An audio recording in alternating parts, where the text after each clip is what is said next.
Hello everybody and welcome back to the WePlay Academy League for day 3 of Season 6 action. We are well into our best of ones and we're beginning to take shape of the league tables, the group tables for our group stage. I'm the Eternal J. I'm joined by Dwayne as per usual to take us through today's action. 7 more best of ones, mate. These days are getting longer and longer, but we're more than happy to be here. Of course, and this just gives us some new faces, some new teams that are going to start to light up the server, and there's already been a few teams that we've looked at and have shown us some very impressive showings in the last couple of days. As of right now, the only team we haven't seen in the Academy League play thus far is what we Furia Academy, so time will only, it's only a matter of time before we get to see them, of course, as we have to play out some matches for their own part of things, but 7 more best of ones over the course of the day is standard. A lot of teams that you probably recognise from the last couple of days of action here in the WePlay Academy League. We've got Young Ninjas, we've got Spirit Academy as our first matchup of the day, Dwayne, and well, both teams have set up some very good first impressions for the start of the season, mate. Young Ninjas are very thoroughly impressive. You think about their opening couple of games, okay, maybe the ENCE Academy one was a bit of a leg up. It's a good draw for them. They get an early victory on the board. Then we saw them against Big Academy yesterday, and if I'm going to be honest, I didn't think we would see a massive amount from them. Not only did they put on a good performance, but they got another win. 2 wins, 0 losses. The Swedes are looking very strong. We're walking into that game saying that very heavily Big Academy were the favourites in that particular series, so for them to come out on top in the way that they did, definitely encouraging for the Young Ninjas, but against the Spirit Academy side, who they themselves had an impressive season as of the start up. Again, they've only had one matchup play, but you also got to think about coming off the back of Season 5, that second place. They are themselves also a force to be reckoned with for the Ninjas camp. They are a team that didn't do all that well when it came to the group stage, though. We saw them placing 3rd, so maybe this is something that coming to the best of ones, there will be some testing games for them. But you are right, the way that they conducted themselves in the gauntlet and in the playoffs makes them an incredibly deadly team this season. Well, last season they were in 2 very different groups, so I haven't had a chance to see the head-to-heads in the group stage between these 2 teams. But what we do know is that Spirit and Young Ninjas have had very different pathways, and have really played the best of 3 during the gauntlet last time around. Now, it was actually Spirit Academy that eliminated Young Ninjas and had them go out in such an early position in last season's Academy League. So are we going to see a repeating performance here in the best of 1? I'd actually maybe favour Young Ninjas slightly higher. This is going to be a revenge factor for the Swedes. The idea that you've finished your group stage, you get into the first round of the gauntlet for yourself, you get straight into round 2, and what happens? You go down immediately. They had a one-sided Dust 2, but also had a very one-sided loss on Overpass and Mirage, so they're looking to try and turn things around, and after what I've seen in recent history, and of course from the opening couple of games in the best of ones, I think that they'll be favourites to move into today as well. There's a lot to be happy about, I think, for Young Ninjas, especially off the back of yesterday. Like, you wanted to see a lot more from Era in that best of 1, and certainly we did get to see him, quite a star player to come out of his own right. Nilo continuing to hold his consistent form as well. So those are the 2 guys I'm looking at for the Ninjas side as the main duo to keep themselves afloat. For Spirit Academy, though, Artfrost was the man that really dominated in their match yesterday. Like, he looked so lights out on point. I couldn't fault him at all with his all-pick ability. Even though it was a bit more of a harsher affair for the Spirit Academy side, it still looked to me like he was the guy that's going to be able to carry his team and be the star individual for the rest of this league. He might be one of the best riflers and one of the best AWPers that we're going to have in the entire competition. At least when I look at the first stance of it, he's incredibly strong and he will be a top man. So for Spirit Academy, they're going to be leaning on Artfrost in a lot of these games to be able to pull his weight, to be consistent. And if we consistently see good performances from him, you've got to expect more wins are going to come on the board for this team. Absolutely, 100%. I'm looking forward to see how our Spirit Academy will do with him as the forefront leader of this team. The map-up played in the best of 1 will be Vertigo. I mentioned before we had a best of 3 last season. Did not see Vertigo played out in this one. So how much of a curveball is this going to be in the map, Vito? I think for Young Ninjas, they've actually got a very good track record in recent history on this map of Vertigo in the last handful of weeks. Whereas for Spirit Academy, 7 wins, 3 losses. It looks good on paper in the last 3 months. The fact that you have to consider is they have not played Vertigo since the last season of the Academy League in one of those playoff games in the consolidation final against Big Academy. So with that in mind, while the track record's very good, we haven't seen them play Vertigo in 2 months. I think the thing about that is that it probably is being held back by the fact that a lot of their matches are not being played on HLTV, for instance. They're not being recorded in tournaments like Advanced and in the Fast Cup, which are the main tournaments that Spirit Academy are looking out to in the Tier 2 space. I mean, these are both teams that play in the Tier 2 environment, and Young Ninjas, well, they have been a little bit more hit and miss than Spirit Academy, but Young Ninjas as well have been playing in a much more higher capacity, in a higher tier of the Tier 2 space, in my personal opinion. So they have that edge when it comes to experience outside of Academy League. When it comes to Academy League results, though, Spirit Academy have been the team on fire recently. They have been, and Vertigo was a strong map for them in the best of ones. They had a lot of one-sided victories to come through. I remember even seeing a 16-3 against Na'Vi Junior last season in the CIS Derby, which looked like quite a lot was going to be pressed forward in terms of an exciting game and a close one, and it was actually just a battering. So there is very good potential here for Spirit Academy that if they can get back to the form of where they were in Vertigo last time around, we get a competitive game on our hands. Need a perfect chance to sort of get towards that form as well on this particular stage. Spirit will be on the CT side of this map up, and I kind of wanted to ask about, like, you know, what the win conditions will be for them. I know you say you favour Young Ninjas in this capacity, so given that, like, what are the big things the Spirit Academy need to do to take this victory here today?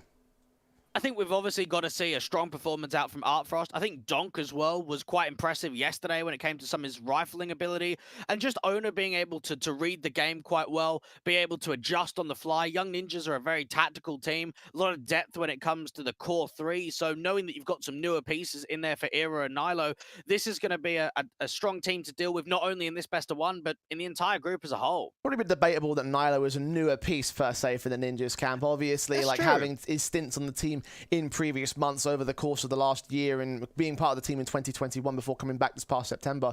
Again, it's one of those situations for him individually to prove that he still could hang at this level. And I think for right now, he's definitely the man of the hour for the Young Ninjas side. So quick final thoughts on this matchup, Doug, before we get started. I think it's going to be one of the more competitive best of ones that we've seen over the course of the last couple of days, but I'm backing the Swedes to take it. All right, I can respect that. I think just for the sake of differentials, just to be consistent, we're going to go Spirit Academy. They have been the Academy League team as of late. Again, second place from last season. You can't count that out. You have to expect a lot of success from this team. As we get started with the pistol round, Spirit will be on the CT side. Defuse kits and flashes on Owner. And thankfully for them, they won't have to worry too much about the situation in terms of losing a fifth man, as we saw yesterday against the Prospects camp. A set in with the defaults here in the pistol basis. We'll see Artfrost as the first contact, seeing that first individual. Goosh down at 67 HP, pulls away from mid. Seems like Young Ninjas could have had the counteraction of just pacing down, having a lot of acceleration after that contact. Instead, flash around the corner, Donk's been seen, has to try and fall back to safety. Hearing all these footsteps in mid or calling for backup as well. Artfrost hunting for a pick back as is Zontix on the site. Owner with a crossfire, taps forward, damage being done, but no kills go the way of the CTs. Era and Maxter pick up two, gain the site, gain the plant.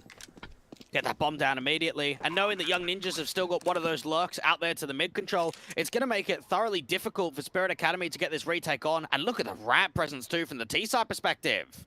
Donk trying to spot Max that doesn't see him through the top gap.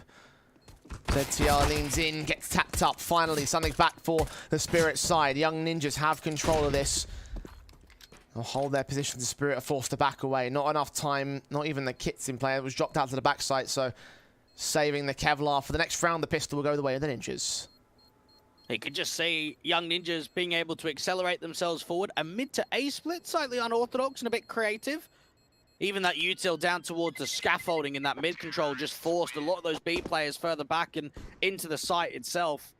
Get themselves a directly sight line to go back into the elevators, get that bomb down. And of course, the entries coming through from Era and Maxter made all the difference in the round. Pistol start for the Young Ninjas side. Spirit bringing their guns back at a full spy. The Deagles, the SMG, the Scout will be in. Will have their weapons to counteract the rifles inbound from the Ninjas camp. Galil's AK, Mac 10 for them. Nilo expecting some aggression to come down towards that top of ladder position. Early HG going down towards the bottom of the B stairs. Paz for that MP9 being the only SMG in fold. Instead, it's a little bit more of a stack when it comes through from the Scout and the Deeg towards the top of ramp. Starting to shift players back over to B, though. Deagle taps. Hunt for these two players back here. Blind behind smoke, so nothing will really get gained here on their part.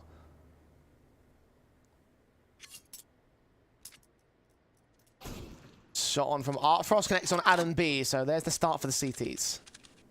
Yeah, they don't know about that slight aggressive D coming through, and they don't know about another headshot being landed. Artfrost doing work with the force buy, and now for Young Ninjas, regrouping to gain map control back. They've got to deal with Zontix. We said he was sharp, and it's proving it right there. Headshots gained on the Scout player, not even needing the AWP yet. The Deagles, however, start to falter on the CT side. Zontix down, Owner on 2 points of health. Should be dead there to that nade. Nilo trading back on Baz. Donk there to get the responsive. Maxed it on 6 HP. Spirit have the 3 3-on-2, and Artfrost is so ready for another good kill.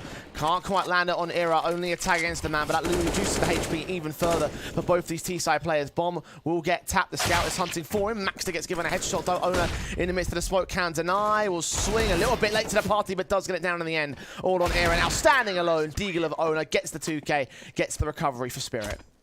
And you could just see how much was set up off of the basis of that double scout kill. The 5-on-3 advantage being landed from the top of the ramp sandbags. Nilo trying to pull as much distraction and damage out from the mid control as possible, but he only gets away with one.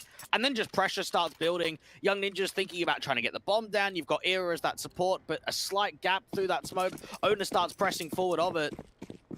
And you could see the Swedes now forcing it back down. Spirit Academy, this is a perfect response from losing the pistol. Forcing the Tech 9s in from the Ninjas. P250 for Era. A little one for Mars out for the Spirit side.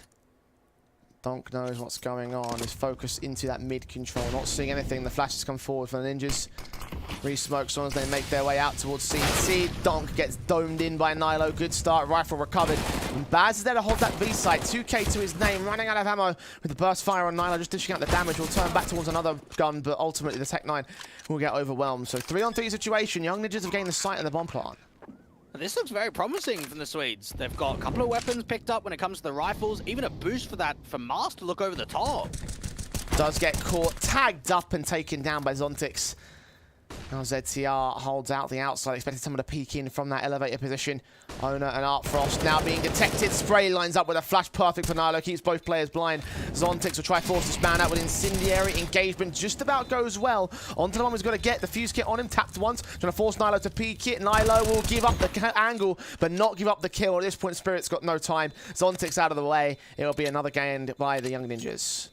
Well played there for Nilo, just to be able to stall for time, just so much distraction being pulled, and as soon as he jiggles and sees that he's off the bomb, that's when you know the job has been done. But you've got to give praise to ZTR from that hold towards the quad position, that multi-frag to recover the 2v3 towards that B site and up to the left-hand side of the generators. I think back to the game that we saw from them yesterday against Big Academy, he was actually a top performer, ended up putting up nearly 30 kills. He was an impact player outside on the CT side, so good to see the IGL fragging in a high amount.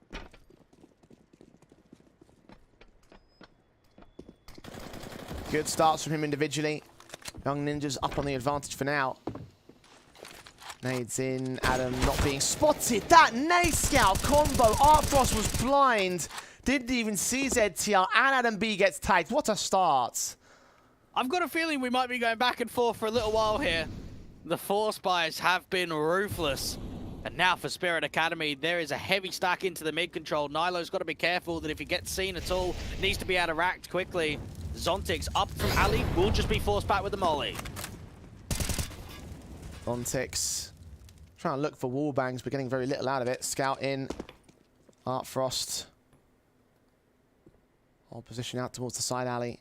Flashes at the ready in to allow Owner and Donk to peek. This is going to get a bit more risky, but might pay off here for Spirit Academy. Adam's so low, but he's going to get cleared up still. Owner gets that kill. Maxter with a responsive Owner. Now bailed out by Zontix M4. 2K spray. Nilo with 8 HP now in the 1 versus 3. Bomb at his feet at least, but surely won't break into the site. This will be another steal back for Spirit here.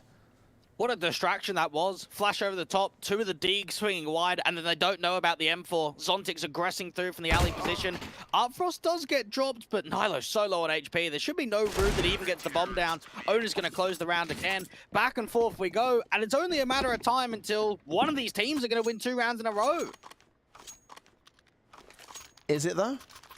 Could you see back and forth, Well, force you buys reckon right we're to going the to go end? 15 rounds? I'm calling back to 2020 Gambit K23, all the way back mate, then. You remember it that? doesn't. I do remember that, but it's a one-off. We won't last too many more long. For those of you who aren't as initiated as we are on that front, that was a matchup where literally for the first half, every single round was just force by win, force by win, force by win, back and forth till we had 8-7 at the half. So Spirit and Ninjas obviously don't want to let that happen. One team wants to try break the other, but for now it's war of attrition as the force buy continues in from the Swedes. Only pistols out for them, but they've got the Kevlar and utility to back it up. Could be the quick BXE. You've got plenty of util, try and set themselves up. Even the molly going out to quad, that's going to force one of the individuals out in the open. Baz, Molotov the way, smokes off the incendiary and getting some tag damage on the player in the back. Donk and Artfrost get those first couple of kills. Adam B finds a responsive. Artfrost still holds his own, and Era is forced to get a responsive. So 3 versus 3.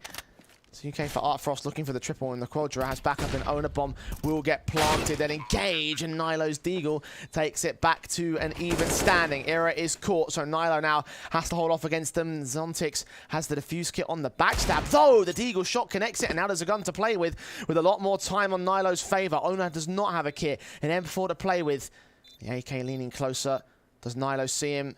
Barely having the information. Owner head being seen. The spray through comes out on the defuse. He'll get dinked down to 17 HP. And from here, Nilo will force him back for another save and another forced investment victory for the Ninjas. Another wild round coming through from Nilo. This is twice now out towards the B stairs. He's been able to win the clutch, stall for time. You can see from Owner's POV, he was expecting the individual of Nilo to be somewhere around that danger banger angle towards that left-hand side, and so much of that distraction got pulled over to the left, and it ended up just being misdirection. Came down towards the B stairs. You caught him trying to get back over to that bomb, get sprayed up in the process. At least he holds on to that AK. But now there's a tactical timeout for the Swedes, because I think Young Ninjas realize themselves, let's not go back and forth anymore. Nilo's won another great clutch for us. Let's hang on. Let's start putting rounds on the board consistently. And you expect Spirit to be in a forced buy situation here as well, because double eco status, there is a saved AK. So SMGs will come through, and they will be up in the war of attrition still. This could be the breaking point of said attrition for the Ninjas side. Guns back in should be afforded by the majority of players, and they've still got some limitations due to only a single man staying alive. You are right, though. This is their chance to break the situation and take it to their favor on the Ninjas camp. So Rebuy sees the AK Galil. A second tactical called in. What's this about? I don't know. Try and have a chat with Abdi. I'd probably just think to themselves what the protocol is going to be, what they want to try and adjust. Last thing they want to do is give that respect forward. They probably are thinking to themselves, how do we deal with Artfrost towards ramp? Because that's been a difficult factor on the ramp control, on how they're able to force him out into the open. And then Owner always seems to be the last player that's closing the rounds down when Spirit Academy are found there too.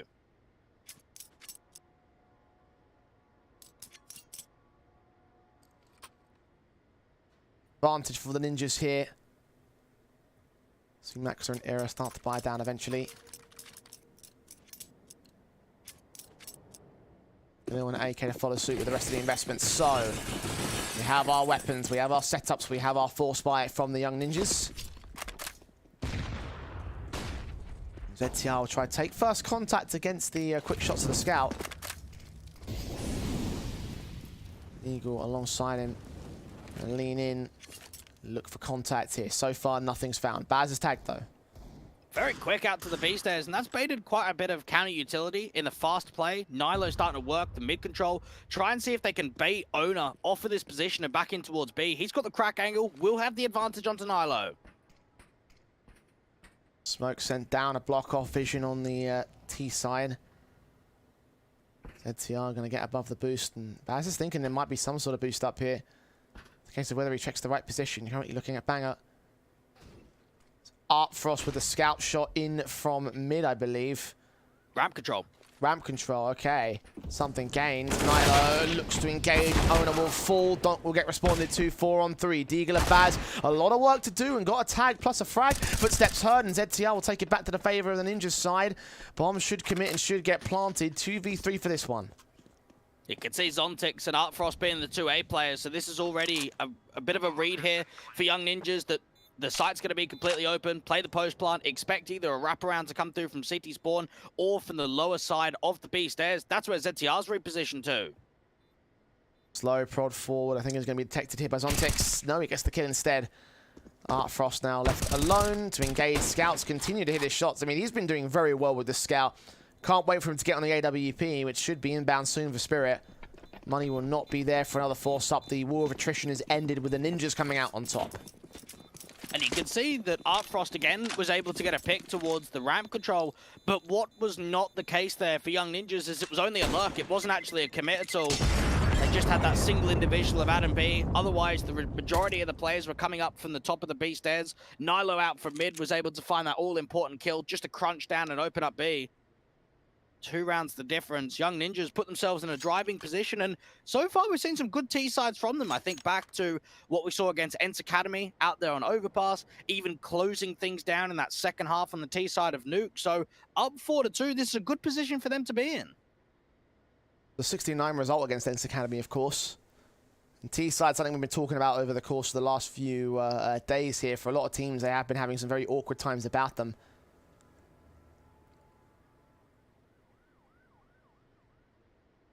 Good to see that the Ninjas are keeping pace here on this map of Vertigo.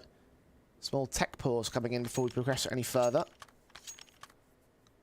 One man disconnecting from the Spirit Academy side. I'm hoping no more tech issues. We've had enough of those these last couple of days, Dwight, so give them the moment to get back in server. Press on with our matchup as well. Just knowing for Spirit Academy, they've been here all the way back from Season 3. They had a deep run in the playoffs going all the way to 4th. They had a disappointing Season 4 going out very early stages, the first round of the Gauntlet. And of course, last season was the best one yet, getting all the way to the grand final, having a super competitive Map 1 against Fnatic Rising in that final game. Unfortunately, Map 2 was more one-sided and a bit of a pumping. But their main objective is to get to the Gauntlet and get to the playoffs again. And after seeing what we've seen last season and even the few matches from both of these teams this season, you could put Young Ninjas and Spirit Academy in that position to be one of the favorites to do strongly in the group to try and make that playoff run. There's certainly an argument to make that Ninjas possibly could have had a deeper run had they not faced Spirit in the first round of their Gauntlet.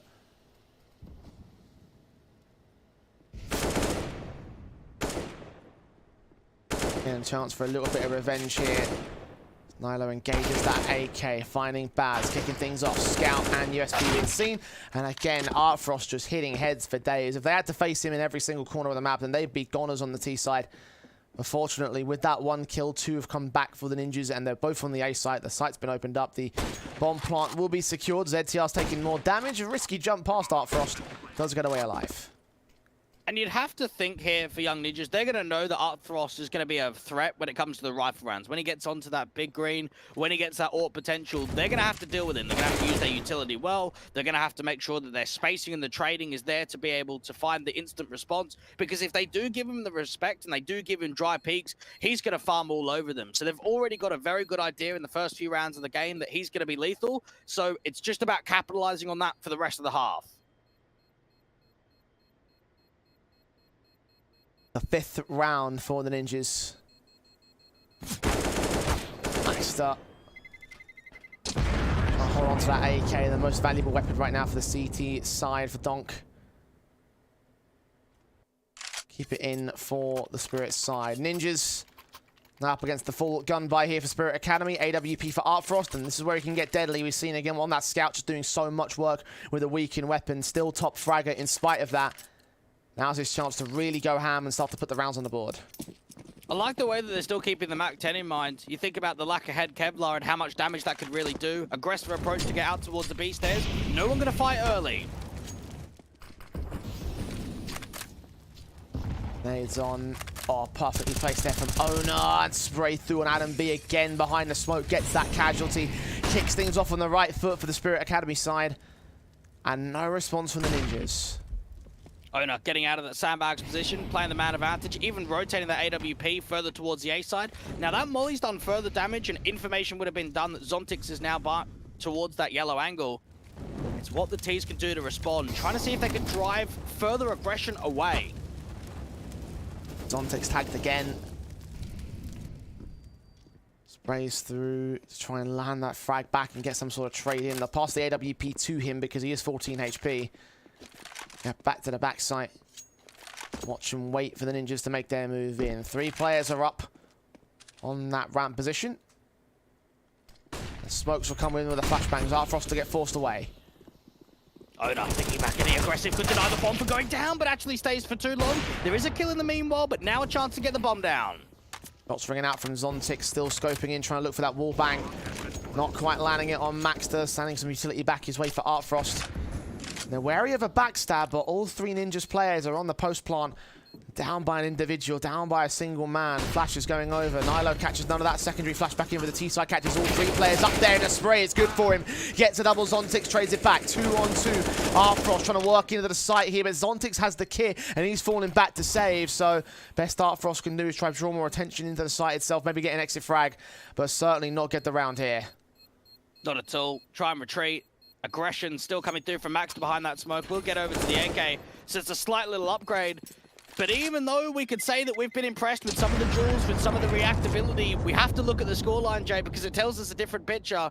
Young Ninjas have been very driven on this T side. They've been able to adequately turn themselves into favor. You even consider that round, that was a man advantage for Spirit Academy. There wasn't actually much for the Ts to work with at all until Nilo, after the bomb went down, was widening up the angle, got that multi-frag, and that lineup made such a difference. And Nilo has been the man that's driven the Young Ninjas forward here. You said that they're a team that want to take control of this matchup early, and certainly he's the man at 13 kills so far to be able to do the job. Baz down into the stairs. Gonna find an angle against Max to get an early advantage, but ZTR with a tag and a headshot gains the advantage again for the Ninjas. Opening pick out towards the B stairs, something that hasn't come through in the early part of the round, so something slightly different when it comes to success. Donk out here towards quad, has to swing in the open. Smokes on, flash forward, Donk just backed up. Wanted to spray through towards somebody, anybody, but only gets the tag damage. ZTR gets the kill against him. At least Artfrost can take An and B back, but Nilo in from mid, responsive, now just drives him down to 2 players. Spirit have got to go back and save again much earlier in this round, not even a look into the retake. Now, this hasn't been all that competitive since we came away from the back and forth nature of the Force buys. Artfrost and Ona back on the save call. You could just see there how pouncing Young Ninjas were with that opening pick. You had Donk out there towards the back of the beast site, towards quad, putting that smoke down, trying to see if he could force off. Artfrost gets away with 1 from the generator's position, tries to fall back, but it's already too late. Donk's fallen, so is Baz and Zontix. Young Ninjas 7-2. This is an impressive showing. We've cut off a lot of breathing room for Artfrost especially. Not been allowed to utilize that AWP with similar effectiveness to the scout. 1 kill found in this round, and that was basically it. That was the only frag that the CT side gained. Ninjas really mounting it up in this first half. 5 to the good, 7-2. Money is possibly good for a buy up here for Spirit Academy. What do you reckon? I wouldn't mind seeing it, actually. Try and see if they can give themselves some leverage back in, because they are down by quite a margin. They're going for the safer approach, not going to force it all the way. You've got a hero weapon come through to back up the rest, so it's still an okay looking buy. It's just not a full-on force down to $0. The strongest half buy I've ever seen, let's put it that way.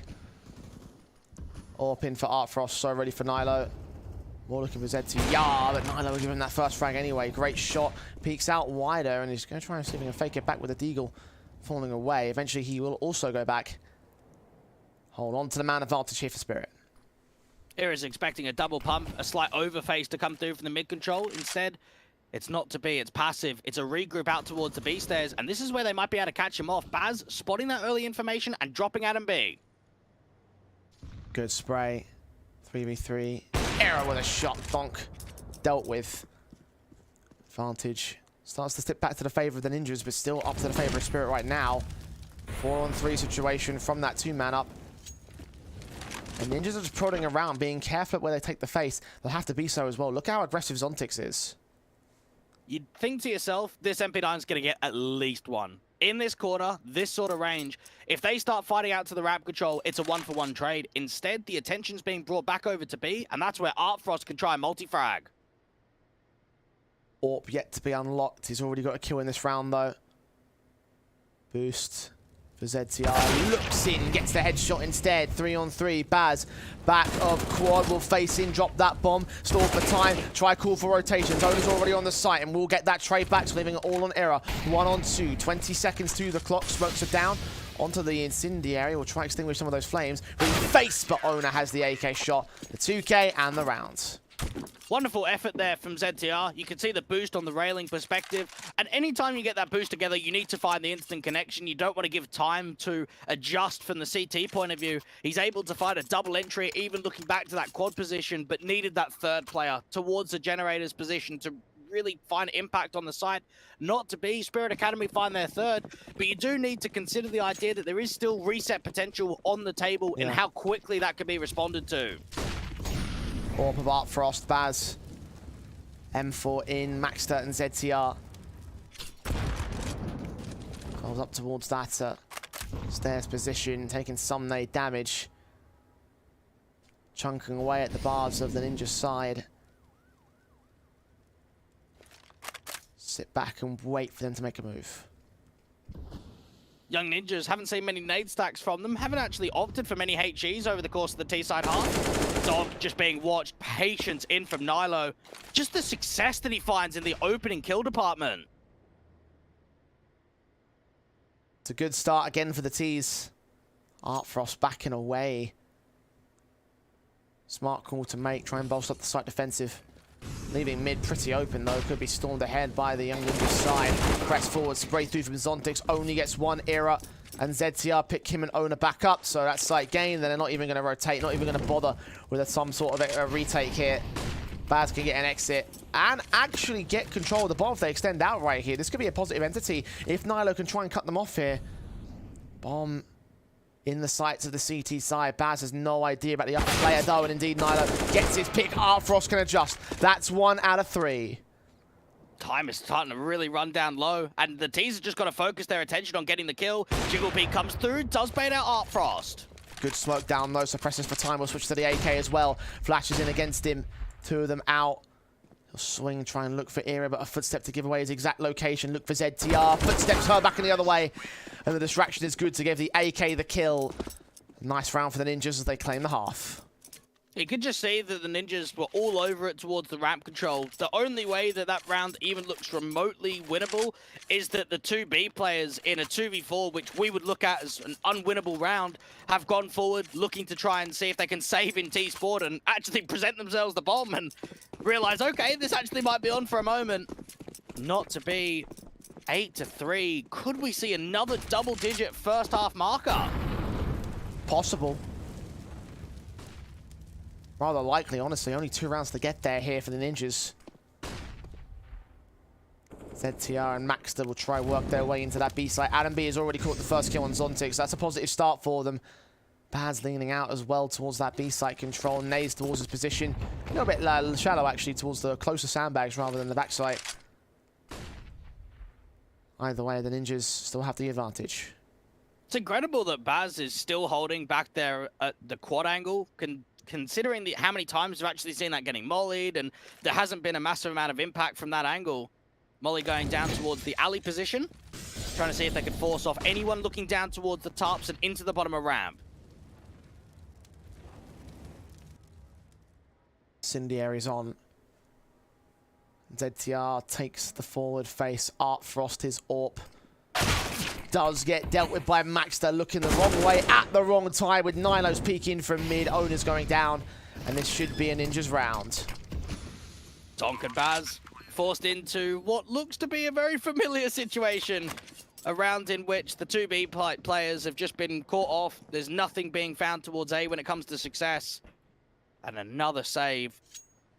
There's nothing that's going to present itself here. Young Ninjas up to 9. Spirit Academy, when we think back to what we saw in the previous season, what we think back to even what we saw against Prospects yesterday, you're expecting it to be competitive from the start, but it just hasn't been the case at all.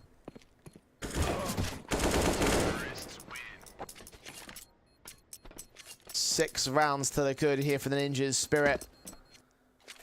Well, I mean, I understand why you gave Ninjas the advantage on the sense that, you know, what they've been able to do on Vertigo and everything in the Tier 2 space, but even Spirit have been the better team in Academy League. I would have hoped they would have held some sort of fight at least. This has not been the case at all. They have just been robbed in this first half. Down to a half invest with no rifle saved, only a scout in for Art Frost, the only gun for this particular round. But already Maxter just finding his position, finding the opening frag. Era follows suit on Art Frost, 5 on 3, trying to make it 2 against the player in the back of the B site. At least Don gets 1 trade to return. Smokes down to continue facing in against ZTR. Owner's found a scout and 2 kills, and suddenly this is back on for Spirit. And this is perhaps too aggressive coming through for Young Ninjas. You can see the way that it's just reckless. It's up to the B stairs very quickly. They got an opening man advantage. They could continue the pace even towards ramp, giving way too much up to someone like Owner. And now Dom's not spotted the information, but Owner has. He's on for a couple. Make it 3 now. ZTR needs to get 3. Playing into the Deagle as Zontix. Unknown is the CT player. Will try to work his way up into the A site. If at all possible. Should be able to gain this. 40 seconds to the clock. A bomb plant might be the best thing he gains overall.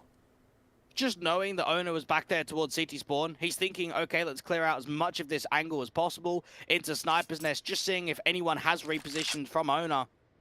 Getting the bomb down. Now, he might not expect anyone to ramp just because Zontix was hiding there in the scaffolding. Welcon, give him a bit of cover. The bomb plant should be secured. The Deagle is Zontix trying to find him. Gets out of the way and tries to wrap in against them. Donk. Oh, but Owner catches him from the backside. Should have been at least 1 kill there towards mid, but instead it's a quadra for Owner. And another round for the Spirit side at last. And that's got to be a round where Young Ninjas look at that and say, okay, that's not good enough from us. That was just too reckless, too quick. They've been so controlled with their pacing, the way that they work the defaults, they bait out further mistakes. And to me, it looked like they had an opening man advantage. They knew that they were up against an eco, and they just wanted to get the round over and done with. They wanted to almost outpace the round just to finish it. And instead, it's a wake-up call, and it's a response. Owner, with his display towards ramp, was everything. So much impact from him on the multi-frags. And when you compare the idea that he's the IGL, he's putting up a tremendous performance for Spirit Academy. He's just not perhaps getting the majority of his teammates in and around him.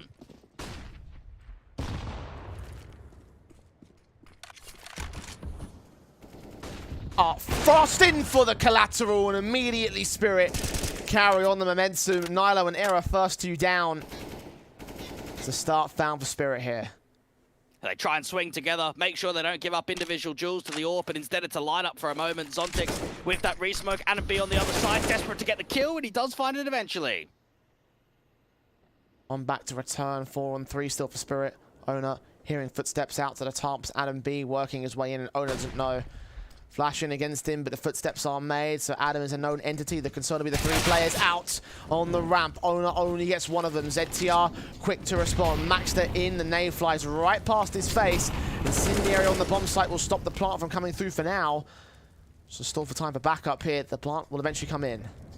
And we've seen how many post plants have been able to win out, even with a mad disadvantage. ZTR trying to get out of trouble, but down to low HP now.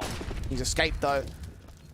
Maxter now with a lot of work to do. His head's been seen. Taps forward towards the sandbag. Smoke onto the bomb. Onto the defuse. They'll look to tap once. Force them out. Sprays through against the AK. ZTR up close and personal being hunted. They're spraying back. They can't get the kills finally. Don't get 1. ZTR with 1 engagement. Can't get the second. And the defuse will be found. Get onto that bomb eventually. A little bit manic there for Spirit Academy, just not quite getting the information of where the 2 were. You can see the time stalling trying to come into effect. ZTR needs his teammate to be alive when you're up there aggressively towards the smoke on the crane. 5th round gets gained for Spirit Academy, trying to see if they can drive themselves a handful of rounds, some rounds, to get them all in a row into a positive end of the half. And the unfortunate nature here is they've almost never reset. Yes, we had the first, 4 rounds of the game that went back and forth for the force buys. From that point onwards, Young Ninjas have always had buy rounds. They'll keep buying here. Last round of the half sees the AWP and the AKs. The Galil found by Adam.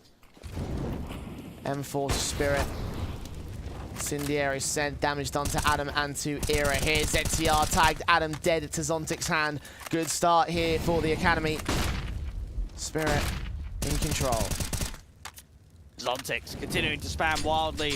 Even the Incendiary is going down towards close of ZTR's position. He's going to have to back off. Era's there for a trade with the AWP at least.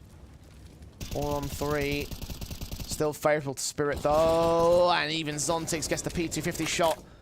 Tapping through onto Era. Nilo and Max, the last 2 players standing, and Ninjas Well, did look good for the majority of this half, but Spirit, towards the tail end of it, have started to bring some momentum back, and that might be pivotal going into the second half of the game. Even Baz is quite defensive towards this right-hand side of the generators, just jiggle peeking to take a contact, put a smoke down, even try and stall for time. Needs to back off, though. Doesn't want to commit to a fight out in the open. Smoke's on. Baz spray through.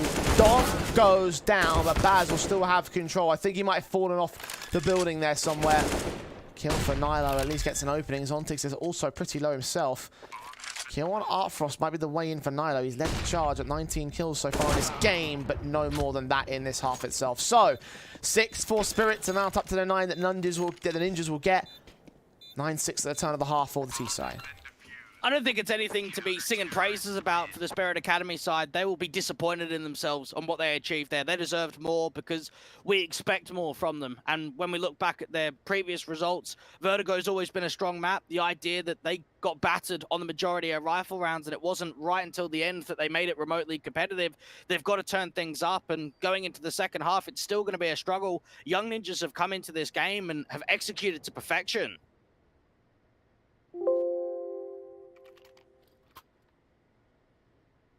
That's 3 to the good for the Ninjas to go into the second half with.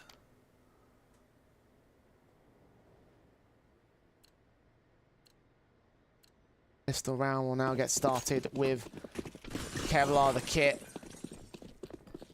Adam B on his part here for Ninja's side. Utility on Owner and Baz for Spirit as they try and mount up the offensive early and get that opening start for our Frost. Era also goosed down, but not dead yet. The Spirit Academy have been quite fakey a majority of their T-sides. That's one of the counteractions we saw from them from the last season. So even when you say presence one way, it's very much misdirection.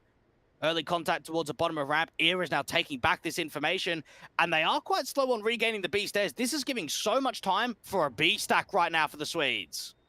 Low press. All 5 players mounting up.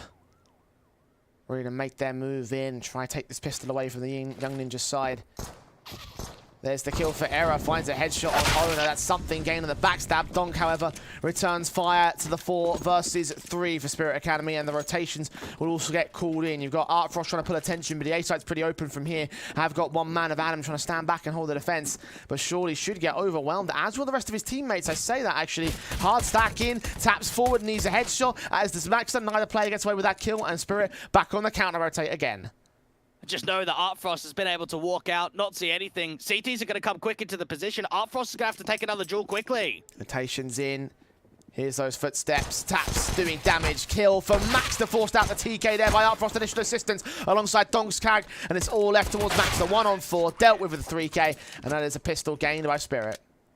And while Era is setting up that backstab, I think he pairs a little bit too early for my liking. Because what ends up happening there is, for the side of Young Ninjas, they want to set up the bait. They want to have the backstab, but draw them into the B side. And yes, Era gets away with 1 kill. He still does damage. Because he gets traded so quickly, Spirit Academy just start moving elsewhere. And that's where the misdirection starts coming through. That's where they're not running into the stack. If Era would have known exactly what was going on, that they were going to be ENCE, if he would have hung back and waited for them to push the ENCE, that could have been timed better. Shot in the scout, trying to connect Zontix. Turns on Maxter. Starts things off, and they try and press in very quickly towards this B site. AK leading the charge. Young Ninja's just out of there. Even the deep molly going down towards that scaffolding position. Donk waiting for any of the CTs to come around the corner quickly, but it was a hard gamble towards A when we looked at the beginning portion of the round. So knowing that that doesn't present itself at all, we won't have the back and forth affair like we did previously.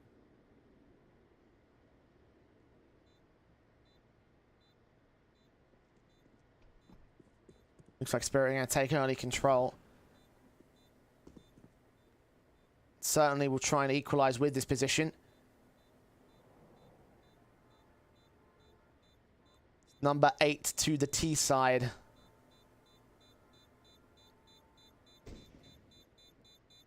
CTs can't do much about it. Again, force the issue, go to the eco, save these weapons, at least have a little bit more firepower and Kevlar to hold off on the defensive. Do something with that, but no dice for this one. Even Maxter, haven't seen a massive amount of performance from him. You consider that in the last 3 months, he's been one of the highlight players, 1.09 rating, I should say, for the lineup. We know even in the game, in the likes of Big Academy yesterday, we saw some consistency from him in the second half. Maybe we might get more out of him come this portion now. You're not expecting a massive amount of impact unless they can get the gamble right.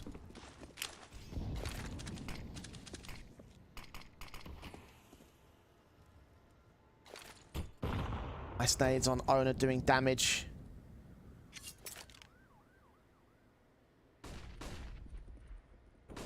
Mac 10 trying to lead in towards the A site. Meanwhile, towards B, it's an easy pick in for Donk. Already forcing them back. Maxter out of the round.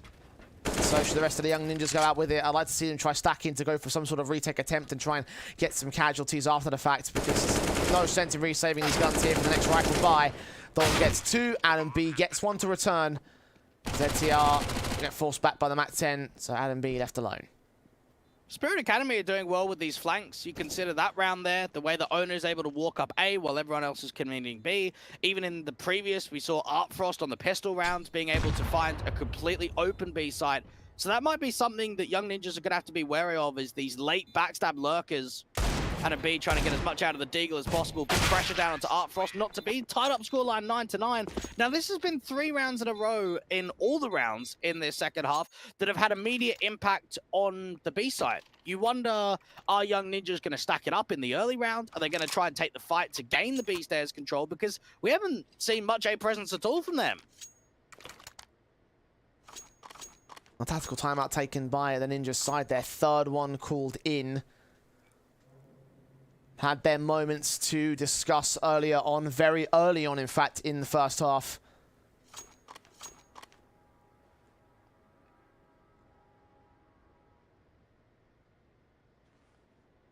Moments to discuss things now. Their 3rd one. First gun by here for the CT side. Rifles will be across the board. Should see Era in with one of his own. Would he buy the AWP here? I imagine so. Get that big green into action as quickly as. Only 7 kills.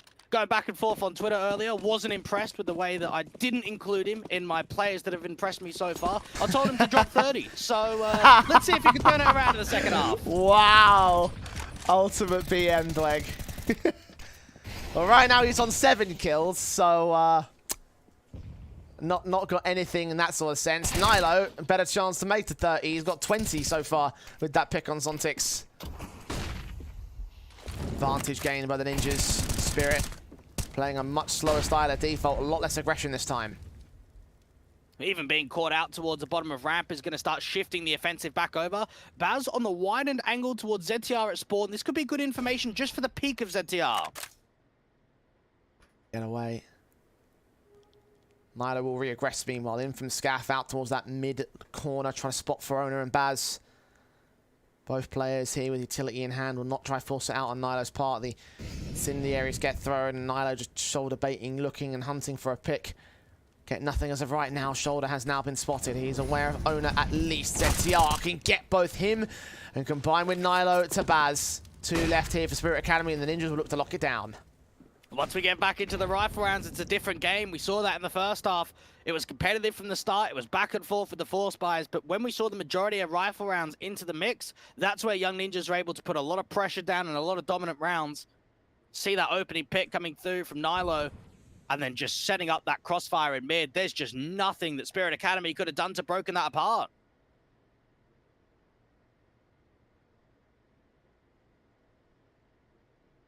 End to the border of the ninjas. They maintain the lead just about. One up against the Spirit Academy. Of course, the buyback should be afforded by the T's. Holding on to this AK and this Galil, going to give them a bit more of a bolster around it. Could still see weapons dropped by Artfrost and Donk if necessary, and it might be necessary for one individual. But Owner and Baz should be able to buy no problem. The AWP comes in for Artfrost. And Nilo's always been a part of teams that have had very strong young players. I think back to even before he joined Young Ninjas the first time around when he was playing on Flo Suka. We had Chauzy and Joel on that team. We've seen what those 2 guys have been able to do in the last 12 months or so. Young Ninjas relying on Nilo to come through from the second iteration of the lineup and to be very successful, to be one of their best riflers, and to be here involved in a lot of victories. Artfrost hoping for a slight overpeak towards the top of ramp. Just looking over, Artfrost nades being sent towards his teammate's position. The flash at the ready. ERA didn't see his individual. Incendiary is getting thrown back. Trying to spot the head. Counter flashes forward to the CT side while baiting the shot. Know that he's down there. Fall away. Start working some of that control out towards the B stairs. Now you've got Maxter playing out to quad. He doesn't have a smoke, so if he gets mollied and gets forced out, he might just have to swing out dry.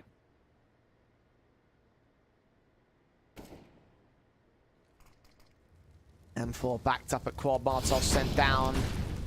Burning smokes to support him. Maxter will get naded eventually with a spray still against his name. Artfrost credited with the kill. Spirit into the V execution. Spray from ZTR. Gets one pick back against the bomb carrier. And now Donk forced to make his way in against ZTR. So 4 on 3. Advantage still sits with the T's, but only for a moment's respite. Nilo evens up the board. ERA, his AWP is watching to try to cut them off from the plant position. Zontix will isolate one man back as Scaff nades in towards his general position, tagging him and a teammate. ERA gets Artfrost, and that is an advantage for the Ninjas in the post plant, or is it? Donk continues fighting. It's a 2 on 2. AWP doesn't know about Zontix on the other side. This is an aggressive duel. Gonna wait for the smoke to clear. Oh, and Donk gets a third as well. Zontix now will be spotted as ERA gets it back to a 1-on-1, but can't hold on to the clutch. It's a Donk with a quadra. What a round for him, and what a recovery for Spirit. This has been a game of clutches. We've seen quite a few going both direction of the 1vx. Donk doing well with that AK towards the default box, swinging out to the left-hand side of the generators, and then back over to the right to deal with ERA.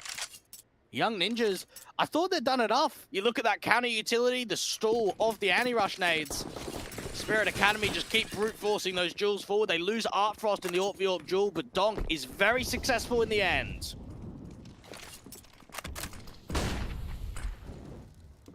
AK is an AWP versus the M4s and the FAMAS. Spirit have the better buy, and they have the better wall bangs. Artfrost reading Adam B gets that start, but Maxter is quick to trade it back. Zontix hunting for a wall bang kill of his own. Less successful than the AWPer. Not much Adam B could do about that one, just being straight spammed through the wall. Zontix catching off the aggressive Maxter, and now starting to put pressure down on the B stairs. On a hunt for Nilo as well. Sees one of the orange boxes, but gets a dink against him. Can't force forward against the Incendiary. He will get out of there in the end, and Nilo will hear those footsteps. Oh, good timing. Just that slight peer. Didn't make any noise, started walking forward. ERA and ZTR might be expecting some more presence to be established from the ramp control because they are so deep. And Nilo's actually left his post off of being going towards City Spawn. This is a perfect read for Spirit Academy. Oda just pressing forward with his AK. Nilo. M4 leaning in, nade at the ready. Switches to the M4 at the right time. Gets owner. Advantage regained by the Ninjas. And the B site is under siege. Smokes are down. Nades at the ready. 2 of them in play to try to stack up against the bomb plant. They probably should get bads here, I'd imagine. Nades tagging him so unbelievably low. 10 HP, but he is in. Incendiary will finally force him out. Now it's all left to Artfrost, who can't hold on forever. Nilo with a triple, and the Young Ninjas are back in control. Just a wonderful protocol of what Young Ninjas do there. So it does seem as if it's a little bit more of a heavy A-lean. You have Nilo playing out towards CT Spawn, and it comes down to him hearing nades from the B stairs. He starts repositioning, deals with that mid flank. They play the man advantage, and look at the util they've still got. Double HGs go down towards the default plant as soon as they hear the bomb going down. They then put the Incendiary over the top. Baz can't do anything. All the pressure starts relying on your AWP of Artfrost to get you out of trouble. Doesn't happen, and now that we go back and forth, it does hurt the T-side economy more so than the CTs, which is a little bit uncharacteristic. They're now down to a light eco.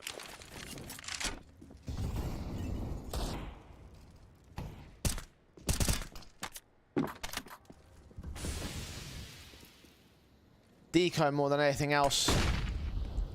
One piece of Kevlar for owner, so Spirit working their way into this.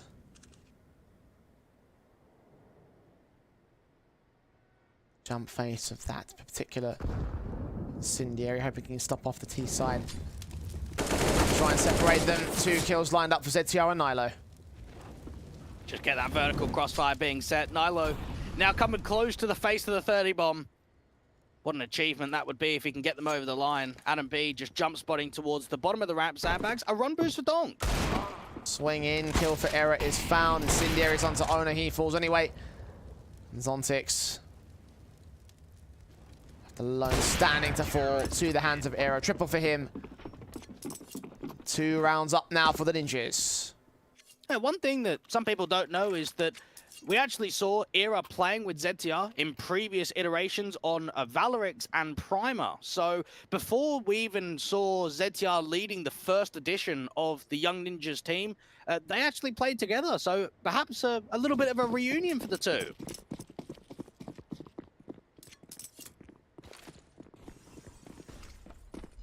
Opportunity to continue on what they started. Young Ninjas.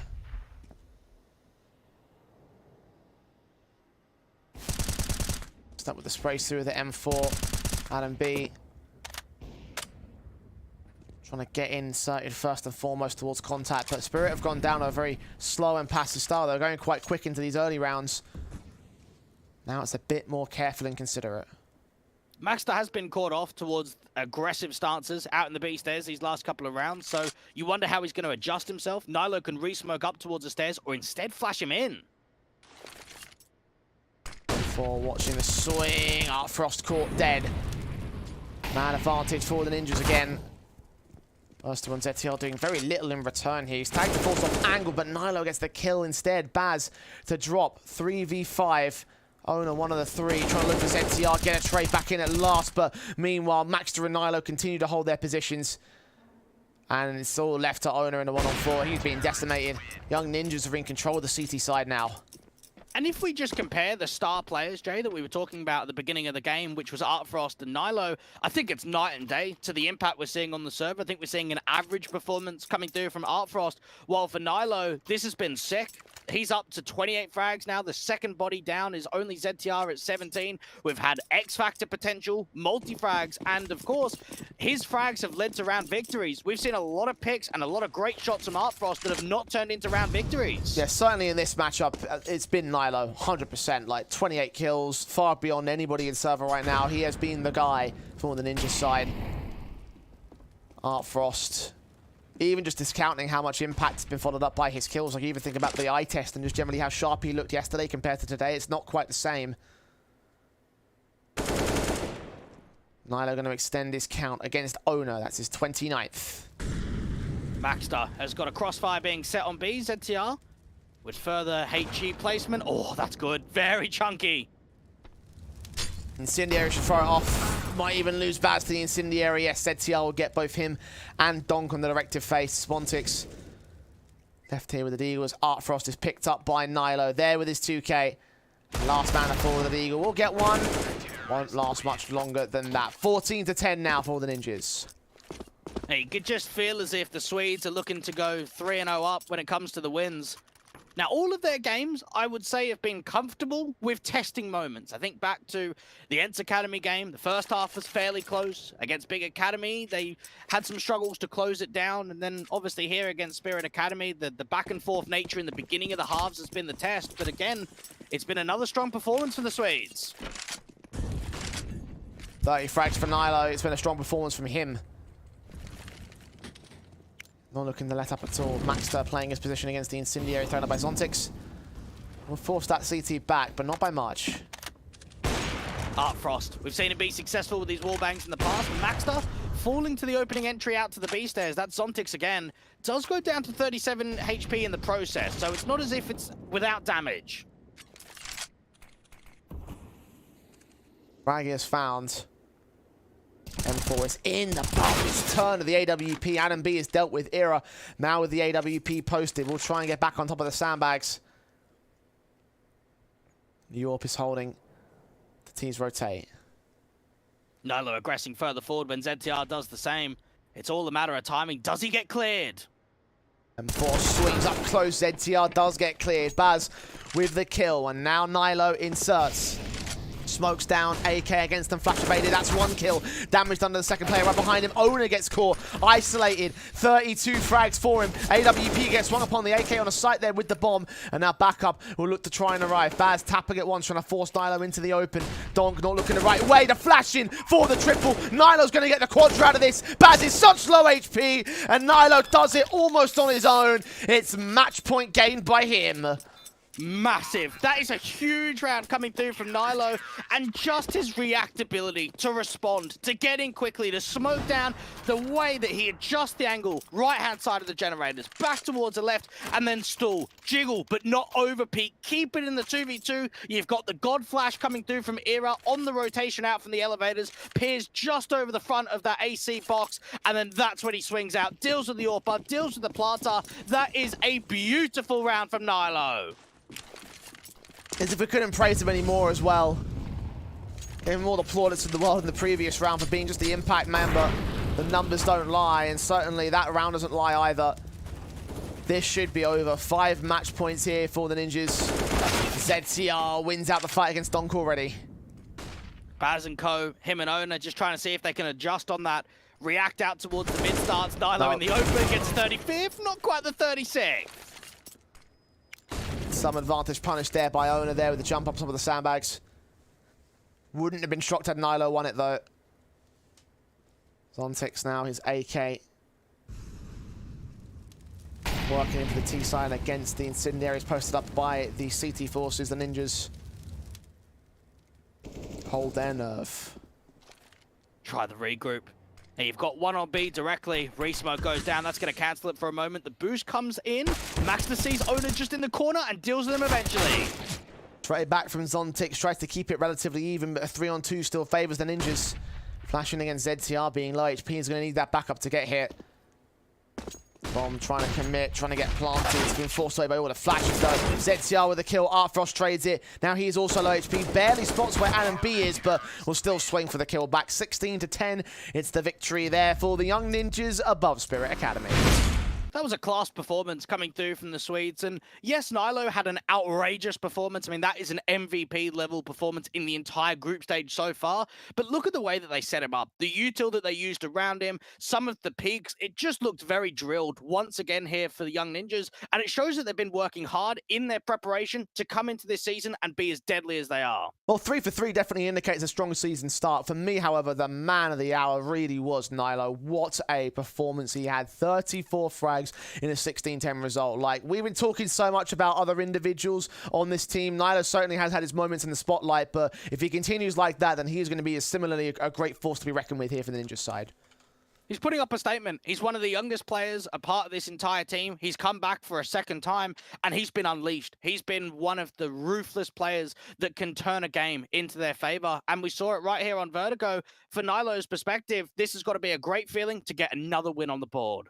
Indeed, it must be a great win to start things off on this day here for the Young Ninjas Academy camp. Spirit Academy falling towards their name as they go 1-for-1 in the Group B matches. And we continue on with our day to go on to Apeks Rebels versus OG Academy, our second match of the day after the break.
Academy League rolls on with our second match of the day. OG Academy taking on Apeks Rebels in a match that could decide or will decide which of these teams are going to get their first victory on the board in the Academy League. Not been the best starts for both teams over the course of the last 2 days, Dwayne.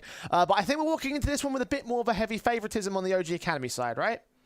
You'd have to think so. It's difficult to compare the pair in the same attribute. The idea that Apeks Rebels are down 0-3, whereas for OG Academy, they played the winners of last season in their opening game. And they did take double digits against them, so they can be happy about that much. But for OG Academy, this is now the chance of getting one of those first victories on the board.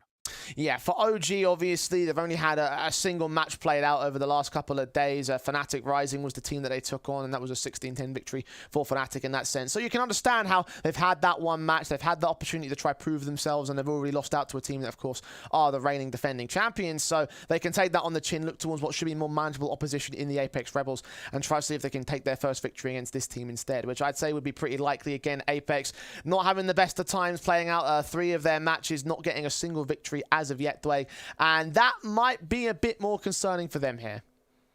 They've got better and better. I will give them that much. Any time we've seen the progression from the Flames Ascent game to the Fnatic Rising game to the Na'Vi Junior game, I have been seeing more impressive attributes and a bit more belief that a win is coming. It's just, when is it coming? Is it going to be today, or is it going to be in a few days' time?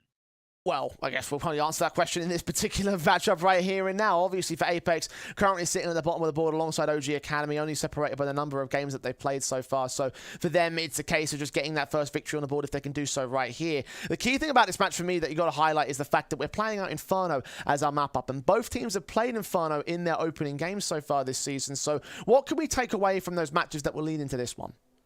I think for Apeks Rebels against Na'Vi Junior, that was the more competitive game out of all 3 of them that we saw that went down on this map of Inferno. For OG Academy, we saw them have a weakened Awaken. It felt like he was punished quite a lot across that best of 1. So trying to see if we can get more out of him. But just as a map across the board, I mean, I look at this entire year for OG Academy, only 3 wins, 10 losses. For Apeks Rebels, it's 2 wins, 5 losses. It's a map that gets played frequently in best of 1s, but one that's not historically won often. Yeah, and that probably provides a bit of concern to a certain extent. Obviously, I guess in terms of best of 1s, you're probably looking at a middle-of-the-road sort of map-up when it comes to both the teams banning out their permas and getting rid of the strengths of the other side as well. So you can expect a map like this to come through, but obviously when you have that much red on the board there for OG Academy, you look at that thinking that's not very encouraging. At the very least, a lot of their results have been kind of more internationally based, because it's not just Academy League results. We're looking at tournaments like CCT, where they played Isuba and took them to an overtime in that sort of sense. Close affairs against Beyond Possible and Partisan and such. So we are looking at some, you know, out of like league competition, which can provide a bit more experience for the Apeks, for the OG Academy side versus Apeks Rebels, who in the last 3 months have only played Na'Vi Junior in the past few days. And just having the idea that for Apeks Rebels, the last couple of seasons weren't ideal. You want to try and bounce back quickly. It's not been the greatest of starts from them, and they'd love to be able to move a victory forward. I think ENCE has been a very impressive player for us. He's been the IGL of the team. We're still yet to see the highlight man. I think Berserk is maybe the second one to be listing the idea that he's the AWPer involved in a lot of multi-frag potential. But for Apeks Rebels, individually, we have seen struggles. Yeah, and that sort of, I guess, can be expected to a certain extent. Like, these guys aren't exactly what you'd rate as, like, you know, top-end rising talents per se. Like, they are an academy team and they're looking to develop. But when you think about the big names of the Academy League, you don't usually look at VHW, Berserk, ENCE, Brave, and Tapeware and stick them in that sort of top end. Yes, you can give the argument that ENCE has been a great player for the Apeks Rebels side, but when it comes pound for pound against the OG Academy camp, who have Oxygen, a very experienced individual around the Tier 2 space, similar story for Marix, coming in with Sound, who's also starting to prove himself, and you mentioned Awaken being a bit quiet, but can also bolster himself to be a respectable player. Like, you've got some very respectable talents on OG Academy that I don't think Apeks can really mount up to.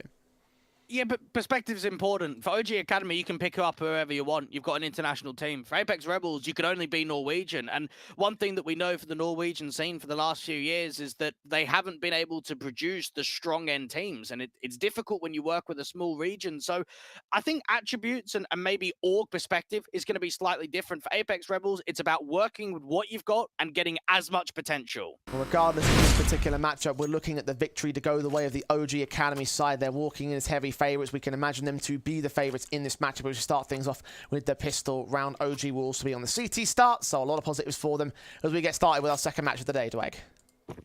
For OG Academy, just trying to get a better performance out of someone like Awaken. 7 kills and 18 deaths in that opening best of 1 against fnatic Academy. He's going to be looking for a better day today. Up to the USPs initially on towards that mid-aggression from OG Academy. Sense sees what's going on. Marix will get gooshed down. 9 HP for him. And they rotate away from the CT contact. Even OG fall back.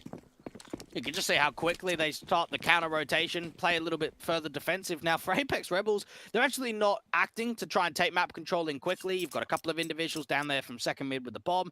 Hasn't seen any contact. Seems as if it could be a banana lean and already a rotation from Sound to get pushed over to that B site.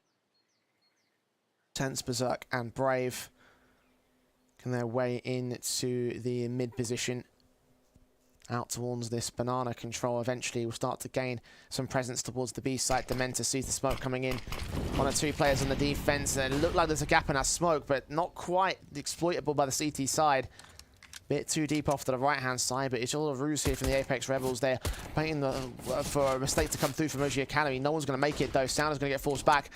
And the retake should be on. That bomb has been seen to the back site. Engagement finally. And the headshots for Sound. 3 of them come forward. Could run up a quadru and an ace, but doesn't run the ammo to do so. Awaken comes in with support alongside the mentor in from CT spawn. Take wearing a 1-on-3. Dealt with the same. Pistol gained by OG Academy.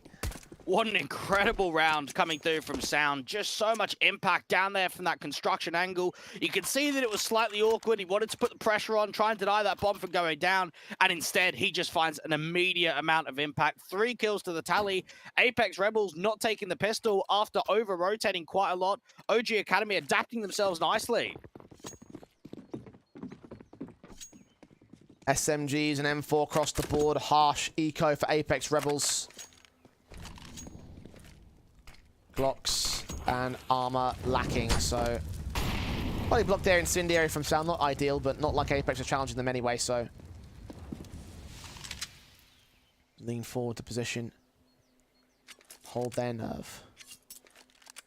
For Apeks Rebels, you think about the idea that it's an 0-3 start, -18 on the round difference, trying to keep their games more competitive. 8 rounds against Flames, 10 and double digits against fnatic Rising, and then of course 12 against Na'Vi Jr. that we saw yesterday. So we can use the parallel and see the evidence that the games have been getting more competitive as the best of ones go deeper into the competition. Make this one closer at a minimum here for the Apeks side. Mid in the brackets position, they'll be heard. Rotation to be called. Awaken, M4, hold up against 2. SMG and Marix does get involved with 3 of his own. It's a lot of money being gained there. 2-0 for the start of OG. M4 stays in play as well. Could even afford the AWP to drop.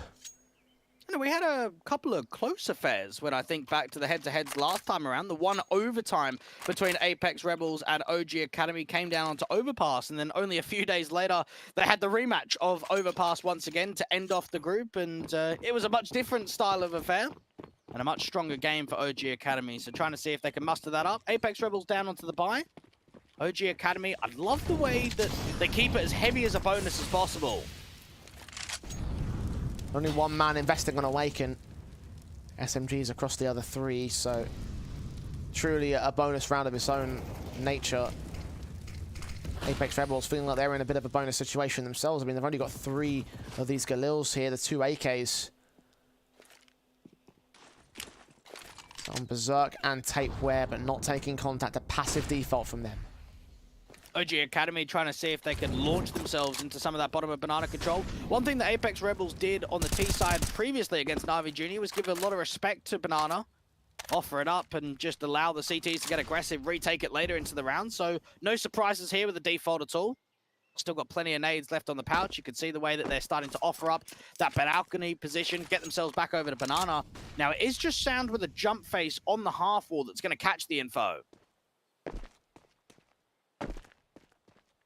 Forward. Sound falling away. Incendiary set on. Smokes back to the main cross. Sound posted with the SMG crossfire. Damage being done to Brave there with the run and gun. Dementor got some information back. Even Marix has got a double flash. Watch out for this. As soon as the ENCE comes, he can flash over high at the top. Downs holding with the Molotovs being sent back towards the back of the second box. In new box, in fact, first flashbang catches off his teammate. Dementor's going to burn. Forced out in the open with Sense getting the kill. Marix can lock out 1, 2, not quite 3. Berserk trades it to a 2-on-3 that favors Apeks Rebels. It could just feel as if that util was slightly late. Marix needed to be there ready with the flash as soon as contact gets established. Instead, he's got his weapon drawn, has to then get back over to it. And you're right about that team flash. Dementor that was playing there from the second oranges swings out wide and just gets completely blinded. Can't see anything. And even if Dementor would have got 1 in that exchange, I think we look at a completely different story. And OG Academy actually risk going in for the retake. Very awkward timing. I want to put blame on the player on the site there over the Marix. Felt like Dementor just peaked a little bit too early as the flashes were being thrown. Just miscommunication between the two of them. Yeah, 100%. Start out for Apeks Rebels, but OG Academy can be finding the solace in the knowledge that they were playing a bonus round there. There should be an investment, even if it will look a little bit weakened. Marix can afford the weapons. Sound and Dementor might be on force by situation. The M4 definitely helps for Awaken. Oxygen will drop when their weapon himself. Pass the AWP off to the Bulgarian as well. OG Academy going to get as much strength forward with this buy as possible. Apeks Rebels gave themselves little time to get their execution together, and I wonder if we're going to consistently see this slow passiveness. Dementor going to try and see if he can back up Sounds. You've got both of the MP9s playing out to the B side. Need in for him. Sitting there, Ascent with the HEs down. Default setting, much more careful again from Apeks. Not even having much presence up towards second mid, just one player that's outside of the Apps angle. The teams will finally make their way in from mid. Awaken just setting up the crossfire now, starting to move Dementor back over. Now, Marix is out here in the site control. No one's watching long. A lot of util coming through from Apeks Rebels, but not quite a commit. Yes, they've been able to show presence here in brackets. The bomb is still outside Banana. Not going to commit till absolutely has to, I think. Waits back here with Awaken. Molotovs. Forced to use the smoke there from Sound. Took quite an amount of damage. Wasn't realizing how far it was burning. Awaken's up. Seeing nothing else. It's just that utility down. And the quick execution in towards long control. Dementor's SMG going to hope they make their way in from the long entrance. The flash forward gets all the information. And a kill with the damage being done towards the next player. M4 Marix set up, but doesn't go that far. Oxygen with 1. Needs that second, but can't hold on forever. 3-on-2 for Apeks. Apeks Rebels with the trading game has been flawless. You can see the way that they peek on one another, not allow the anchor players to multi-frag at all. Dementor only getting 1. Oxygen with only 1 from that pit control. I think Oxygen in particular would be slightly frustrated with that one, knowing that you had all of that information. You had to expect at least 1 more from him. Not to be another save call, and Apeks Rebels have turned it into a couple in a row. 2 all to the board. Might not have found the start and conversion, but they have found their footing here in the gun rounds. OG Academy been weakened in a couple of these occasions and a couple of opportunities there. Maybe if that SMG was an M4 that peaked on long, then could have been an opportunity to take control. It's another big what-if to add to the tally for OG. As it stands, 2 all to the board. The money's probably not there for a buy-up, I'd say. And I think the philosophy for OG Academy could be very similar to the main roster. We think about when OG entered the CSGO scene, they didn't take a roster change for quite some time.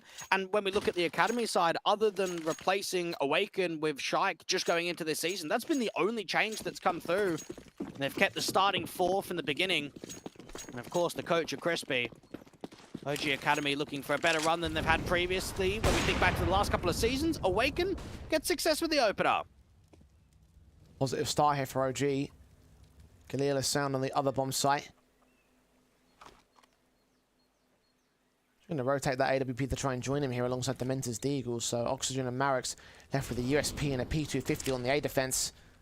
I better hope it's going to be some sort of B commit here, else they'll be in dire trouble here for OG. Sound about to get flashed into the banana check. Dementor ready to provide some assistance for his teammate. Got Awaken's Zorp ready to try and cut them back, and this actually could be a smart play because they're stacked up ahead of the half wall here. It's all down to timing for this flash. Waiting for the ENCE to come through, flash over the top, here comes the AK. Spray does damage. AWP gets one. Is going to get forced back. Deagle and Dementor in the backside now. Needs backup to arrive, and they are on the way in. Bomb's yet to commit. Berserk caught off in the back. That's an all-important kill. Brave is AK. Needs to lean forward. Now his teammates have that potential. Dementor has a rifle close towards the site. Smoke down towards Cross being seen. Brave seeing one player jump facing nades up towards him. Focusing on backside, gets that kill. Second player also being spotted. That might be info to call in the rotate towards the A play here. Oxygen does get caught back, and Dementor still known to the back of New Box. 1-on-2. Apeks Rebels to find their pick in. Deagle fires back, almost gets the double. Doesn't quite land the second on VHW. That is an excellent round, though, for OG Academy, because you've got to imagine what they've got to work with, realistically. Like, are we looking at a round victory with that sort of buy? No, we're not. It's a couple of saved-in weapons. You've got a Deagle trying to flash up both the Galil and that AWP to do as much as possible, and it's nearly a round victory. It comes down to a 1vx. The clutch doesn't quite come through from Dementor, but it's economical damage, and we can look at money in the reserve and think to ourselves, this is going to be a swing round. Both teams looking to reset one another.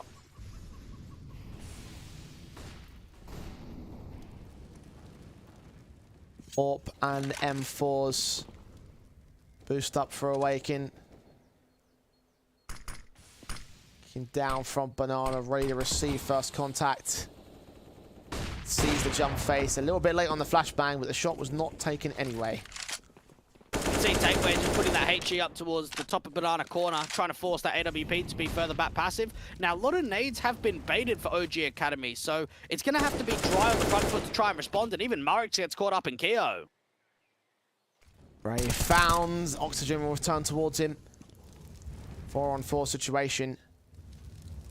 And they'll wait.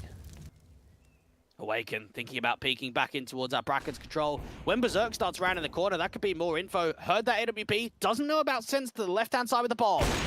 Finally catches him with a quick peek up.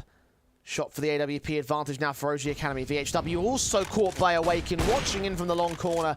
Gets the double up, reducing Apeks to 2. Berserk and Tateware to work off one another. Now, Tateware would have heard some of the footsteps of the B anchor of sound moving away, getting out to spawn, so he's going to start relaying the information over. This is an open B bomb site. The issue is, how do they still win a 2v4? Oh, not with their backs turned towards Sounds. As Tateware gives it up, Berserk couldn't land the AWP shot. That'll be one more on the board for OG Academy, equalizing the board very quickly. And this has got to be mentioned, that Awaken is now tied up the same amount of kills he got in 26 rounds in that game against Fnatic Rising in the first 6. That's got to be so much more positive for the team overall, and so much more confident for Awaken, because he's coming through into this team. He's only played 15 maps with them. He debuted in the Academy League only a couple of days ago, and now he's going into his second game, and things are looking much better. Force buy from Apeks not looking much better themselves. Heavy investing in the AK, the Galil. 3 pistols out in force. Oxygen, his M4, leans in, spots and sprays VHW. Brave, fast response. Tateware getting up towards the top of the boiler angle just to be able to recover another one of those rifles. Now, because there is a lot of armor behind them, you could see some more increased damage when it comes to this M4. Very passive on A. You've got more of a setup towards long, so might be respecting any lean towards apps.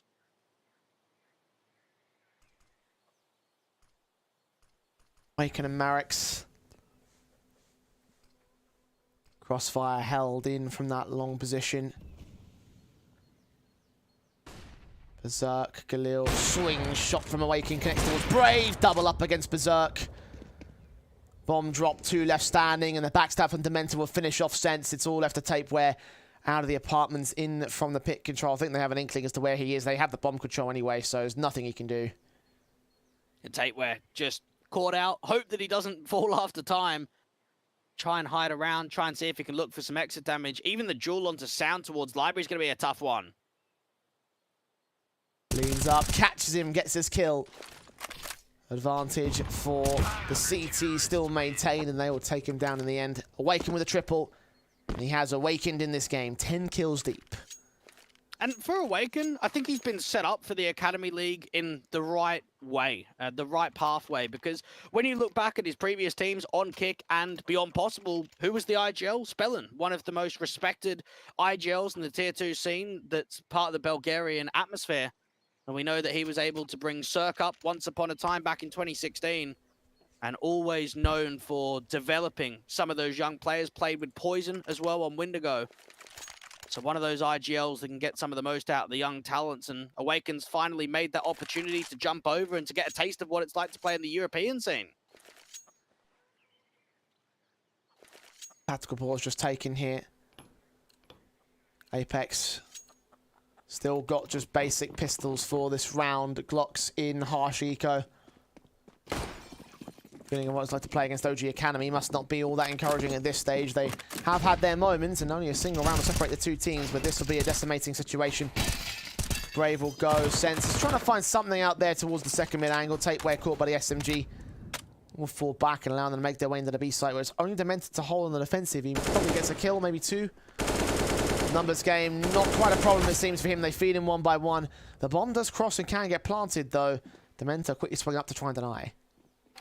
Sent to the backstab with the Glock. Ooh, nearly comes through. That's a difficult kill. You're long range, you're not up close and personal, and you'd rather have any weapon in the world outside of the Glock. FP9 around the corner, gonna hunt down the last player. Now, one of the attributes that we have seen from Apeks Rebels and OG Academy in the few games, I will say, that they've played, are slow starts. So to see Apeks Rebels down here at 3 to 5, there's not a massive amount of surprise. It's just whether they can start drawing it, being able to be competitive moving into that second half, because that's where the damage could be compounded and where they can try and keep this game competitive.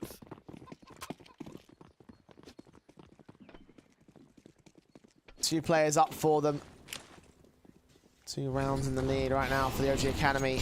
Nades on, damage done to Sense all the way up towards that banana position. Less than half HP for him. Tapeware caught quite an amount of that as well. So not the start in the rough round they wanted. I'm surprised that the HE actually goes down after the Incendiary did towards that balcony position for OG Academy, maybe hoping that they were going to draw in a bait and allow a walk-up, cancel any of that map control to get taken in the early round from Boiler. Now, a slight read for OG Academy that there's going to be more presence, perhaps with the amount of nades that are being used towards Banana, because they brought Murex over.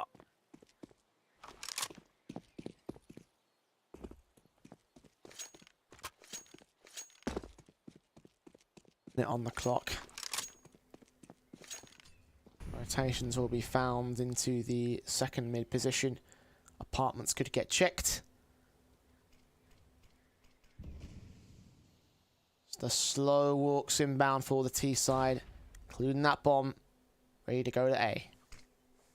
Sound repositioning towards mini pit. Always a great angle to deal with an apps pop. And you can feel the pace starting to charge. Missed long smoke though for the CTs. Still seeming like Apeks are going to be suppressed by it, though. They're not going to push past that gap.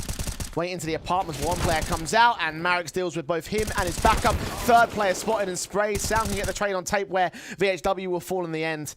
And Berserk, 1 on 4. AWP's watching for him. And Awaken won't miss. It's 6-3 for OG. Murex putting up a strong defensive towards that A site, focusing the attention back to long, over to the apps pop. Attention being driven down towards under that mini pit angle. And an individual who I would say the majority of people got to know when he joined up with Sprout from Luxembourg. Not a region that we see too many individuals coming out from when we talk about this level of Counter-Strike. It's always confusing to me because I look at Luxembourg and I look at the Netherlands and I think they're the same. It's similar. It is similar. I'll give you that with the flag. It's not quite, as I discovered. Oh, nade stacks. That's not quite what we wanted to see from Sound the Dementor. Caught off by the pistol stack, and these Murex will force his way forward. You was mentioning him a moment ago, getting his double up to restore order in the server. 3 on 3. HP might be low for him, but it's also low for Berserk and Tate, where Murex is looking for more. Finally gets dealt with. Oxygen gets 2, drops the bomb, and drops the round. And that's a shame there for Apeks Rebels. They get a double nade up towards the top of the half wall, but they needed to commit. They needed to get some pace behind them. And instead, they stall for time for a little bit. And now for Berserk, without any armor, 1v2 clutch. This is nearly impossible. Orb shot ringing out. Berserk tapping his way onto the back in the stairs position. Flash sent over. He's blind as a bat. Easy kill for Oxygen. Even Awaken. AWP was there and he needed support. Didn't quite do so. Not like his Nanas. 7-3 OG. Yeah, taking a bit more damage than they like to do. 3 players went down, but the money's still fantastic for them, so they'll go for the buy. And Apeks will take the second tactical. And the concern for Apeks Rebels is not so much the scoreline, but how the rounds are being shifted. This is 7 for OG Academy in the first half without even a single bomb plant, without being massively competitive. And when you look at that round, you needed that reactability instantly. This is maybe something that Mytha is going to be chatting to them about. They got a double entry, you need to commit, because as soon as OG Academy found themselves aggressing down bottom mid from Murrix, that was it. The bomb just got trapped, and VHW couldn't do anything but just try and offer up the jewels, start fighting, and between Murrix and Oxygen, and then finally Awaken towards the tail end there, they made that mission look easy.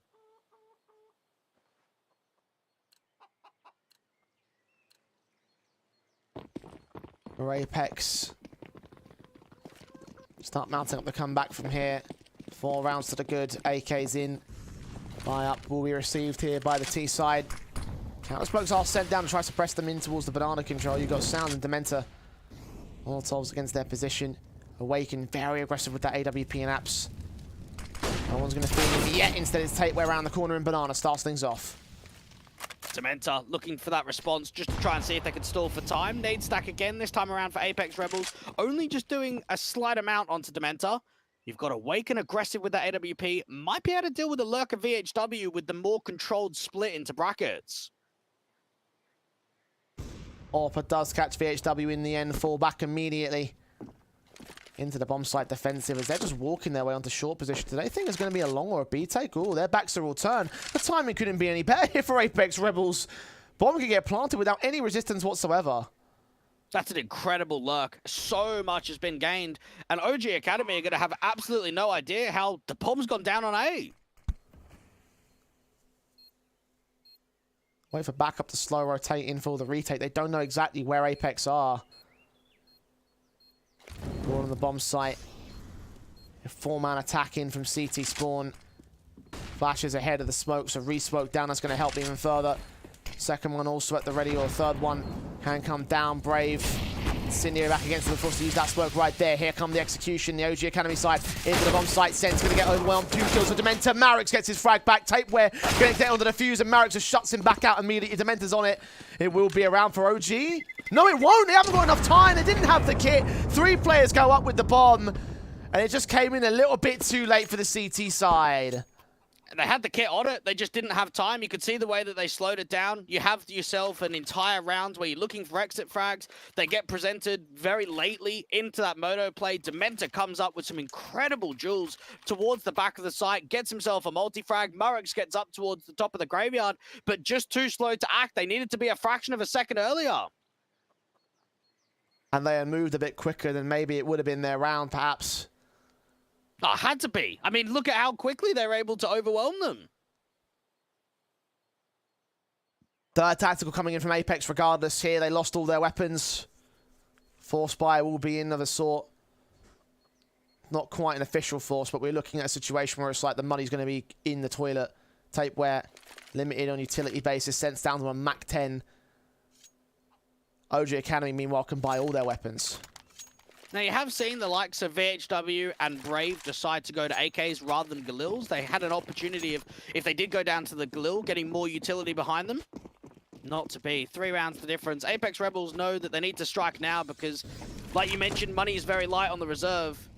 That's the worst case scenario, is winning a round and being able to lose all your players. Early nades going back and forth towards this banana control. It's the first and actually the second top player to that banana angle from the CT perspective that's taking damage by that. Incendiaries against them. Flash at the ready for Murrix. Pop forward. M4 of Sound gets the dink, but not the kill against Tapeware. Murrix has still got plenty of util to try and work with out from that spawn position. Dementor down alone on B. Think about the boost up towards the flower pots. We haven't seen this just yet. This is something new. M4 sat back and ready. OG Academy have gone for central site and ground floor defensives rather than anything else. Orb of Awaken. The mid and brackets position. Can't see anything of the T side. They're backed away looking into banana. Marks is getting that re-smoke down. Just over 40 seconds left on the clock. That starts adding some pressure because look at the rotate. Oxygen has a full belt of util. That smoke and molly might just be enough with a flash high. Mentor, Oxygen, and Marex. Smokes on, spray through, kill, found, one man down. Oxygen and Marex hold the crossfire still. VHW with one trade back, needs that second, won't get it. Dementor locks him and Berserk out. Moji Academy are right back on track. And you could just see for Apeks Rebels, because they're not aggressive on the default, they're not baiting enough nades. Now, that was obviously a very good read coming through from the Europeans, the idea that they're sending a third player back over to that B side.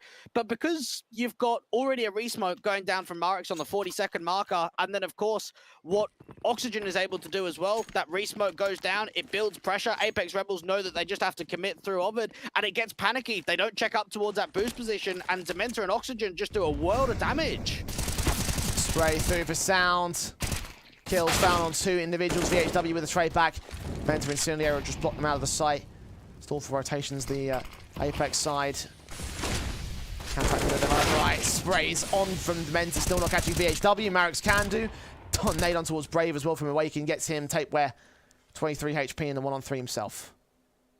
Awaken with that AWP has been so clinical, and it's not just the kill counts that's impressed me the most, Jay, with his performance, but the deaths.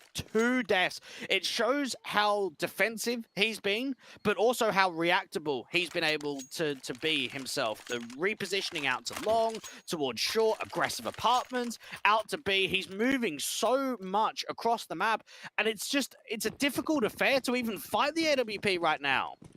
He's making it difficult.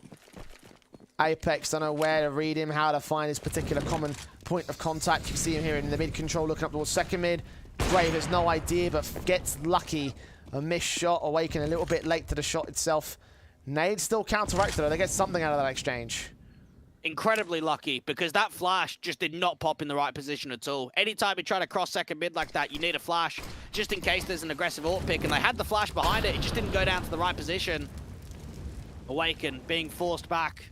Even further back, passive, now rotating over towards B. More presence out towards brackets, but not a massive amount of control being taken outside of the top of Banana. Down, ready. Crossfire of Awaken, look for that first contact, flashing and ready as well for Dementor. Had this exact same setup a number of rounds ago. Coming in towards the penultimate round of the half. Oh, the shoulder's been seen by Awaken. Berserk a little bit too far forward. The kill has been found. The advantage sits with the CT side. And there was a slight pixel before he saw his shoulder. That's why you can see the slight strafe over to the left-hand side. Oxygen down at Pit's gonna get some assistance. Flash in, Marex, one player out in the open, but they can't stabilize the spray down. 4-on-4, and Oxygen gets caught. Gap in that smoke. Nades on, should catch the bomb planter, and VHW will fall. 3-on-3, the planter's been stalled, but it should come down for the retake. Smoke goes down towards Moto. Gap in the right-hand side. They might just try and pop through this. M4 boosted, AWP firing. Brave has not been seen yet. Sense will be in a moment's time towards apartments. He's starting to lean out. Will Dementor adjust towards it? I don't think he will. Sense is not quite peeking in yet. Smoke start to clear. They silently fall off, and the AWP has made its way around towards short. Brave spotted, sprayed, headshot gained. Player in apartments now being spotted. Dementor doubles up, and it's all left towards Tate. Where in towards Graveyard, not making his move at the edges. One player gets a double, but Dementor makes it a quadra and holds the round together for OG. And Dementor makes up for it. Again, he was the guy that got onto the bomb in that late stance in the round that they didn't win on the retake.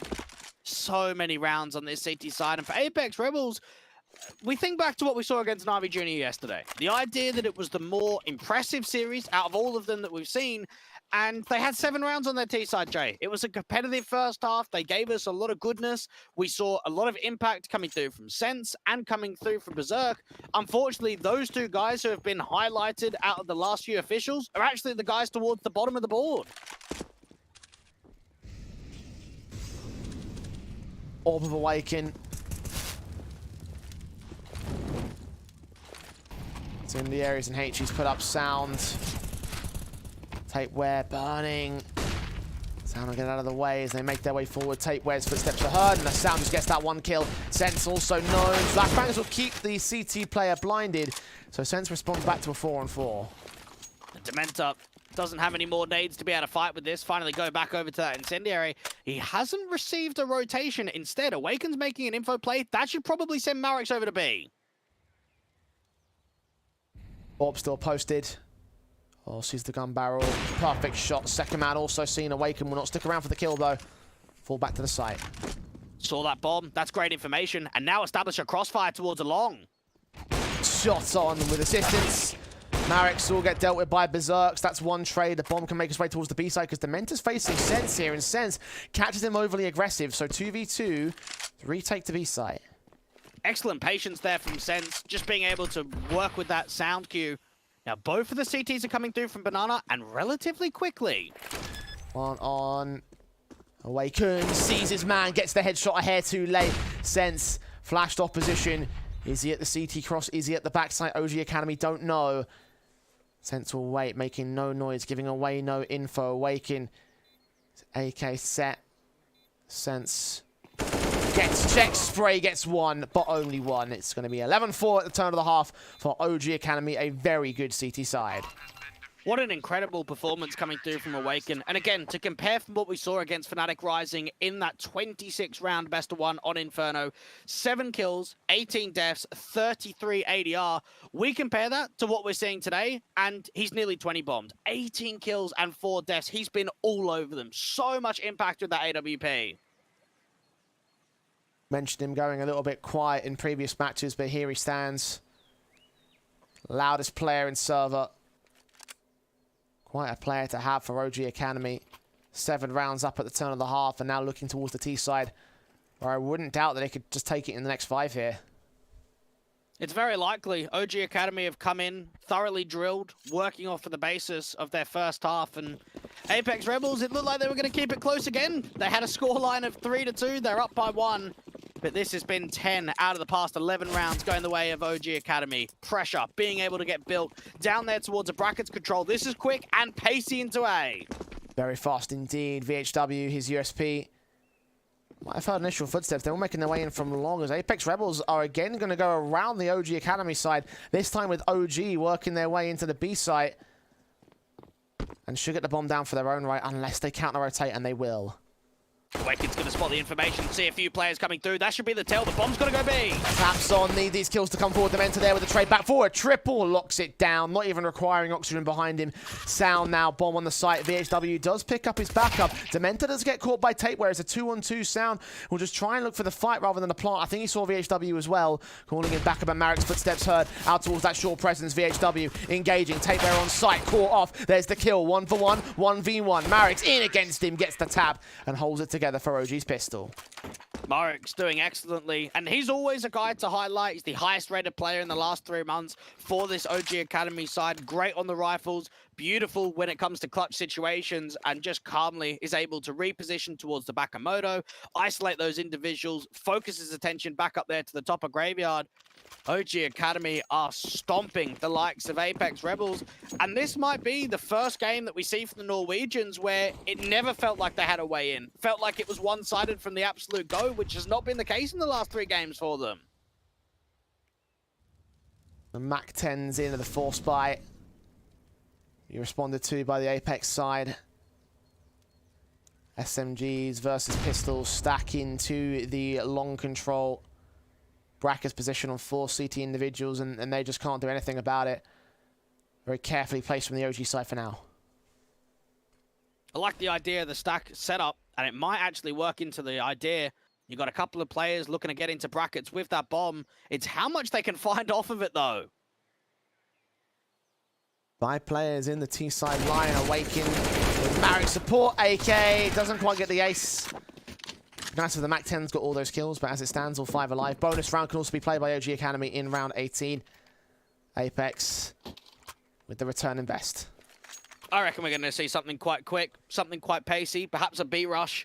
Try and get themselves through that half wall, just put pressure on. You've got plenty of nades, plenty of MAC-10s. And without a massive amount of head Kevlar, you know that it's going to be a difficult round. Apeks Rebels just need to slow any sort of aggression that they see on the server.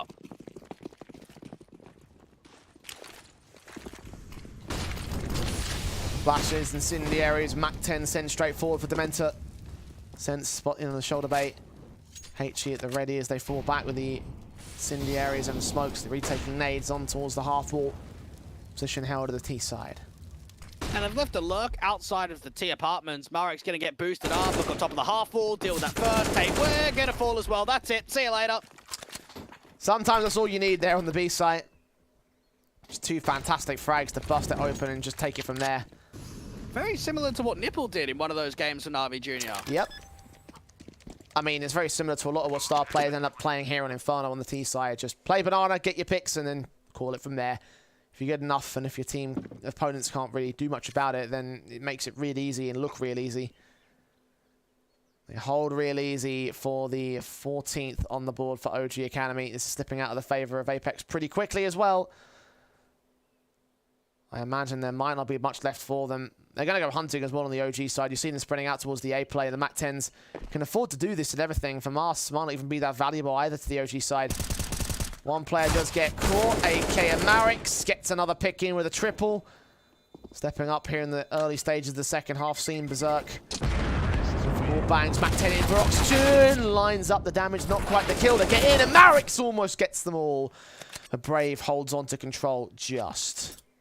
I think Apeks Rebels were probably going to force buy, go round 19. If they had two rifles being saved, you can actually think, okay, this is a good option. Now you might just have to lightly eco. OG Academy have been pumping rounds. And this is where, for Apeks Rebels, it's disappointing that in the games that look as if they've got more of a chance of keeping it competitive, it's completely the opposite. We think back to the opening game against Flames Ascent. We're not rating the Danes to be a tough squad or at least a high-end squad in the group. That was the most one-sided performance we've seen from them yet. And if we look at the history for OG Academy, don't get me wrong, they're a decent side, but they're no Fnatic Rising. They're no Na'Vi Jr. that can top the groups, that can go for deep runs in this competition. And we've seen it by the placings in previous seasons. So for Apeks Rebels, they've got to feel as if going into this game today, this is a chance for us to try and cause an upset, keep it close, and instead it's just been a slapping. Force back in, SMG from Arson, M4. CT guns back on the board, 14-4, 10 rounds to the good. Nade sent up, already trying to do some damage here against OG, spreading out the aggression from Marix. Well, get overwhelmed with a two-player crossfire. Oxygen makes it a 2-for-2 trade. 3-on-3 situation, though. This is a bit more dicey for OG Academy here. Oxygen's just stuck, so just trying to pin more attention to go his way. While that's happening, you've got the B-site players starting to take a walk contact. Berserk from CT might be able to spot this. Cross, Berserk spotted, swung out, heard of the body block. One man now, back at dark for VHW. SMG gonna wait. Incendiary sent in. They might not be ready for this. Could deny Awaken. That's one more kill. Again, they're keeping pace 2-on-2. Flashes in from CT, so Sam now knows what's going on from the crossfire base. Doesn't need to see the player. VHW, no entity. Molotov sent towards Dark, however, couldn't call that in time. Sound adjusts. VHW picks up the frag back, and the crossfire works well. Oxygen alone now, up against two. A smoke's down to suppress for time as well. Only 45 seconds to get this kill or the bomb plant. Just hoping that the mistake gets drawn on the edge of that smoke. VHW puts himself in a strong crossfire with that MP9. Oxygen's got time to play with. On the angle. Sees the head just barely spray to a one-on-one, but where is Sense? Last man standing. No smoke to CT. SMG engages and Sense keeps it alive for Apeks. That was incredibly tunnel vision coming through from Sounds. It was a 2v2. They had plenty of time to work with. And yes, they know that he's towards the back of New Box. They see him, the volley goes in towards Dark, and he just starts focusing his attention towards the kill. And instead, you've got CT Spawn completely opened up. That was an instant capitalization. OG Academy getting flustered in that 2v2, and it allows the Norwegians to at least gain the first round in quite some time. They were looking like a 16-4 result was on the table for them. They turn it back around, at least for the time being. Losing 4 of their players, forcing the buyback on that SMG player means that there's still M4s and FAMASs in. 3 of FAMASs in particular for the CT side is going to be a very broken investment. And OG with their AKs charge on into the A play with Sound leading said charge. Check in sight. You've got Brave into the apartments and Berserk on site, getting those 2 alongside VHW's kill. So it might not be as easy for OG Academy as their confidence made it seem. One pick has been found back by Oxygen, but it's still a 2-man advantage for Apeks. Marks is hoping to cut both of these rotates off towards a library control. Instead, the CTs are wrapping in from Arch. He might be able to get in behind them. It's all a matter of timing on the position. It's quite late on that timing, though. Making his way forward at this stage, but his opposition has made his way out towards long. They're going to watch library. They'll have to do so now. Berserk is caught. 2 more to gain. Double up, but not the triple. Oxygen now, half HP to get the 1v2. Seen this position before, only in the last round. Try and get another clutch together. Seen VHW burst on. Shots not connected to the Molotov. Pulled out, and VHW swings at the right time to grab his kill and grab the round for Apeks. And now it's just survival rounds. Now, we've seen this, I would say, in a few of the series. I think back to the Na'Vi Junior one, the Fnatic Rising, where you have a couple of survival rounds, but it's getting it over the line and turning it into a comeback, which is going to be a difficult task. OG Academy, even on this upgraded eco, you've got some pistols, you've got armor in for oxygen, slight amount of nades. This could be a deadly round, and for Apeks Rebels, they're just looking to strengthen their economy. They've got to try and take as little casualties as possible.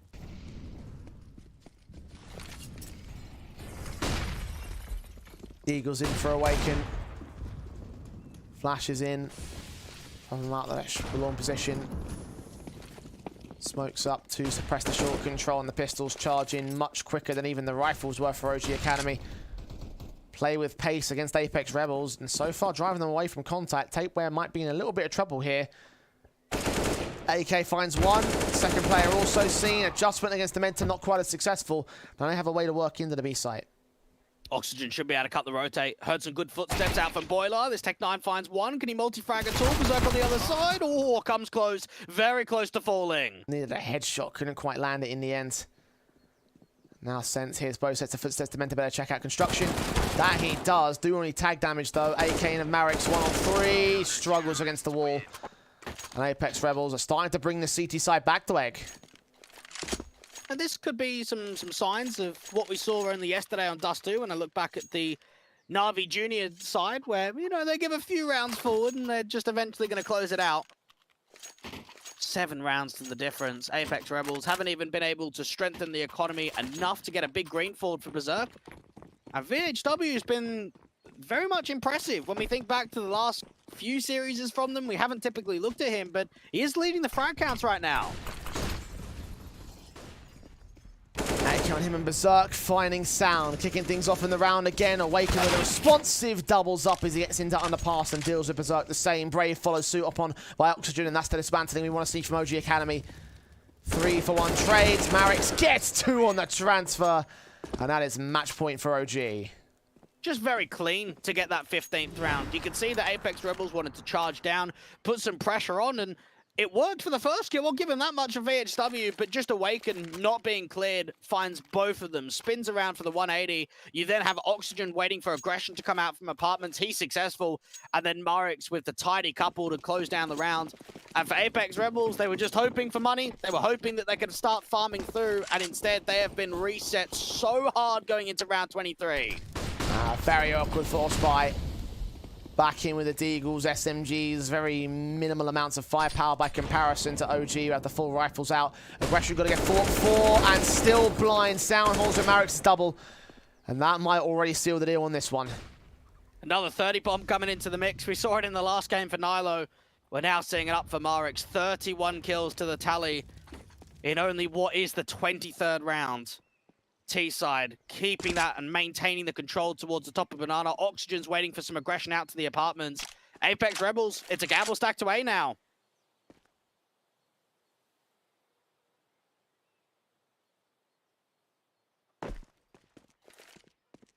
Pressing in with the smokes, the Molotovs. Sent by Dementor onto the A site, but Bomb can make his way in towards the B site. Oxygen still gets his kill. Brave down. Berserk and Tapeware, last 2 left in the round, last 2 left in the matchup for me. Try and engage, try and find a decent fight and a decent kill. Damage onto Dementor though, it's only damage, no kills for anyone on the CT side. 16-7 OG, looking particularly fantastic in that matchup. And, well, I mean, look, it's kind of to be expected. We kind of walked into this matchup saying they were favourites. Kind of hoped there'd be a bit more fight from Apeks, but didn't work out that way today, Dwight. I'm with you, if I'm going to be honest. Done and dusted. That was a pretty easy series. That was consistent from the beginning and into the second. But when you have the idea in your mind that it's competitive, the first 5 rounds of the game, Apeks Rebels had a lead. It was 3-2. And then they just got pumped from that point onwards. Yes, there was a slight little resurgence towards the end there, but that game wasn't close. Not at all. And for OG Academy, that is a perfect response after what was a loss yesterday. I like to think that there's a bit more capabilities around what Apeks were able to do in that matchup, mostly because of the fact that we're looking at that first start of the game, and then when we turn towards the rifles, that's where OG really took control. The second half, however, was a complete and utter stomping, and that's something they're going to have to work on in the near future, but it is a loss against the expected side. I think the main highlight to take away is Marix coming online for that one. He really was the man of the hour once again for the OG side. Marix put on a good performance, but at the same time, that's expected. For the man of Awaken, he's averaged a 1.00 rating since joining this team over the 15 maps played. So the idea that he's comfortable, he's given us some flair, he has some great multi-frags, he has like 2 deaths going into the second half. He was so impactful with that big green. And then, of course, the expected player of Marix around him puts up another good performance. Beautiful stuff, honestly, just brilliant stuff there from the OG Academy side. They can be proud of what they were able to pull off in that one with a victory in a very dominating fashion. And we roll on throughout the day to continue with our next match in proceedings. Astralis Talent up against Spirit Academy in their doubleheader matchup. Don't go anywhere. We're back after the break.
Welcome back to the Academy League, getting into Spirit versus Astralis Talent. We saw Spirit earlier on today, losing out their match against the Young Ninjas. Not the best of starts for them, I guess, Dwayne, but an opportunity to turn it around against the weakened Astralis Talent side who just got their first win in yesterday, who they themselves also bounced back from their own start in the season, mate.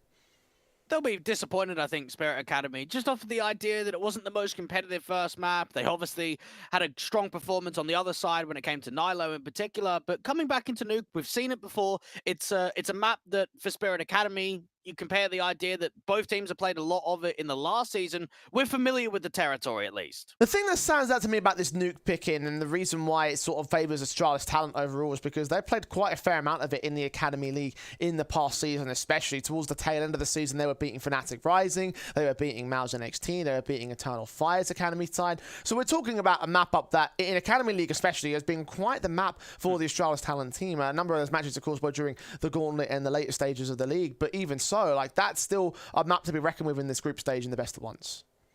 And again, there's not going to be all that often sort of leniency when it comes to the veto process in these group stage best of ones, because you're always going to hit middle of the map pool. For Spirit Academy, we've seen them play it up against Prospects yesterday, so they know that they played it recently.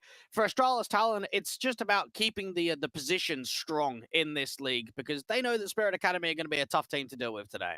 Again, Astralis just got their first win on the board very recently, an opportunity to try and bolster that up with Spirit being weakened a little bit earlier on today. I wanted to kind of call back to that first match and make it the big sort of comparison point for Spirit Academy. Did they do much wrong up against NIP earlier? I think we didn't see a strong performance out of Art Frost. I thought we saw an average performance out of him. Seemed as if early on in the game, when he had the Scout, when he had the AWP, he was finding a lot of impact, but it wasn't impact that was leading to rounds. I thought Donk was slightly underwhelming too. So some of the more hard hitters that we expect to be more consistent weren't quite there in that series. I'm definitely looking at Art Frost to try and bring up his own particular performances. Like, obviously, like, we saw him on the opening day, and he looked like a brilliant individual over the course of the first couple of days of the league itself. Like, he was just on fire, perfectly hitting every single shot that he got presented.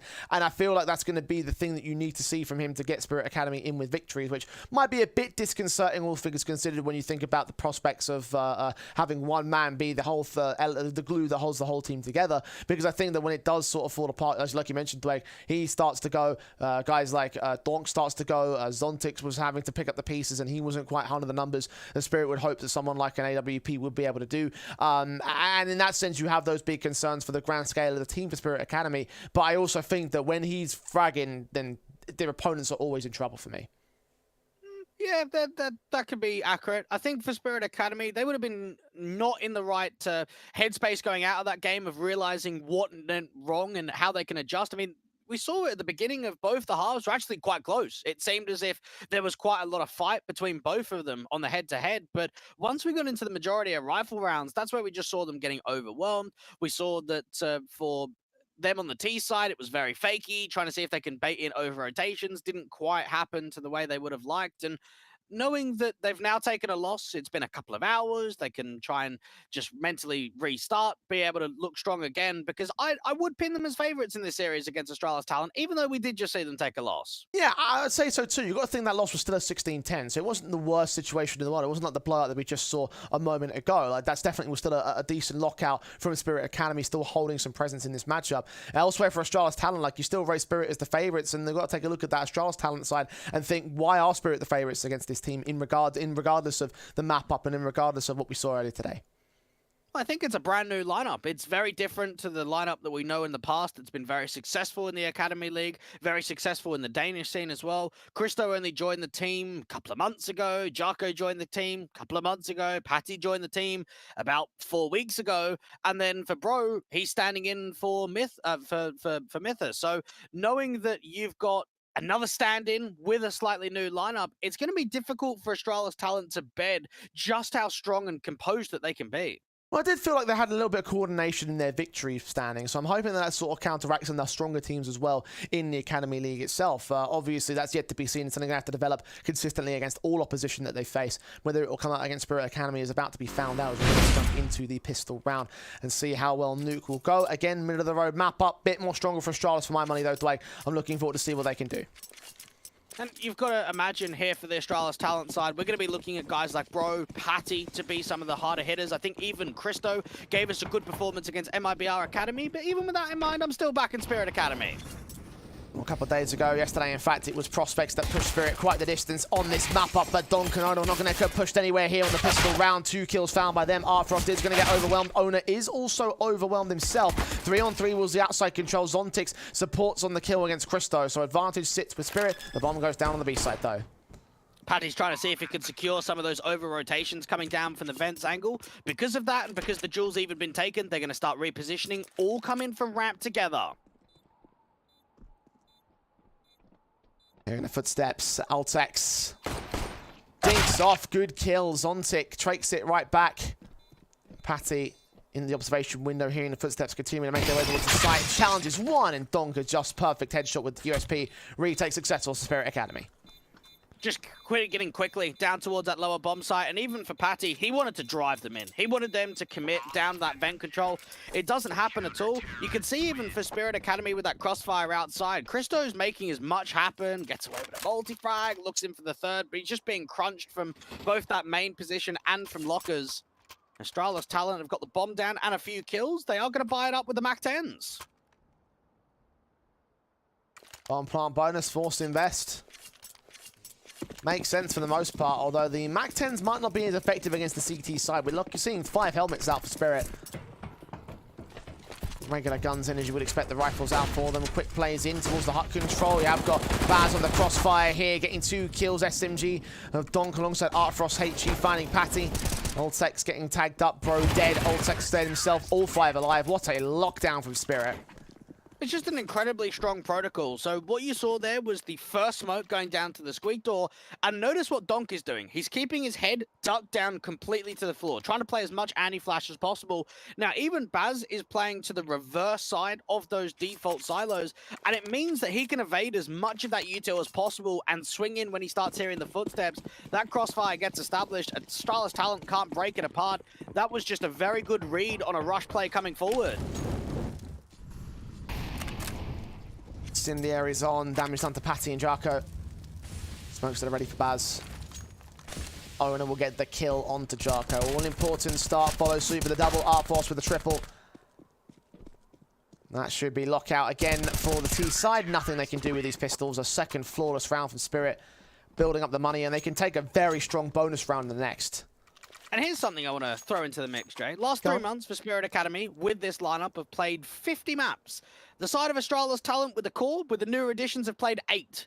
So that's already comparing just how fresh and just how new and just how little game experience this Astralis talent has got against one of the grindy teams of Spirit Academy. As well as that, to think about the tournaments the Spirit are playing in. We mentioned earlier all the CIS leagues like Frag and SDTV and ESEA Advanced. All these tournaments that they're trying their hand at competing in and doing damage towards. Get that experience against some of the international talents and some of the other guys that might not have a look into the Academy League itself. Utility sent as the T's work their way up, the smokes come down. Suppression is on. Use those smokes to try and work towards outside. Now you've got Owner, who's been very consistent in this outside play. We saw it against Prospects yesterday. Even that Incendiary is going to try and slow it down. How much can he find? Owner finds 1, 2, and 3. Mowing down everyone, including the bomb. Oltek's allowed 1 trade, but it's a 4v2. Even Bro just trying to see if he can lurk himself in towards a lobby control, catch off a single duel towards main, spots out Baz, so there's workability with information. AK versus FAMAS here. This might be a little bit awkward for the CT player. Fortunately, Baz escapes the ire of the Molotov. The AK is forced to fight onto an M4, takes a ding, but also finds the frag against Zontix. 2-on-2. Artfrost watching the outside for Oltek's rotation. Bro starting to act against the FAMAS. I don't know if he heard a footstep or what, but he's going to be ready for Baz here. Case of HP advantage, and he loses it. FAMAS doing well to get back in towards that squeak door control.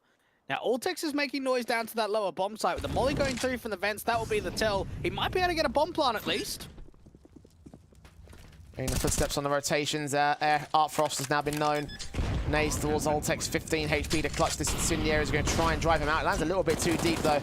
And Baz will get the kill anyway from Decon. So advantage held, round gains. 4-0 to the Spirit start. And not as convincing as you'd maybe want it to be. The IGL of Owner towards outside and secret gets yourself a 4v2 advantage with all the information in the world. And there was perhaps some overpeaks coming through, the aggressive stance in towards ramp. You then had Baz trying to do the exact same thing. Things get out of order for a little bit, and it means for Astralis talent there's another buy on the table when there probably shouldn't have been. There shouldn't have been a chance of even getting a bomb plant. Be happy with that regardless. Damage done to Spirit, so all in all, a decent opportunity to take back something from the CT side. Money is a little bit up and down. Should be good for a buyback on the CT side, but Astralis will set up reset potential. They can win round 5 already. Bro's been tagged and Christo has been sprayed through the smoke. Owner dead. Owner gets the kill rather. And Artfrost reveal himself towards the outside. Bro starting to walk though, get himself out towards that open vent corner. Deal with Baz, that's a great timing. And Bro is perhaps someone we need to keep an eye out for more because his impact in Squeak Door has been quite high. Had some brilliant players in the last matchups. Need to hold his own, force out the situation there towards the Squeaky Doors you mentioned. 1 trade back to a 4-on-4. Owner about ready for these smokes to clear up from Mini, Patty and Jarko. Putting utility down as Donk waits in the rafters for the hit to come through. There's Owner with a kill. Jarko to fall. And the execution might be stalled for a moment. Orpin of Artfrost on the backside. Assisted by Donk, who gets 1 kill. Artfrost pressured, but they've reduced to 2 on Astralis talent. And now the rest of it should all fall apart here. Almost for Bro. Bro trying to see if he can fight out in the open, but it's all by himself. Oltek's was trying to set up the cross, but he's low HP, so he's going to be more defensive. He's not going to be able to swing out into the open. If he can get down the vents, he could get a bomb plant towards that lower bomb site, but not to be. A triple coming through from Donk. 5-0 for Spirit Academy. That's more like it. That's the more confident rounds I want to see from them. Extremely strong start. It's encouraging to see Donk really going up. And he mentioned how he was a little bit silent, a little bit lackluster over on Vertigo a little bit earlier on today. Really, the big fragger right now has been Owner on outside. A lot of outside defaults being dealt with by him. I'm surprised that Nuke didn't get banned out from Astralis talent as well. You consider the idea that they picked it against Hot2, Tag, Monty a couple of times from the perspective of Spirit Academy. It's a matter they pick in best of 3s. You start to see why. Owner finding Bro, nades on Oltek's. Nades to return damage, but not quite find the kills against him or his teammate on top of the mini position. Donk getting his piece of the pie. Meanwhile, indoors, sprays of the wall bangs. The Eagle's now been seen. Owner gets his next frag, 2k to his name. Very little damage done to the CT side. Christo stands alone. Just trying to make as much impact happen as possible. The Spirit Academy will be very familiar with the nuke when it came into the opening start of the playoffs when they took on Big Academy in that upper bracket semi-final. Picking into nuke and being forced all the way to overtime. Trying to see if they can plummet it even further into the map pool, make it a strong map for them. And when you compare the idea that it's a map that they pick, it's also a map that for the second time in 3 best-of-1s has actually been floated through in a best-of-1. 6-0, Astralis talent. Still yet to see anything from Patty and Jarko. 0 kills. Time to be at least a little bit concerned at this moment. Of course, it is 6 rounds deep. It can still be turned around by Astralis with a lot more matchup to go. Just the fact that they've been overwhelmed and stomped out is the way Spirit have done with players that are still in 0. See the set piece execution come in. Frost has already dealt with the first. Jarko down. Spray through from Baz. Gets Bro next. 5 on 3. Orpa still watching. Patty adjusted towards by the AWP. Picks up the double. Not quite the triple, but Donk is there regardless with the crossfire on Owner. 1 man left with Crystal, who won't be able to get much done. He gets that first pick, but not the second. And what's impressing me with the style of play that I'm seeing from Spirit Academy is it just looks very comfortable. You have a look at that crossfire. You've got the AWP in heaven. You've got Donk out there towards the closed vent corner. And then Baz that was playing the default silo anchor. And just the way that they're like working off one another, establishing some of those crossfires. Even that Mustang angle has been very difficult to deal with for Astralis talent. Taking their first tactical. Just trying to see what they can find. There's just some farming players, and Owner, he stepped it up massively, and he was quite an impactful player in that last game on Vertigo against Young Ninjas a few hours ago. Being impactful here against Astralis talent, but not the only individual that's impactful here for Spirit Academy. Donk, only 2 frags behind his IGL. Astralis taking a tactical and have their guns back in. The Galil's in for 3 individuals. Patty, Bro, and Jarko, who is full James Bond in this matchup. 007. Going to get something together soon for him and the rest of Astralis in general. Smoke's set, flashes at the ready. Defaults locked out by utility. Jarko just trying to show some presence towards the top of Silo. Now, what they don't know about is Owner getting up towards Africa. Very aggressive towards outside with the setup of Donk. Incendiaries trying to force him out, thinking they might have cleared out back a red box already. Bait and switch with Owner and Donk here. 2 top fraggers, and Frost also the AWP posted, ready to receive them. Looks up and over. Utility Ascent, flashes over. Shoulder spotted. Patty's going to get tagged up. Donk might get flashed off himself. Owner is checked for. Jarko gets a double. 5 on 3. Frost just being smoked off. Nothing they could do about that. And finally, you start to see some confidence. Jarko towards outside, capitalizing on that over-aggression. But it's what happens after the fact. Baz now trying to get aggressive to get a pick back to lobby. In with that M4. Meanwhile, the AK of Zontix finds aggression in towards the ramp room in the lobby. Christo forced to trade it back. Down to 2 players for the CT side. The wraparound backstab from Baz. Might not see much here. Christo should be able to get that plant in.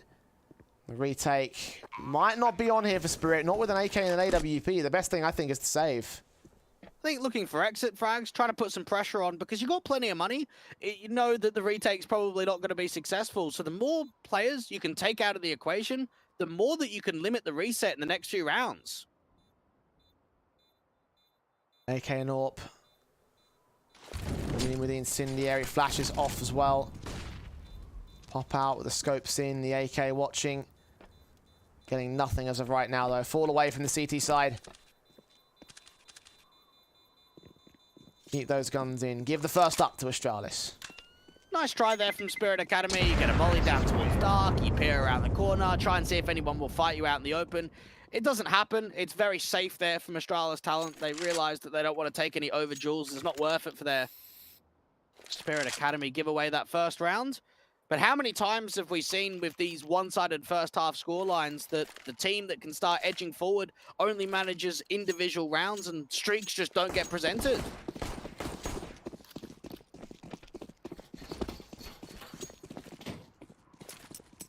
But a streak of 7 rounds for Spirit to start things off. Astralis put that to an end to set up a streak of their own.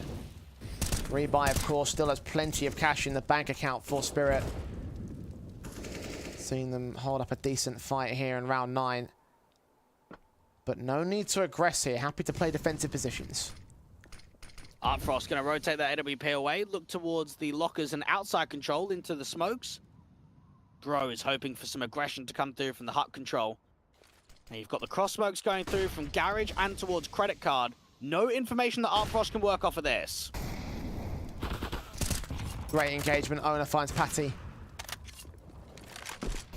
Of Artfrost. Watch ahead, but see nothing as of right now. Jarko moving in. M4 out towards the B entries. Altex, meanwhile, trying to find a trade out towards ramp. Owner just so annoying to play against. You could just see as soon as those smoke goes down, he wants to try and peer up, get aggressive towards the top of credit, and now looks to be the ramp hit.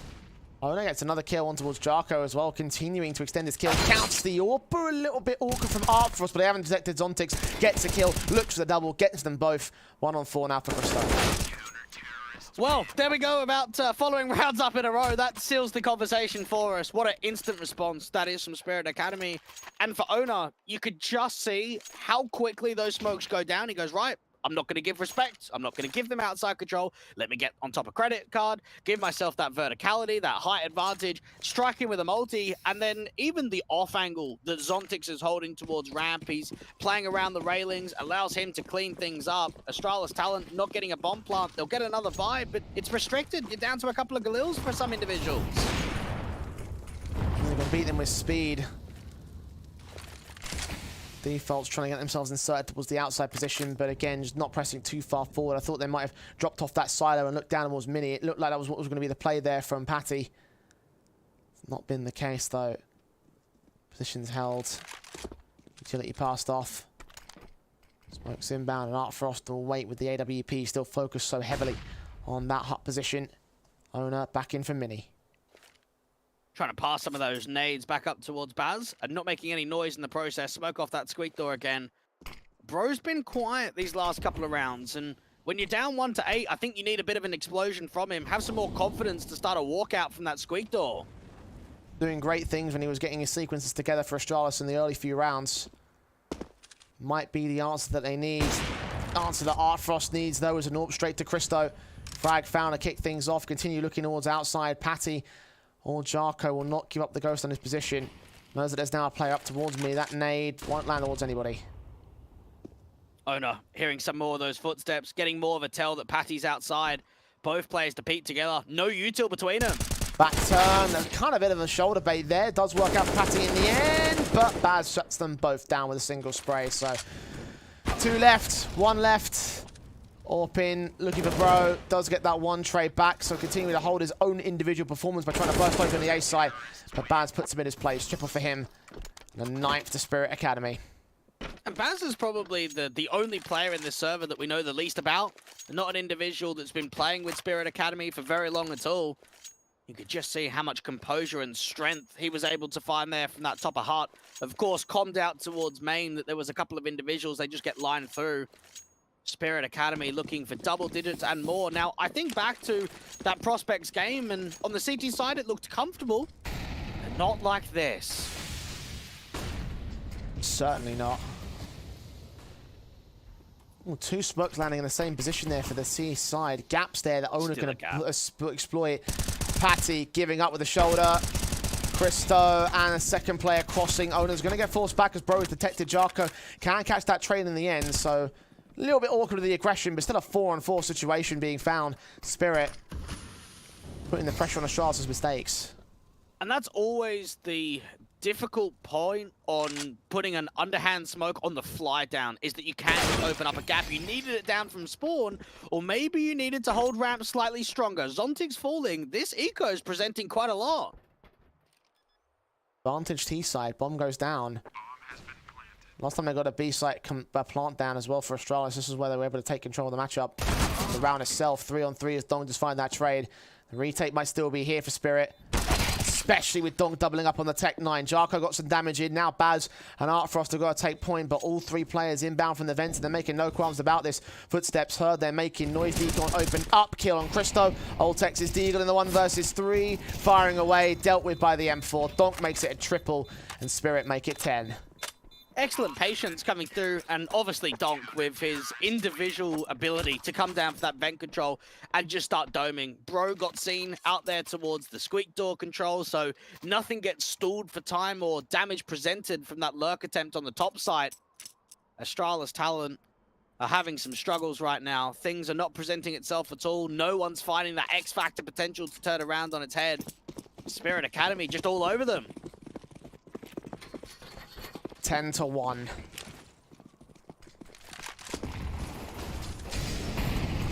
Starting to look like this might already be a done matchup there, Dweg. Holding out to the turn of the half for Astralis to do something with it, and Patty will at least start things off on the right foot in this round. Owner down, the walls outside. And Bro following suit on Baz, so 2-man advantage here. It's a start for them to work with. Continue the pace down towards that lower bomb site. Now you've still got Zontix, who could be here with the crossfire with Artfrost. Oh, and there's the shot to connect. Jarko's going to have his attention pulled towards the ramp position. Kill found on Zontix, 3-on-3. Engagement upstairs for Dong does not go well, Bro. Trades it, 3-on-2 for Astralis now. But two players are very heavily tagged up. Get that bomb down. Try and get it safe. Open for that main position. Zontix and Artfrost, last time around they were in this sort of position. They just look for exit frags, try and see what it presents itself, try and hit the economy hard again. How aware are they of the damage here? That's the big question. Bro would be the easy target. Christo's AWP might be able to get a shot up before they connect to spray.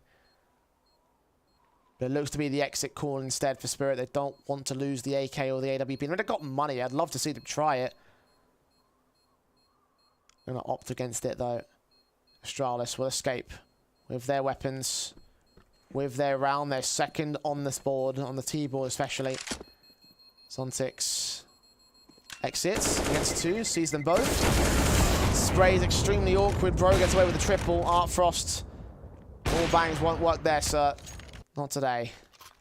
And this is very much more of a vision of what we saw against Prospects in that opening best of 1. Now, yeah, we got a good victory against MIBR in yesterday's game, 16-9 on Inferno. Looked quite comfortable, looked like they got it over with ease. You also need to temper yourself and say, well, MIBR Academy are going to be one of the weaker teams in this entire competition, and that when Astralis talent take on stronger teams in the group and some of the hard hitters, it might just be a very difficult affair this season. Oh, shot from Bro. Spray through on Donk. Catching a bit of over-aggression now for Spirit Academy. Astralis have found their form at last. It's only just a single spam, though. We know how many times Astralis talent have had opening man advantages and not actually pulled the round forward of. Spirit Academy have got Artfrost starting to swing towards outside, see if he can find a connection. Patty's towards the back of T-Red. Putting his utility up with the incendiary and the flash. Artfrost watching as Art fall back. Patty continuing to move into secret control. Teammates still in lobby though. Hit's not defined. Seems as if it will be a ramp take eventually coming through from Astralis talent. Bro, there's a slight gap in that right-hand side of the smoke. Owner's trying to work with it. That could be the response the CTs are looking for. This crosshair trained right on the man, but didn't pull the trigger, didn't know just yet. I don't think he was given enough information. Missed Molly, I think, in there from the skylight. Make their way downstairs into the site, onto the bomb plant. Retake again. Spirit Academy down by a man. That's a very good read coming through from Astralis talent. You already had a lurk down there to the lower bomb site of Patty, and then just get the vent dive in. Christo with the AWP trying to cut the rotates off from the top site. In from lobby, trying to see if he could slow it down. Spirit Academy taking a while to come through, and it shows that they're going to be hard saving again. Yeah, I don't know why. They've just got money, right? They've got cash. I understand round 15 might be an awkward buy, but they've never gone for like a decent retake when they've been down by a single player. It's always either been XVX or XVY to their favor. Man disadvantage and they just don't opt for it. Astralis get away with another good round. Spirit taking the conservative approach. Will have their weapons for the next one and the one after that. But we're approaching the late stages of the half here, and they're just going to focus on getting more rounds on the board for me. Yeah, that was definitely on the safer side, and maybe a little bit uncharacteristic how most teams would play that round. But we're going to round 14, and Spirit Academy know that they've been able to put a lot of pressure in this first half across the board. Bro, with the opening man advantage, has actually turned that into quite a nice and tidy third round. Owner towards outside with the early nades. Instead, for Astralis Talent, Bro's going to be slightly more defensive in Squeak Door. Fought off by wall bangs there. Nades on Jarko. 55 HP. Art Frost. Or posted extremely close, Bro. Here's the damage being done, and Art Frost gives up the frag to start again. Baz's M4 will try to take position in a hut. Hold back at the corner. Bro has been incredibly successful with these entry attempts. Owner and co thinking about putting pressure back onto the Squeak Door and the hut control. It might actually be a peer into lobby. Rhythm inbound, Bro. Angle hell. They catch a Vortex instead. Bro wins his fight back, drops in, does get a second on the way out. He's really stepped it up at the tail end of this half. 3 for his name. Owner now wrapping in the backstab. Probably could catch the bomb carrier here. Making noise, though, and gives Christo all the info he needs. Zontic's trapped towards that lower bomb site, overreading it. You could just see how important that kill was from Christo. Bomb doesn't get dropped out in the open. They can get it down to a safe A plant. And Bro has shown us some impressive signs over the last few days. Been the impressive man of Astralis Talent for me. The main reason why they're back in this is multi-frag potential and impact he's had, especially in this round, as a perfect example. 3 to his name and off the back of the kills, even when he was pressured by so many CTs in lobby with that crunch. Dealt with them effectively.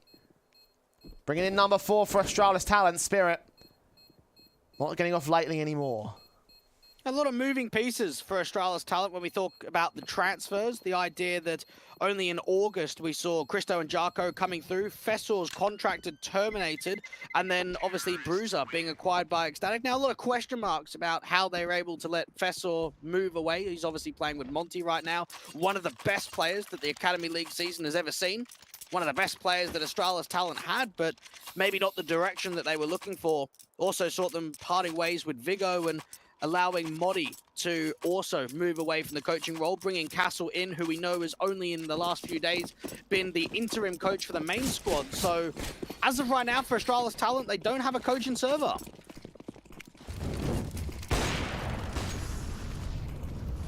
Might affect him in the long game. Incendiary is ahead. 2 players make their way past, and Art Frost finally opens up around here for Spirit. Hearing the footsteps downstairs, they will call it for backup, and there is Owner with that support. Gets only 1. Art Frost follows suit on Jarko outside, and Patty is reduced to 4 HP for that trade. Now Dom's got an easy pick, surely. Yes, bomb dropped, Bro. As fantastic he's been as in a 1v4, I don't think he's going to win this. Can't imagine so. Even getting out towards the top site, what are you going to gain with this? Hope to catch a CT sleeping. Off guard, Baz has spotted him towards that main position and just wasting time, waiting for the CTs to be able to get around him. 1 kill. He's against him, and of course the bomb being held on down the tunnels and down the corridors. 60 seconds, so Bro has a little bit of time to play with. He's making a lot of noise giving away the information, though. So the CTs will adjust against him. The only way he really wins this round is if they give away the 1v1 fights. He hears them himself. Molotov sent to stall for time as well. Even that smoke going down towards the molly indicates he's coming through.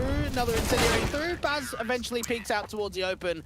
An 11-4.5. Not many testing moments. You could have a look at that from the Danes' perspective and say, well, they were 110 down, so it's been a light resurgence towards the tail end there. But as an overall picture, that has been a disappointing first half from them.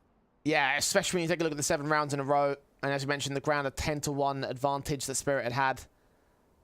It did look good towards the end, and really those last 4 rounds, Bro was stepping up for me. Like, he's just soared ahead of everybody on Astralis Talent, 2nd top on the board in the overall server.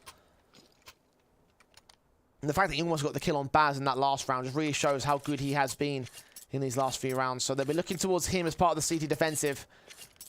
But a lot of CT defensive to make up. 7 rounds in the lead for Spirit as the pistol goes live for the second half. Some nades going down to Owner and Art Frost. You wonder if Pace is going to be naming the game again. Out to Squeak Door. Dom tries to explode it immediately. Darko can't get it. First blood drawn by Donk and Baz. Kill game with 3 CTs pushing in from the ramp control. Lobby crunch attempted. They're going to get Baz for it, but Donk is so quick to respond. Owner gets involved, sees 2, drops that bomb. Donk with a little bit more work to do, but he gets that kill on all takes anyway. Bro on 3 points of health, can't stand up any further. So advantage sits with Spirit, and the A site can get gained. Donk making some of those refrags look easy. Out there towards the top of the lobby control.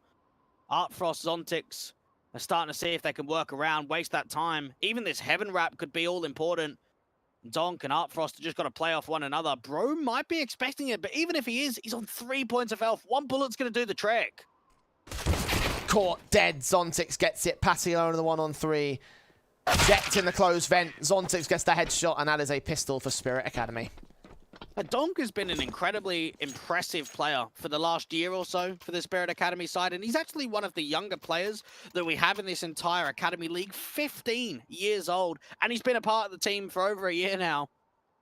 So much prowess with the rifle, and you could see it in the pistol round there, just peeking on Owner's back, allowing himself to clean it up and to not make that awkward, aggressive position towards the top of ramp be out of order to capitalize through.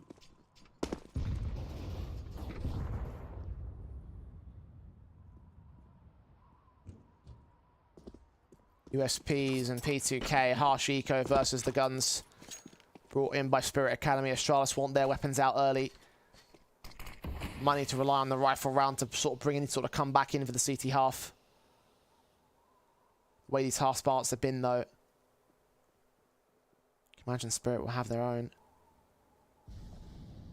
4 players up in the rafters with the boost alongside Jarko playing central site anchor. This will be a difficult affair. The classic Astralis boost. Try and hope that you can commit them to an upper rush or an upper execution. As soon as you get them to come through from that hub control, maybe 1 or 2 kills can present itself with this lockout. They do get 1, and the second player does get traded back by Artfrost. Rifle can get picked up. A little bit of damage being done to the T-side pro layer. Probably a bit much than I'd like to be comfortable with. But Jarko is going to face on Baz, 100 HP for him. Check the corner. Get his man. 4 alive. Good stuff for Spirit. I think the only positive sign that we've seen for Astralis talent is that Bro's comfortable. Again, standing in for this team while Mr. is able to play with the main roster. And this is his 3rd game with the entire team. So hasn't played many officials with them. And we saw on T side just his consistency on the lurk out there from the squeak door and the punishment that he was able to find. Not getting much around him, though. Christo with that big green glass cannoning going into round 18. Flashes in. Mac 10 of Baz. Quick up.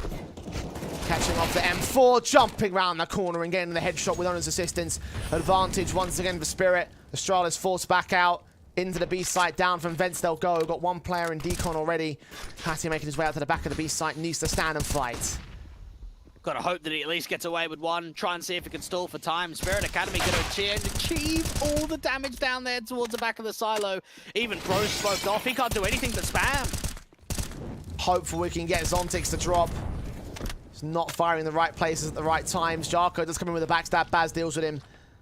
Christo and Bro, last 2 players remaining. Bro in from the observation window. Christo comes in from decon, gets his pick on Owner. That's now 3 players left for Spirit. Smokes back, suppression involved. Bonfire can be secured, and now as Bro goes down, it's all on the AWPer. Christo gonna back out of there. No way that he's going in for this round. And it is early, so we do have to be realistic with the judgment about Christo. But I will give you the numbers, Jay, since joining up with this team. 8 maps, lowest rated player for Astralis talent, -23 KD differential, and a 0.88 rating. The numbers do not look ideal for the new young man. And when you're the AWPer of the team, you've got to be expected at a higher level.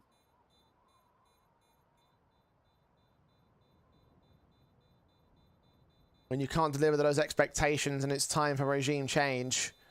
At least Christo gets the exit onto Donk. But it won't lead to a round here, and even in spite of the early doors in this half, Spirit have bolstered the economy state. 14-4 will see the buyback. And for Astralis, do they force? Do they save? Like, what do we do here? I think force it. You got a AWP around you, and you're down 4-14. So I think you give it as much backing as possible.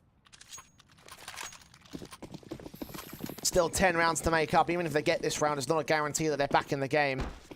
Christo's boosted, run boost attempted, didn't quite make it work all that well. Will get back into a squeaky and forced away by the flash and the smoke. Quick rush into the site. Zontix and Donk just get two. Baz finds Patty. It's round over already.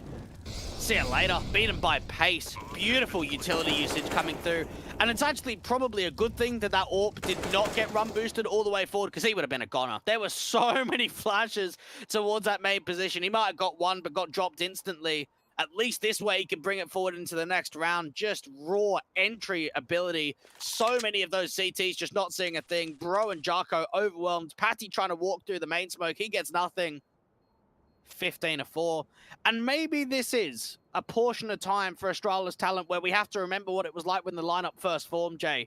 Those first 6 months were very tough. We saw it in the very early seasons of the Academy League where it was rough. Because this isn't the lineup that we know. This isn't a massive amount of the core that was even part of the deeper runs in the last few months or so. Just to compare the idea that Astralis talent made a playoff run. They got 4th last season, and they come in getting slapped at Prospects in their opening game, and then slapped against Spirit Academy in their 3rd. The victory over MIBR, even that was a little bit close. Definitely closer than what they're posting up against Spirit right now. And again, you mentioned the Prospect result. That was a 16-2. Is it looking like a 16-4? I think even if it isn't, this is already done. 11 match points for Spirit Academy. Astralis not longed for this world. Spirit Academy starting to execute their game plan on Nuke to a much better thought process and accountability than what we saw out on Vertigo. What a change of stance, change of tempo. Think about the struggles, the difficult affair that they had against the Swedes. We're not seeing any of that. Start working the default, slow it right down. Try and bait in an overpeak and just waste further time to draw more counter utility with the outside smokes. I honestly believe this map would be a strong one for Astralis, that they would have something here on Nuke. Again, Academy League history has been so great on this map for them. The fact it hasn't worked out is going to be disappointing, not just because of the map itself, but because of that scoreline especially. Spirit just need a good few kills to make their way in. Christo's AWP misses. It's forced away. Just instantly punished with the HP differential too. Flash around the corner, does peek back in. There's the connection we're looking for. A bit more positive for him. Owner down. Donk inbound, however, from the mini position. Nades onto the open vent corner. Oltek sneaking his way back in against Zontix, and Zontix gets caught off guard. Baz finally strikes. Donk needs that headshot. Bro up close to the SMG, combines with Jarko, and it looks like we're going to have ourselves a little bit more of a game. Astralis catching Spirit a little bit off guard, holding on to their 5th round. Just completely RNG when you start spamming with an M4 on a ladder, but the kill does get killed. And I think it does help the idea that Christo got a very important flick towards outside. Now, you've even got a double AWP set up, bringing the likes of Altex into the mix, one of the guys that's been around here for the longest. Don't see double AWP setups often for Astralis talent or on the map of Nuke, but you've got to change things up when you're 5-15 down. Any response will be a good response. Doesn't matter what it's invested into. As long as it works, it will work. Christo finding his rhythm, gets a kill, not a double. Owner with a response on Silo. Just how quick that is to punish the NWP. Altex does get a pick with the AWP towards ramp, though. So now the inkling that Astralis talent are running 2 of them. Bro getting up towards the Tetris and to the top of hut control. Back and forth spams coming close to both players, but no connections just yet. Patty follows suit on Zontix. Now 2 left here for Spirit. AWP in Avona. Patty trying to see if he can bait him to make a mistake with that AWP. Is he scoped in? Yes, he is. Oh, caught looking away. Knife pulled out. There's the quick scope. There's the pick back from Bro. And Baz left alone in a 1-on-3. Bombs outside as well. 60 seconds to get these kills. Just try and make it more expensive. You've got to play it close towards that Tetris position. That's Jarko to peek down and allow Astralis talent to have a slight amount of wiggle room. Now, they're not going to pick up the double AWP setup again. Instead, they pick up 2 of the AKs with that big green, chuck it back over to Christo. Spirit Academy. Maybe a half on the table. Not expecting a force here.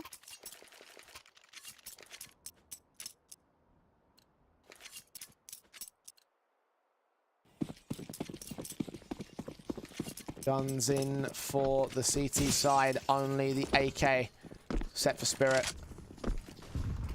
Hero on Zontix, let's see what he can do with it. Posted up with the main T side, falls into the ramp take. That'll be a very fast play in from them ahead of this smoke. HE placement's good. That's chunk damage. The explosion just off of the back of the flash, they've got to go. Altex finding Baz, Zontix second man in. Spread out to try to look towards that hell entrance. Where do they go with this though? Flash in for Omen, start a big incendiaries will block them out. You still press forward against the AWP. The shot connects for Christo, 5-on-3. And they just wanted to put pressure down towards that hell control, try and make it uncomfortable for the AWP rotation from heaven. They don't lose the AK though, that's the important factor. Now Altex is down here at the lower bomb site and there can be a rotation in from Patty to keep 2 at B. M4's Voltex. Holding face, spotting, bursting. Seeing one, the AK finally engages, brings one back here for Spirit. Try and get the bomb down immediately. Now the single door has been opened up, so they've got to be keeping an eye in case there's a swing out to the open. They actually faked the bomb plant the first time. Second one will be open for the decon, open door. Will be closed up by Artfrost. Donk and Zontix players to watch here. The AK and the M4 on either one. Needs to open up decon. Donk now, M4 standing. Needs to win some sort of fight. Bro, seeing those traces fire back. Donk with the kill. Opens up the doors. Artfrost dealt with, making his way around. Needs that double, can't handle it. Patty gets his kills and Astralis will have 7. That's a decent effort there for Spirit Academy. They're not really set up for the post plant at all. And when you've only got one player with Kevlar, you're always going to find it difficult. You can see the way that Dog is playing a slight off angle well out into the open. Tries to reposition back into the double doors and get out towards observation window, but not to be. It's all a waiting game. A waiting on how many more rounds there will be as for survival here at the Danes. Spirit Academy looking to just close it down. An AUG upgrade coming through from Altex. And those 2 AKs could still be very crucial for the CTs.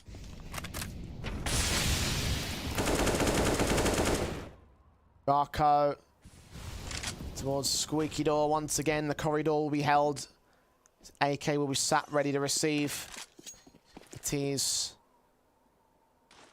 up around with the smokes being set towards the outside control. Try and work those outside smokes. Now, even from Patty's point of view, deep in garage, he won't be able to spot out much unless there's a cross through, and Jarko's making an info play. Spots Artfrost, but Artfrost gets the kill. Spirit up by 1 man. And now they can slow it down. You've got Zontix towards outside, a lurk smoke coming through. Bro might want to try and get aggressive and do exactly what his teammate Jarko did. On the clock. Bro trying to find position with the AK. Also being careful about this Molotov sent towards back of the closed vent corner. Christo's AWP kept up at close range. Zontix caught towards outside, but meanwhile the T's have made their way down for the vent dive. Artfrost was caught for damage. Bowser will stick around for the count-off rotation. The T's will commit towards the B play. The bomb will get planted. Oh, bad. Spot out the AWP, but no, not to be. Man advantage now. And for Donk, Owner, and Artfrost, they've just got to try and waste time on the post plant. Vantage sits with Astralis. CT side stepping up. Trying to bring this back from the brink. AWP of Artfrost, ready to receive, and smokes against his position. Will lean forward. Flash does catch him. He gets caught up on the door there at Decon. Donk leans in, spray through, gets nothing. Owner gets 1. Bro turns it back, and Artfrost knows that that bomb is in the open. But he also thinks he can't win the fights, can't deny the defuse, and won't deny the round here. On the defuse they'll get eventually for the 8th round for Astralis. 7 more to go. You wonder if there is a buy on the table here for Spirit Academy. It's not max round loss bonus, but there is a bomb plant, so they could still buy it in, get Artfrost to drop down onto Baz, everybody else buy up. It's just how much they want to commit to it, because it's not an ideal money flow. They're going to commit wholeheartedly. Spirit only need 1 round here, that's the thinking. Yeah, that is true. 1 good buy up with the rifles, get yourself the best chances here, the best opportunities to win out the 1 victory. On match point they have been for a very long time. This could be that round here. If the AWP and the AKs can strike appropriate, then the Astralis will be decimated. Early spams coming through from Bro. We've seen that he's liked this off-angle position towards the top of Tetris, trying to look down onto any of the angles towards that squeak door. Owner trying to work outside with the smokes, get the cross forward. Christo with the AWP, the best that he can do is just try and fire through. It's in the air, he's sent. T-side players charging through the fire anyway. Zontix, in particular, getting tagged up a little bit. Leaves his teammates into secret. Patty's down here towards decontamination. Now, he doesn't have any nades, so nothing that he can do to stall for time. The best that he can hope for is to take a contact and then just fall further defensive back into the bomb site. It's whether it's going to be a full commit here to lower, because they've still got to lurk towards upper, so there could be a rotation back up into the vent.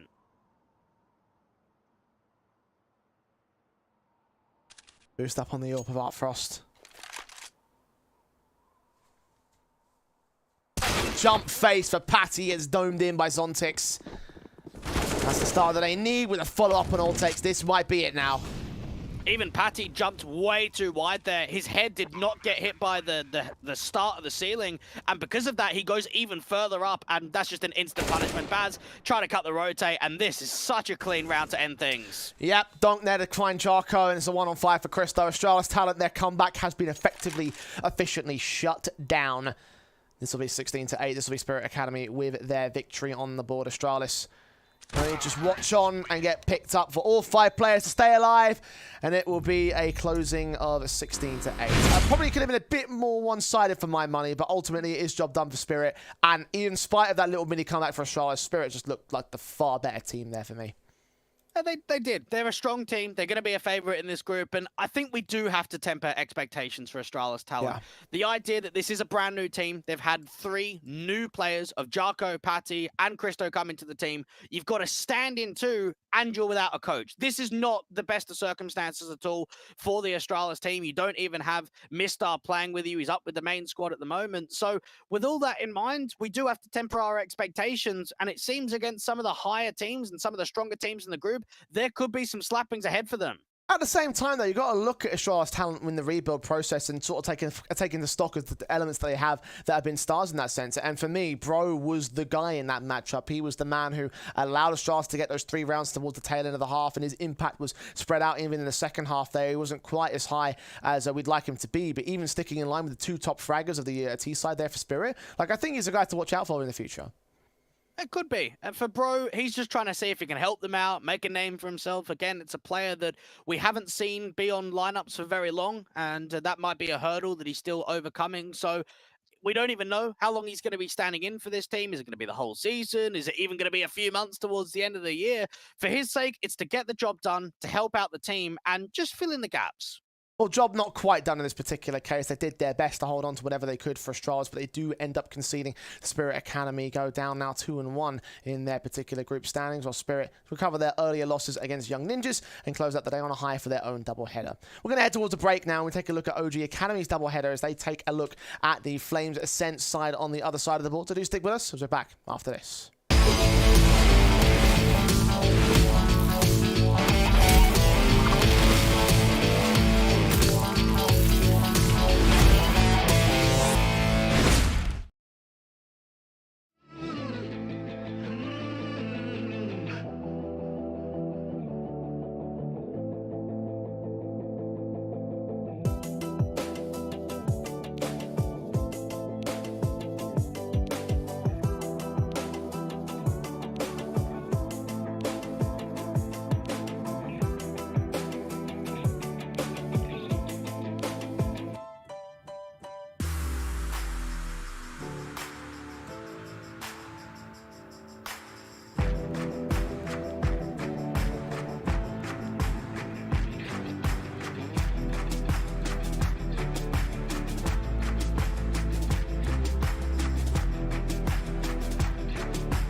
Welcome back to the Academy League, getting into our next portion of the day. OG Academy take on Flames Ascent in OG Academy's second match of today's proceedings.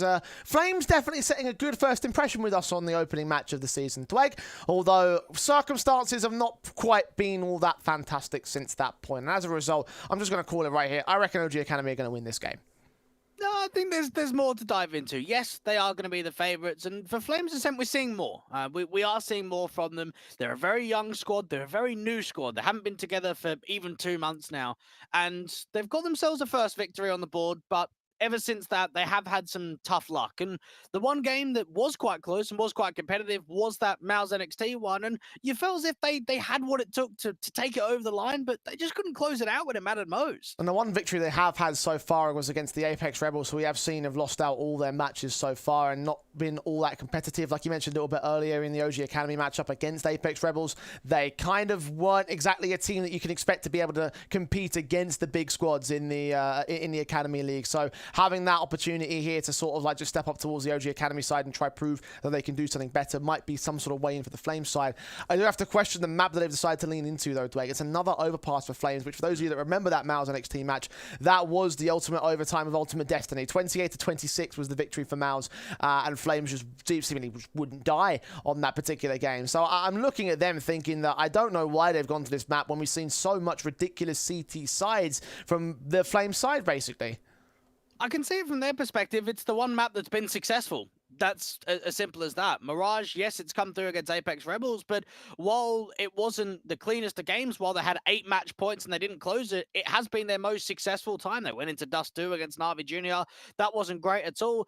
The concern is, while it's maybe a thought process of Flames, you've got to think about the other point of view. For OG Academy, they had 10 group stage games last season, 7 of which featured Overpass. It's a map that even in best of threes tend to get picked quite a lot. So this is one of the best maps in the pool for the international squad, and for Flames, you wonder if they've done their homework correctly. They've got so many wins on the OG Academy side on this map. They've beaten Apeks Rebels, as you would expect. They've beaten Spirit Academy. They've beaten Young Ninjas. They beat ENCE Academy twice last season. Then going into the international scene, they've beaten Isuba. They've beaten Beyond Possible. They had a close affair against Nine. So we're looking at a map that OG Academy are well seasoned upon and don't really end up losing out all that much in the competitions they play. So yeah, it's just more questions to add to the Flames Ascent side. Like, yeah, it was a great map for them against MIBR NXT. I don't think it's going to be as great here against OG Academy. I reckon that if there's any T-side basis, which there is from statistics for OG, then there's going to be a difficult time for Flames over the course of this map up, especially considering that OG Academy start on CT first.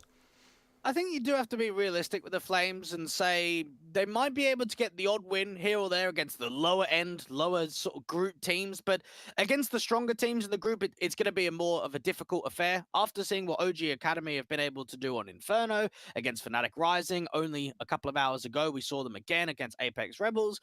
OG Academy are like middle of the pack. So for me, I would like to see if Flames can keep it competitive, but it doesn't seem likely that a victory is going to get found. When you're a new team entering Academy League, you're not aiming to sort of be in the position that OG Academy are in themselves, right? To go for that middle of the board, middle of the table group stage, and then go for the gauntlet and see what you do from there. Like that's sort of where you're looking at if you're the Flames Ascent side. And yeah, we can temper expectations and chill ourselves out for where Flames really are at the moment because they are such a brand new team. At the same time, though, like you've got to also think about what they're expecting to achieve and what they're hoping to get out of this first season of the Academy League. So for them, in that sense, like it's not going to be a very pretty time. And yes, they might end up winning a few matches here and there. OG Academy, however, in this particular best of one, you've got to look at them and say that's not going to be one of those teams for Flames.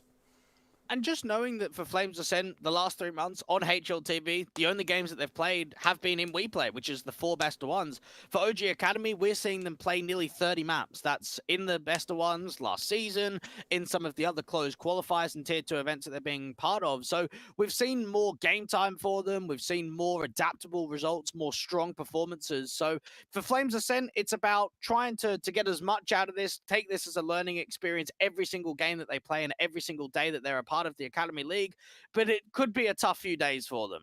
Yeah, in OG Academy, they're going to be motivated to make today successful, especially being a double-header day and not getting their first win on the board from yesterday, especially. Like, they want to really bolster up their group stage standing and to try and make themselves out of last place. Of course, they were in 7th in Group A coming into today, so the victory already earlier on is going to be encouraging, and now here against the Flames to go up into the positive, get those 6 points on the board, try and usurp Apeks. Rebels, Fury, who haven't started their season just yet, and even with this victory, they also take over Flames Ascent at the same time. So we're looking at an opportunity here where it would be OG Academy making a number of placements up with this series victory now.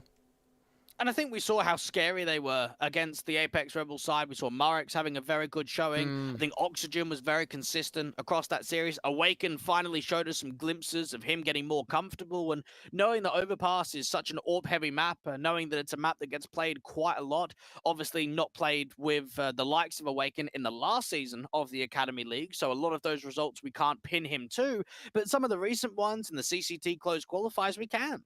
Yeah, Marix was the guy that stood out to me the most earlier on today. Like, he really had a monstrous performance earlier on in Inferno, and I'm excited to see whether he can continue to replicate that here for the OG Academy side. My understanding is that he's in a bit of a pickle right now. We're having a slight delay because he spilled water on his keyboard, and I definitely know how that feels, Dweg. I'm sure you'll understand. They want to obviously get that fixed up, get that replaced. They'll be in for a small delay to this matchup, which gives us a bit more time to talk about the players involved. Obviously, Marix is a guy to watch out for. We've seen Oxygen be impressible. Awaken with his AWP really turned on this morning. And for Flames Ascent, like, ENCE and Bunny seem to be the two guys to stand out the most on that particular team. It does seem to be that accountability for ENCE. The AWP has actually caught my eye. I think he's been one of the more impressive elements. He's been quite free-flowing. 17 years old, came over from that Atlantic side here to Flames Ascent to try and see if he can bolster himself up, make a repertoire of his career highlights over this Academy season, start getting some more eyeballs on him and the team. But you expect more. I mean, Bunny, the in-game leader, is the second highest rated player in the last few officials for them. I think Inspire and Fez has been lacking off. So trying to get more of a team cohesion across the board and maybe attacks on how they can strengthen that T side is going to be an important factor today and for the rest of the group stage. I want to query about that position that Bunny holds himself in. You mentioned the second highest player there for Flames Ascent is the IGL. And we understand that IGL, obviously, they do need to be the fragging IGLs in the modern meta of CS, but you also have to look at how high up on the board he is. And usually, even though IGLs are fraggers in modern Counter-Strike, you aren't looking at them being second highest players in almost any decent team. So for Flames Ascent, is that a sign of a deeper issue for this squad? Perhaps not. The sample size is still very small. You have to remember we've seen them in 4 best of ones. I mean, personally, my philosophy on in-game leaders, they don't have to be strong fraggers at all. They just have to hold their weight. They've just got to be consistent, and that's all that they need to do. That's where you look at your star players to be able to get yourself out of trouble. Look at you guys like ENCE and try and see if you can get more out of Speedy as well. I think he's been the more impressive rifler outside of just those two. But again, it's a learning experience, and I think as the sample size grows and as we see more games in their group stage, we'll get a stronger and a better understanding on just who the players are to watch out for the whole season. Certainly some good first impressions from those two, ENCE and Bunny here, so I'm looking forward to see what Flames Ascent can do in that side of things. For OG Academy, we've mentioned a couple individuals to watch out for. Any particular surprises you think might be on the table here for this team? Not particularly. They aren't a surprising team where every now and then you get a pop-off performance. I think Murex has always been very strong, always been the top rifler for this squad. We know that Oxygen can bring a lot of tempo changes when it comes to the mid-round, very good in lurking spots on the T side. And even Dementa, the IGL, if we're going to talk about IGLs, he was actually very much on the money. We saw him out towards that B site playing with Sound and just working off one another, even bringing Awaken over with that big green on the city side of Inferno. So trying to just get an overall good team cohesion is what we're going to expect from OG Academy. See him try and glue the pieces together in that sense for OG Academy. I'm excited to see Marek sort of step up on the plate here for this team, obviously being part of the Tier 2 space. I kind of wanted to ask him about his journey so far because he had a real big impact over on Sprout for my money. He had a real good position in that particular team, then going away and coming to join OG Academy. Like, in theory, on paper, you would argue that to be like a step down, going from a solid Tier 2 team having Tier 1 runs to now being in an Academy side. So for him, like, what's this journey about? What's this transition about for him? I think you've got no idea unless you speak to him yourself. I mean, we know that he was a part of a lot of the Benelux region teams before. Obviously, coming from Luxembourg, you're sort of in that area of the world. So playing in that region before a couple of German lineups actually towards the tail end before moving over to Sprout. And this is something new, something fresh. And you never really know, has it been something like, yeah, you part ways, but you're really being kicked? Or is it just that you're not quite meshing with the team? You'd have to say when he was a part of Sprout, there were some veterans on that team, some older guys in Speedy and for Rouse.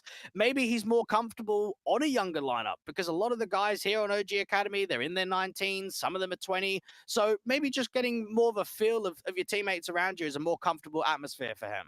And the experience at Katowice in the ESL Pro League are definitely going to help him in that sort of sense. Those top-tier tournaments are going to be pretty aidable to OG Academy and his experiences there. I mean, in general, but they've got a number of players that have been in and around the Tier 2 space. Oxygen is the other guy that stands out the most to me. And just the idea that OG Academy are building around these Tier 2 pieces seems like it's the right sort of way to form an Academy side, in my opinion. So the question I have to ask is, is that enough for the OG Academy side? Are they going to be able to make their way in as a top-end team within the WePlay Academy League?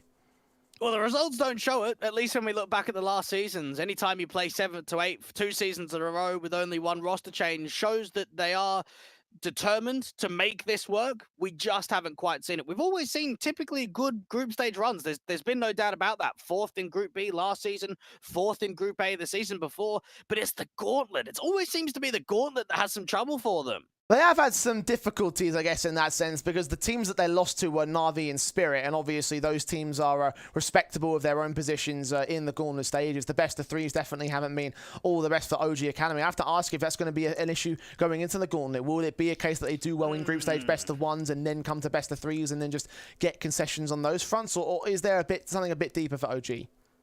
It's tough again. I mean, with the gauntlet, it depends on the draw, and it depends on what your group stage run is. For OG Academy, we've only seen them play 2 games, so with that in mind, they took on fnatic Rising. They had an okay performance there. They had a much stronger performance. I think sample size is still very small and very narrow, so getting glimpses of what gauntlet stages or even playoff stages are going to be like with these first few days is so difficult to tell. We'll get to find out how well they'll be able to do in the group stage as the weeks roll on. For the time being, however, is a chance to get their victories on the board and take the double headers in their stride. Flames Ascent, the second match for OG Academy over this today. We're going to get into the physical round and jump straight into Overpass. Again, we're looking at the CT sides being a very CT-heavy sort of map up here in this game, Dwayne. So let's see what Flames Ascent can do to start things off. OG Academy just setting the tempo only a few hours ago with how strong that they can be and how consistent they can be. Flames Ascent bringing some pace outside of the monster position with a single spotter setup out from Deacon. HNCE with the opener. Beautiful shot. Great way in for him, and obviously one of the star players for Flames Ascent. We're looking at him as being the main dealer of fragging. Dementa does not see the players in Monster. They're a little bit out of his vision. He'll fall back to the site though and prepare for the execution, which is inbound. Marix must have seen that utility. Dementa stands on his lonesome. Marix can't get anything done towards HNCE. Dementa's now being sandwiched in. Triple up for HNCE. Big sequence. Pistol should be claimed by Flames. Even Sound just out in the open, trying to see if he can fight. Got Oxygen close with him, but HNCE found so much rotating down to that connector position, just exploding open the short water. And Flames Ascent just got to waste time on the post plant, and this round is theirs. Sound just prodding in alongside Oxygen. Look for the picks up. Spot 1, taps on Oxygen.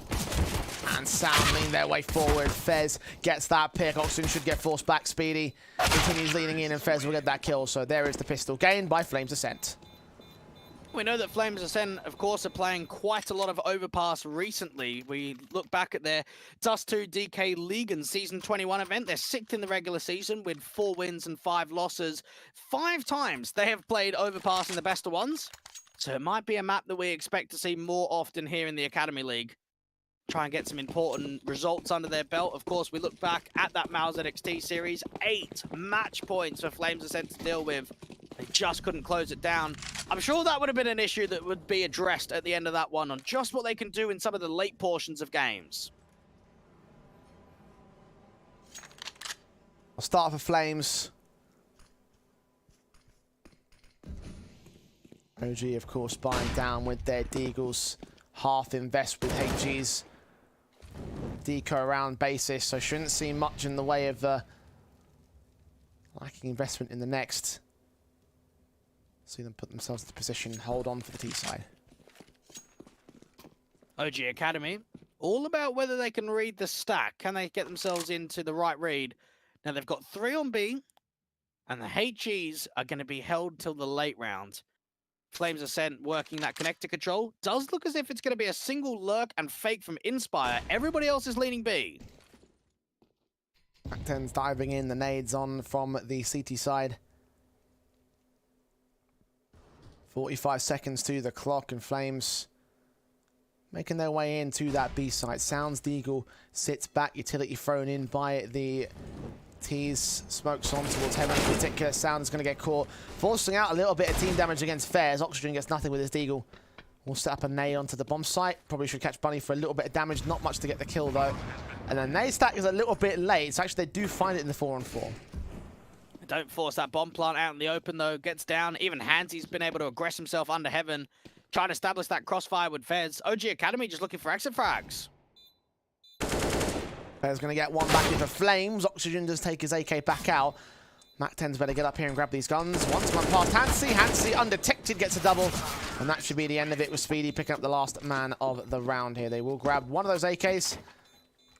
Get Galil out as well for the 2-0 start for Flames Ascent. OG Academy having a slightly unorthodox second round to what we normally see. Buying down lightly on the upgraded pistols, giving themselves a nade set, and of course the Deagle upgrade. Got themselves out with a couple of kills, and is going to be another eco. I thought because they bought so lightly in the second round, we were just going to see the rifles in the third. A bit of a heavy investment with the HEs involved as well, so the money was not quite there for them. Might as well have just forced it then. That's true. That is also true. Not looking to get bomb plant bonus here on the CT side. I don't know if they maybe thought they were on the attacking half. Either way. No, they didn't think that. It's a joke, Dweg. And very clearly I got you with that joke. Because you were laughing hysterically and still are laughing at the moment. Ridiculous. Ridiculous that OG would have 2 decos in a row. And they're going to get picked up by Speedy and Hansi. For Flames, the positives are with them at the moment because the fact of the matter is they're getting a steamrolling start here on the T side, so they'll be happy with this.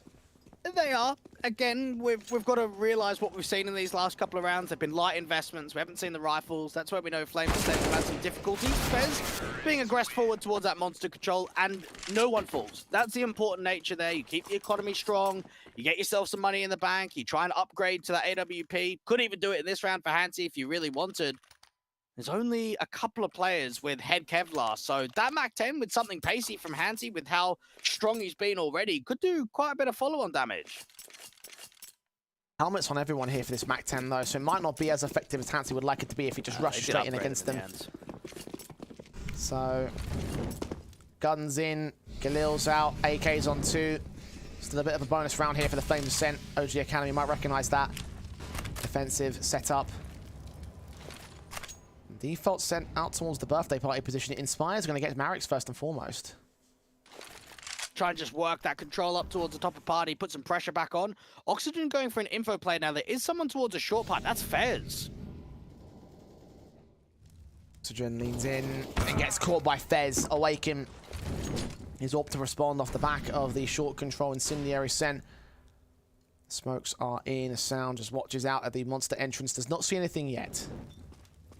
Jump spot coming through from Dementor. Catches information of Hansi towards that divider entrance. Rotate, awaken up with the AWP.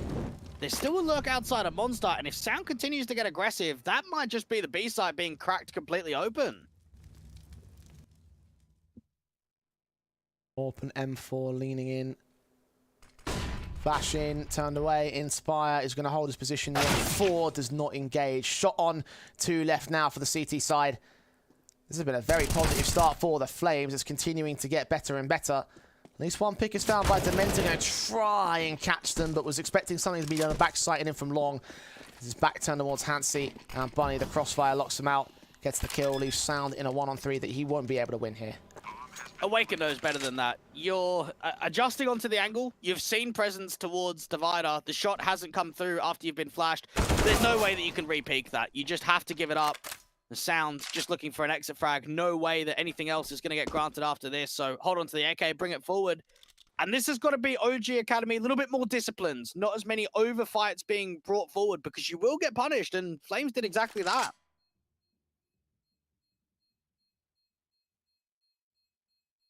Bring in their 4th round. A very nice start for them. We saw them start off really well against Na'Vi Jr. yesterday. Didn't quite turn to victory, though. At the very least, it is a positive start, the idea that they're holding their own.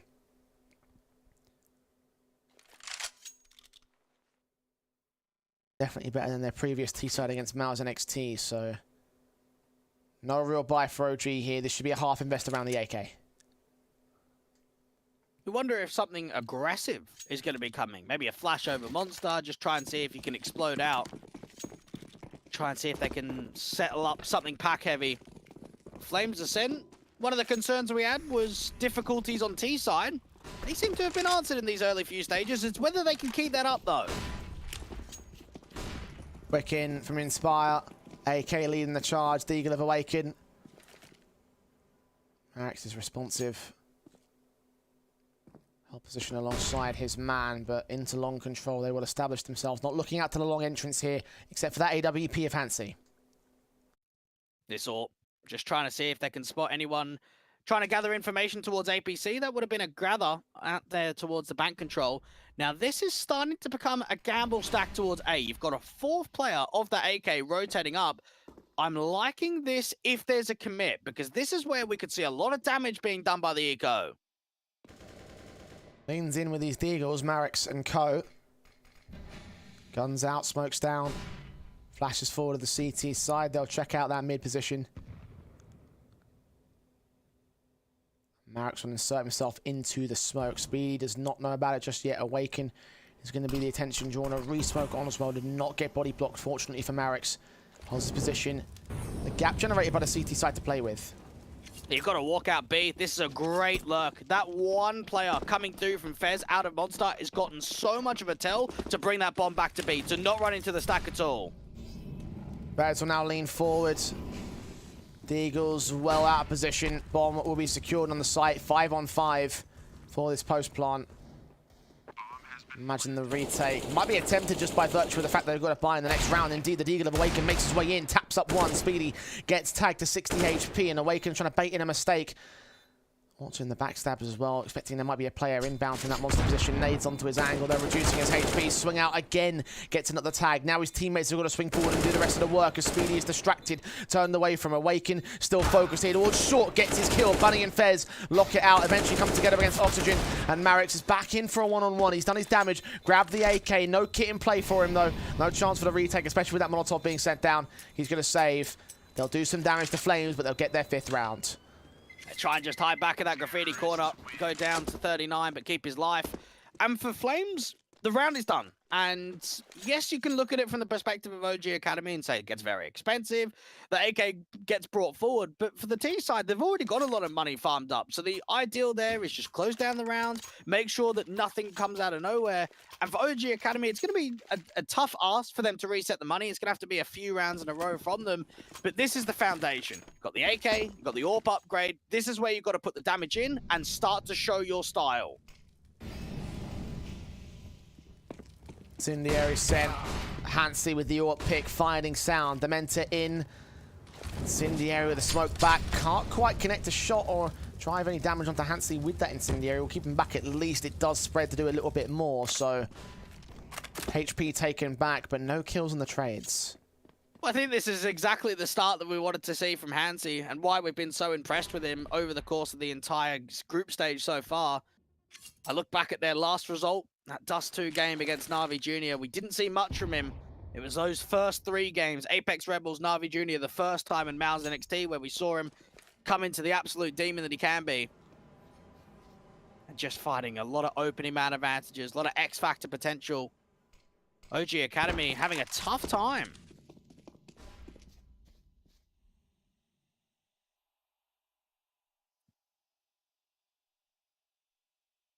Using that first frag and still unable to generate a responsive. They've gone so passive here. Even the player and connector is evading the mid control. Inspire leads that charge up there. 2 players, 3 players rather, in down towards short. Long taken by the T's as Oxygen gets out towards underpass, taking Fez back to the 4v4. You can start seeing the B players start shifting over, try and get a rotate back up to A, but Dementor's already quite passive in bank. This might just be a retake setup. Seems likely at this stage. Orp is on the rotation, second man in the backstab as well to set up from Oxygen, so wait for him to get to here. Can't deny the bomb plant in that time. Incendiary actually is pretty good. HNC on 2 HP. Bunny has caught the kill. 6 seconds. Oxygen with the swing forward. Oh, we can get this. He can still get this. He's got a swing right now. Get the kill. He's done it. Timing was absolutely perfect, including after time kills, and OG Academy will steal one from underneath the nose of Flames. Wonderful. What an excellent round coming through from OG Academy. And it comes off of the basis of a couple of factors. You've got Oxygen getting quite aggressive in from Connector, deals with the pick, starts rotating up to Decon, starts shifting that offensive over, but it's the utility usage. It's that one incendiary that goes down towards Dice, and HNC just knows to himself, I can't get the bomb down. It's not going to happen. I've got to get off it, waste that time. Now, to his sake, he thinks, right, well, I'll just go in for the second plant. It'll be no problem. We'll cut them off with the panic with the time being stalled. But it's Oxygen's massive wraparound from Connector out to long, denying that bomb from going down. And OG Academy find their first because of it.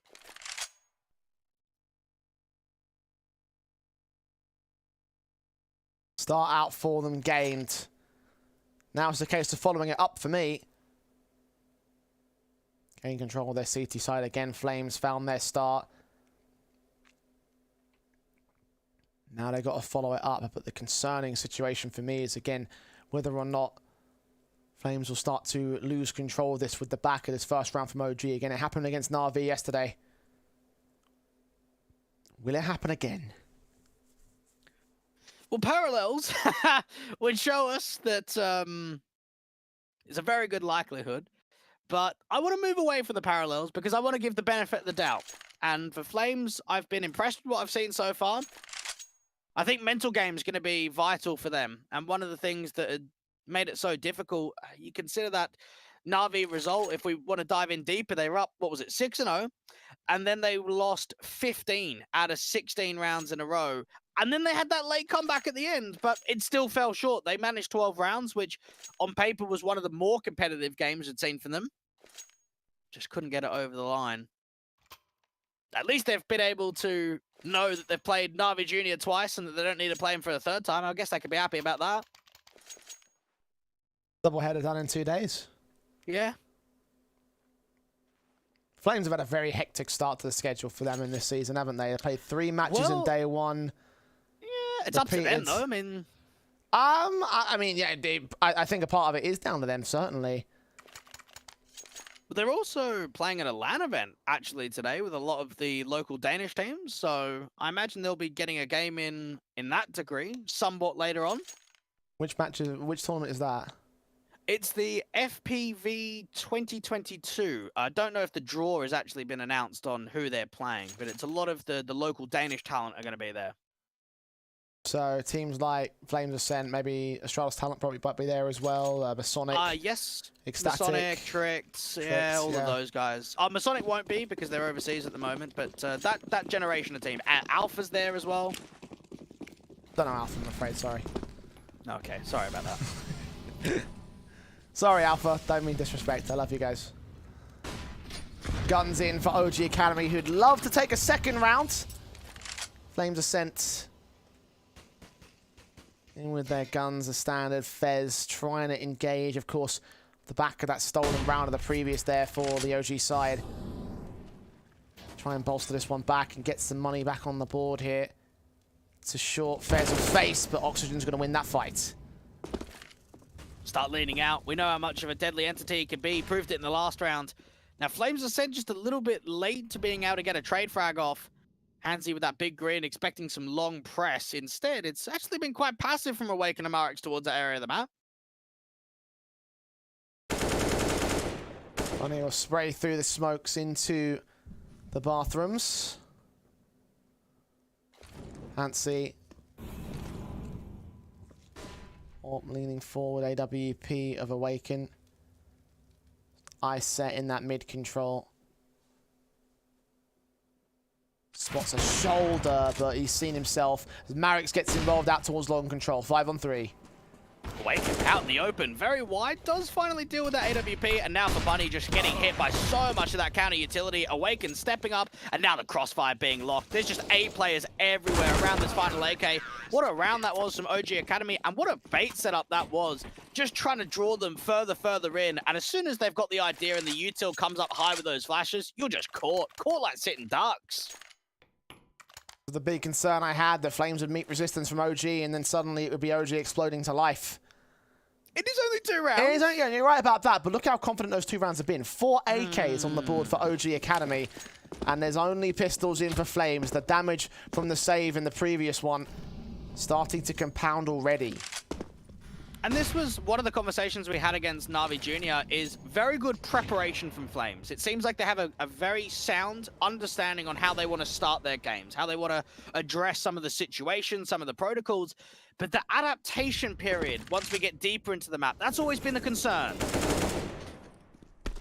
No adaptation from Bunny there. Shot in.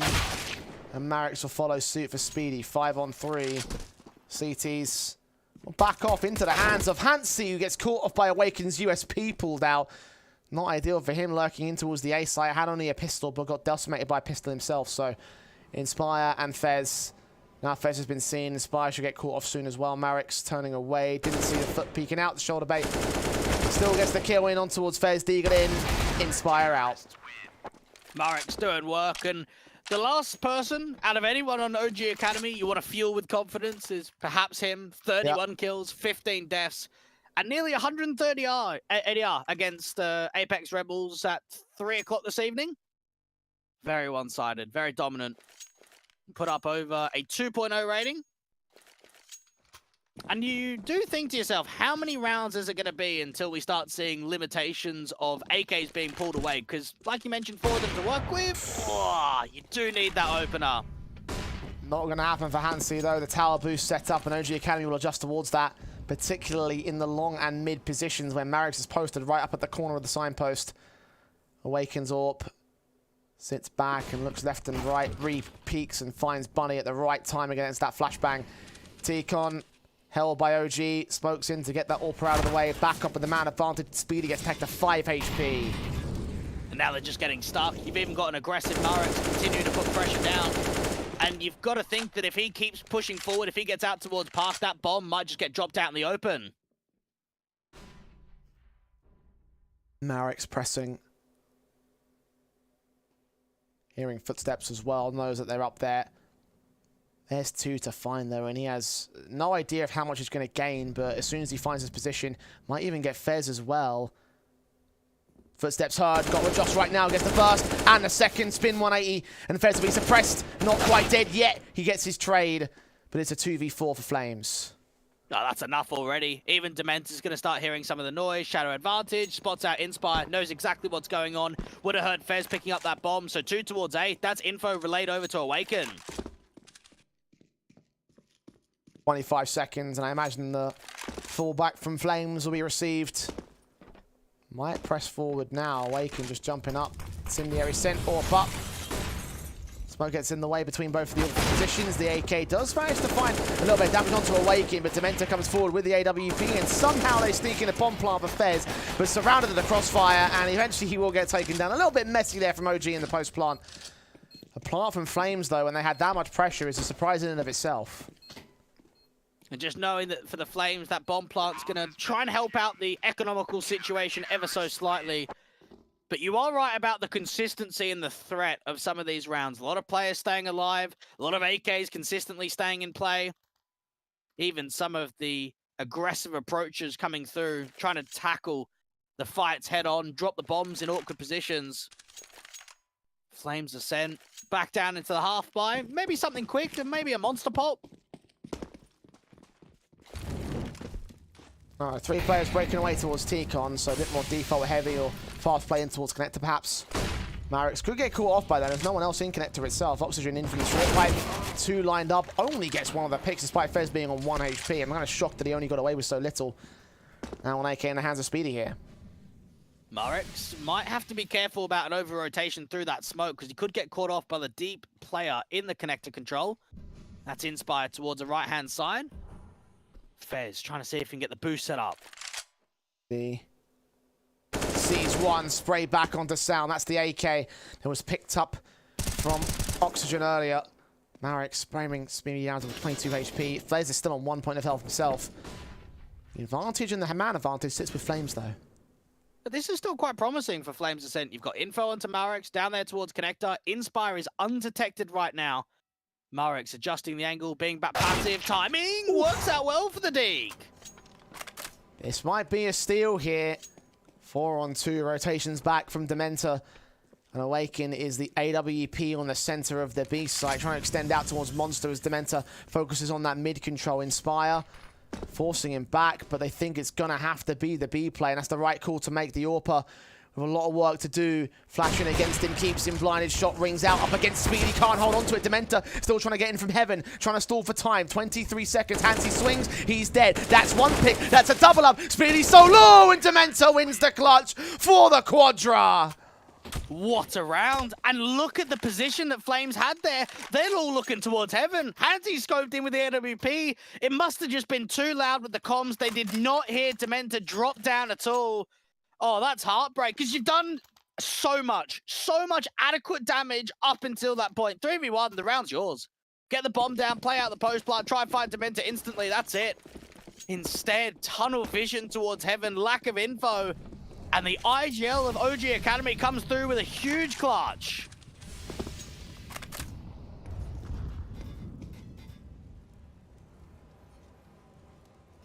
Damaging round for Flames on the eco basis, but even so, could have been a steal.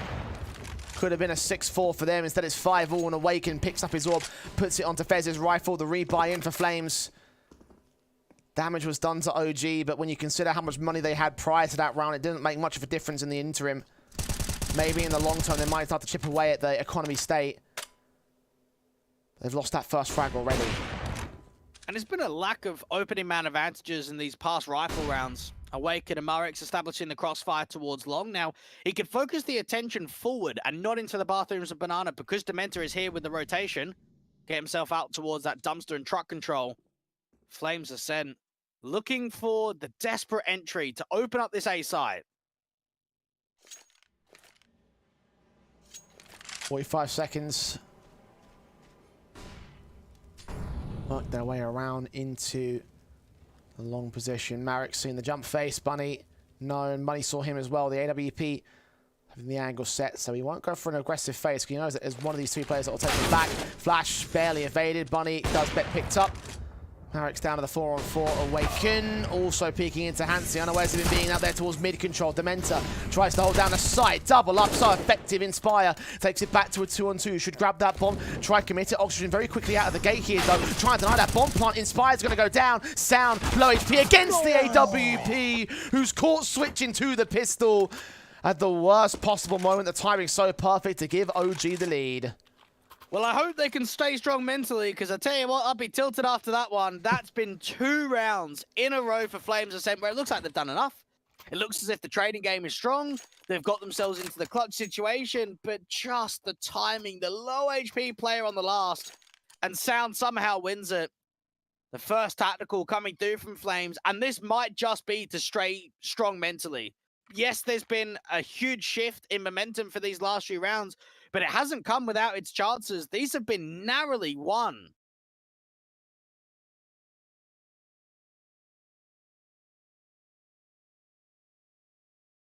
Flames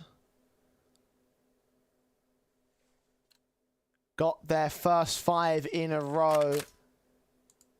And OG came back with 6 in a row to respond. And there's 2 tacticals taken by the Flames, because this is exactly how things went down against Na'Vi Jr. The situation, the exact same circumstances. The difference, however, is the scoreline, because they got 6 or 7 rounds before Na'Vi started bringing it back on Dust 2. This is only 5. Just knowing for OG Academy, there's been some hurdles in these last couple of rounds. I would say maybe Awaken with that AWP has been punished quite a bit. Got to think about how he adjusts himself, how he wants to relocate around the A site, because there's been quite a few times where he's been exposed. It's come down to clutches from the last couple to keep things afloat. And even the buyback with that MAC-10 surrounded by a strong rifle round. OG Academy have got the lead, but for how long? How quickly will it be until the dangerous spot? Damage done to Bunny early.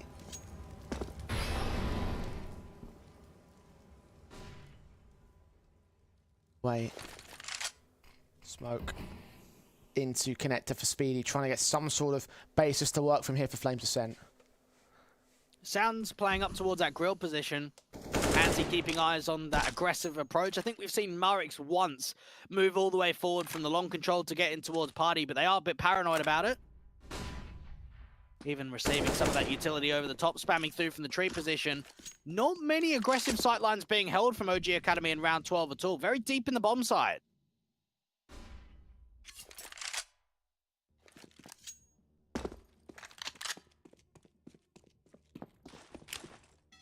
Bears setting up a flash. I think it's the peeking from connector. No one's there on short though. OG locking down the B crossfire. They haven't baited out a massive amount of nades just yet. You've got another Incendiary going down towards that short sandbags. You've also got a smoke out to Monster. Murix being the fourth player on rotation towards Heaven. It's going to be the Monster pop. They've just got to try and crack this first entry of sound. Many trades that can be gained by his teammates though. Flashing against, he sees one, gets that kill despite being blind. Fez and Dementor and Oxygen just lock him out. Easy spray downs. Inspire, though, has something to say in this round. Oh, he's caught Awaken as well. On for his own clutch, 10 seconds to do so. Marix isn't moving. Jump face seeing him. AK going to try and engage the M4. Marix stalling for time. The bomb's pulled out. And Inspire just doesn't know what to do in that set of circumstances for Flames. That inexperience catching up to them in circumstances like that. At the same time, though, you think about how close these rounds are coming. This has been pretty much 3 rounds in a row that have come down to clutches, come down to individuals just coming out on top. So for the Flames, even though this round streak is hurting, they are so close to being able to find it and break it back. That was a beautiful start in that 1v4. Trying to gather as much information, trying to see if you could just isolate the individuals. But that pop flash set up from the city side towards Monster, that was a beauty. Deco in now for the half bite of Copenhagen Flames Ascent. Spray through for Marix. Kill found already. This should just fall apart from here. Kills in for him. Triple up. Or Bin of Awaken. Not quite managing to deal with the quick shots back of the Deagles. It's one trade found. That AK should be recovered by the CTs. They'll try and block it off, make sure the Flames can't get to it. Speedy trying to put some emphasis down here towards Divider. Even that crossfire being set from Oxygen coming up from the top of Con. 8-5. OG Academy trying to lock horns with that one-sided scoreline that they've seen previously. That 10-5 half, the double digits. And for Flames Ascent, it's just about digging deep, knowing that you're coming close. 8 in a row for OG, though. 2 rounds in the half left.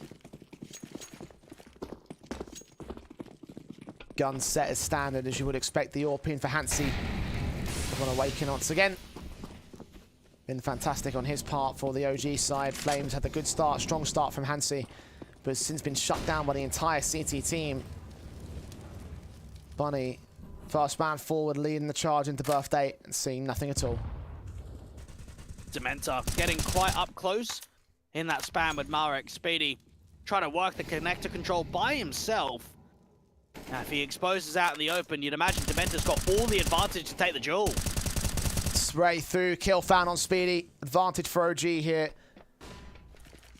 Flames losing their first already. Even regrouping outside of this monster control. And it's still 3 on B. One thing I will give a lot of praise to for OG Academy is the readability in the mid-round, stacking up bomb sites. Dementor could just be that rotator from the Heaven control. They'll bring another player back over. Awaken with the AWP, still not seeing anything to long. Oxygen. In with the smokes. Fez. Going to work his way in. Sound watching with that boost up. AK Looking over, footsteps heard. Bunny trying to wrap in against the one CT, does get that kill, and Sound struggles to find a trade. So it's a 3-on-3 being gained. Bomb plant should be secured with this. Nades will do some damage as Marek tries to deny. It's an open plant, and therefore there's only so much thing to get gained. This spam through the smoke's been very good. Even Awaken's waiting for a reposition to come out from the short sandbags. Instead, everyone's staying directly on the bomb side, and now a resmoke down towards Heaven's going to stall. Swinging, Haxi shot Dementor down. 2 players left. OG lose the advantage for the first time in a very long time. Short control from Awaken, flash in from Marek, crossfire lock from Bunny. The AWP's got no way in. Try stick around for the X's perhaps, but Flames are going to find their 6th round. That would have been nice if Awaken put more into that, just to see what could get granted. I felt very safe, knowing that you're going into the next round of the half with plenty of money. The Flames Ascent, though, find their 6th, and while it was an opening kill to come through from Dementor from that short water angle in towards the connector, you could just see Dementor starts moving up towards A. There's only 2 on B, and for Sound, there was a bit of a whiff, wasn't there, going down towards those toxic barrels. As soon as those short players come on the run out, yes, he got the first, but he absolutely should be backing up his teammate for the second.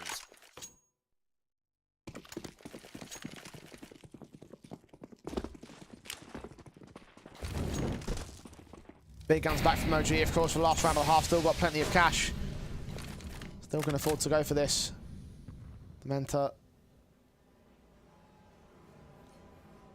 Pushing forward, and Marek's and Awaken is part of the mid default from the CT side. While man's there to hold back against it, but the real focus is on the short control here for Inspire. Just try and see if he can catch a timing. Nade, stack, and even the spam from Bunny's even better. See the way that Awaken's going to fall so quickly. Now with the boost up, they might even catch the player towards the toxic barrels. BD up and over. Molotovs. Against the flashbangs being sent over. Dementor and Marek could swing. They could catch Fez right here. Back's turn. No. Unawares of it. Kill found for Oxygen, though. That's information called towards Dementor. He'll look for the headshot. Fez is in trouble. As it Inspire. Adjustment back and forth does not quite connect the 2K. It's a 3-on-2 for Flames instead. And now Bunny's using that information with just how much coverage there was down there to A to start moving that offensive back over, start shifting that bomb, has to try and beat the rotations and get himself into an aggressive position, wants to try and cut straight away. 40 seconds, the planter's got plenty of time.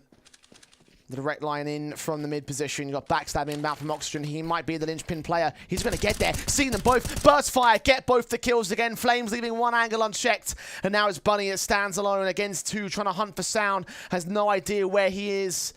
The M4's just going to wait for that bomb to get tapped for a second time. Oxygen going to rotate in from long. Meanwhile, Bunny doesn't even know. 15 seconds. Flash forward. There's the kill. There's a 9-6 half for OG. And in some of those clutch situations, Jay, I can't agree with the experience factor being an issue, but in rounds like that, I can do. I can absolutely agree with that one. The understanding that there was connected duels being taken, that you've got a man advantage, you're starting to shift up towards A, you've got to plant safe, you've got to get it behind the truck side in that one, because there's just no one even holding the backstab. Like, if you're going to plant open like that, you've got to at least have someone looking to connector. And I think for Flames, that would probably hurt the most at the end there, knowing that they let sloppy rounds go when they did keep it quite tight, even if the scoreline doesn't show it. Still 3 rounds to the difference for OG, and for Flames, we saw how ridiculous their CT sides can be against Mouse. So the question now I have to turn to now going into this pistol duel is, have they done enough on that first half? Probably not, if we're going to be real. I'd be impressed if they're able to continue putting up a dominant fight. Start with the pistol. One thing they have been very good at is pistol rounds. I will give them that. A pistol to equalize, considering Hansi just fought the first of Marek's. OG in very fast out towards this monster position. Speedy only gets 1. Inspires going down. Bunny trying to hold those trades. A 3-on-2 with Fez now involved from short position. He swings out for the engagement. Oxygen will fall as Awaken will drop to Bunny. And that will be a pistol for Flames. One of the best pistol teams that we have in the entire competition. Now, we won't talk about the second round force-ups because it doesn't seem like OG are going to buy. If they do buy, then we could start the conversation. The Flames Ascent, though. Wait for it. It's all right, man. No, it's just Glocks. Wait for it. I am waiting. Oh, there it is. There it is. I told you to wait for it. I told you to wait for it. So talk to me about these second round breaks of Flames. Yeah, they've been tough. They've been very good with pistol wins, but the second round conversions have been tricky. They haven't often been able to get the 2-0 starts. Number of issues when it comes to these. Bunny, SMG engaging. We'll see those pistols. Not sure if whether you heard it was the Tech-9 that was tapping. You'll certainly see them now line up some damage and a kill, but only a 1-for-1. Yeah, they've got to be happy with that. Opening kill, a lot of information. They did some further damage down onto Awaken. Now, there is a pace changer for OG Academy. Get themselves stormed up towards this A site. ENCE is here alone. He just has to stall and do damage. Takes that 1 kill on Dementor, so advantage tips the way of Flames. The flash is still going to force him back, so they can get the bomb plant from here.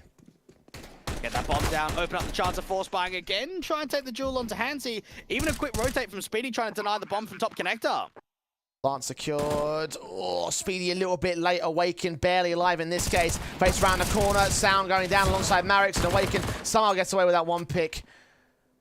Nothing will get gained by OG Academy in terms of the round itself. The 3 players alive plus the bomb plant bonus there for the T side means that there's money to afford here, but the fact they didn't get 3 players on the kill counts might not lead to a full force investment here. I'd still like to see a force up. You know that they've been shaky with these anti-force buys, so just keep the pressure on. For Flames Ascent, I was thoroughly impressed with what ENCE was able to do there. He's the only A-site player. He puts a smoke down. He swings out slightly wide to the right-hand side of Dice, falls back to bank, and just continues doing damage. And that's what you want from him. Your superstar player, your only player towards A in that round, doing work to not make that get out of hand.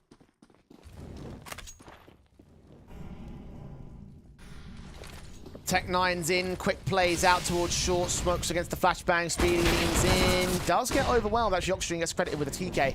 Flashes in against both the CT players. FaZe struggles with a spray back and does get overwhelmed. Inspire only gets that 1 pick back in, and he's going to get overwhelmed by Demented X. 3-on-2. OG have the site. Bunny not putting that HE down towards a default position in time. It only does damage onto Dementor. It actually doesn't deny the bomb from going down. 75 HP for that man. Marix backed up. Incendiaries into water will force Sound away because he's the low HP element here. ENCE might use it as a bait and switch, and still Dementor gets the kill. Marix follows suit on Bunny, and that's a half by steal. Yeah, that's another one of those rounds. It doesn't come into the conversation of a force by Jay, but we just know Flames Ascent have had so many tricky situations with those type of rounds. The light investments, the limited buy, not the rifle rounds. And look at what it's done to them now. You put yourself in a double eco status, you have to force buy. And if we're looking at this just from a scoreline perspective, if Flames cannot come through successfully in round 19, this might be it. That might be enough for OG Academy to run away with it. Force invest for Flames, kind of needing to take this as a result of the last round. You mentioned it's not really within the realm of a force buy, but we just saw exactly the point we're trying to make there with the pistol upgrades against Flames falling apart with just kind of the sheer pacing and mass amount of force forward players from OG causing problems for the Danes. The Eagles, the CZ, the Scout, the SMG set and ready. The T's hold their positions. Nice shot coming through from Bunny. And while it is an issue that has to be addressed, it's very difficult to address it on the fly, mid-game, to be able to change a protocol. It just won't happen. You got to keep to what you know. Oxygen out here on the front side of the short sandbags. Everybody else a little bit deeper, regaining that bomb from the T-spawn control. Now 3 on B, at least they've got more of a heavy stack towards this direction.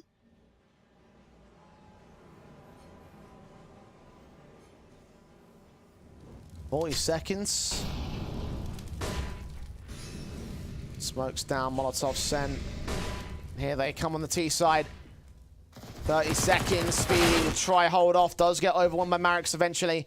2-for-1 responsives, though, and ENCE Scout drops the bomb pretty deep, inspires Deagle, or CZ rather, gets his kill. Dementor now, 20 seconds to hold this clutch. He's got the first and the second, needs a little bit more. We'll try to grab that bomb, fight against Inspire, back up towards ramp, playing ringer, Rosie's round the sandbags. 10 seconds, Bunny, last man up, past that smoke, he's tapped up, he's trying to hide. Dementor swinging in with the Tech-9, needs to win this fight, but the HP advantage is there for the CTs, and it will be 9 for Flames.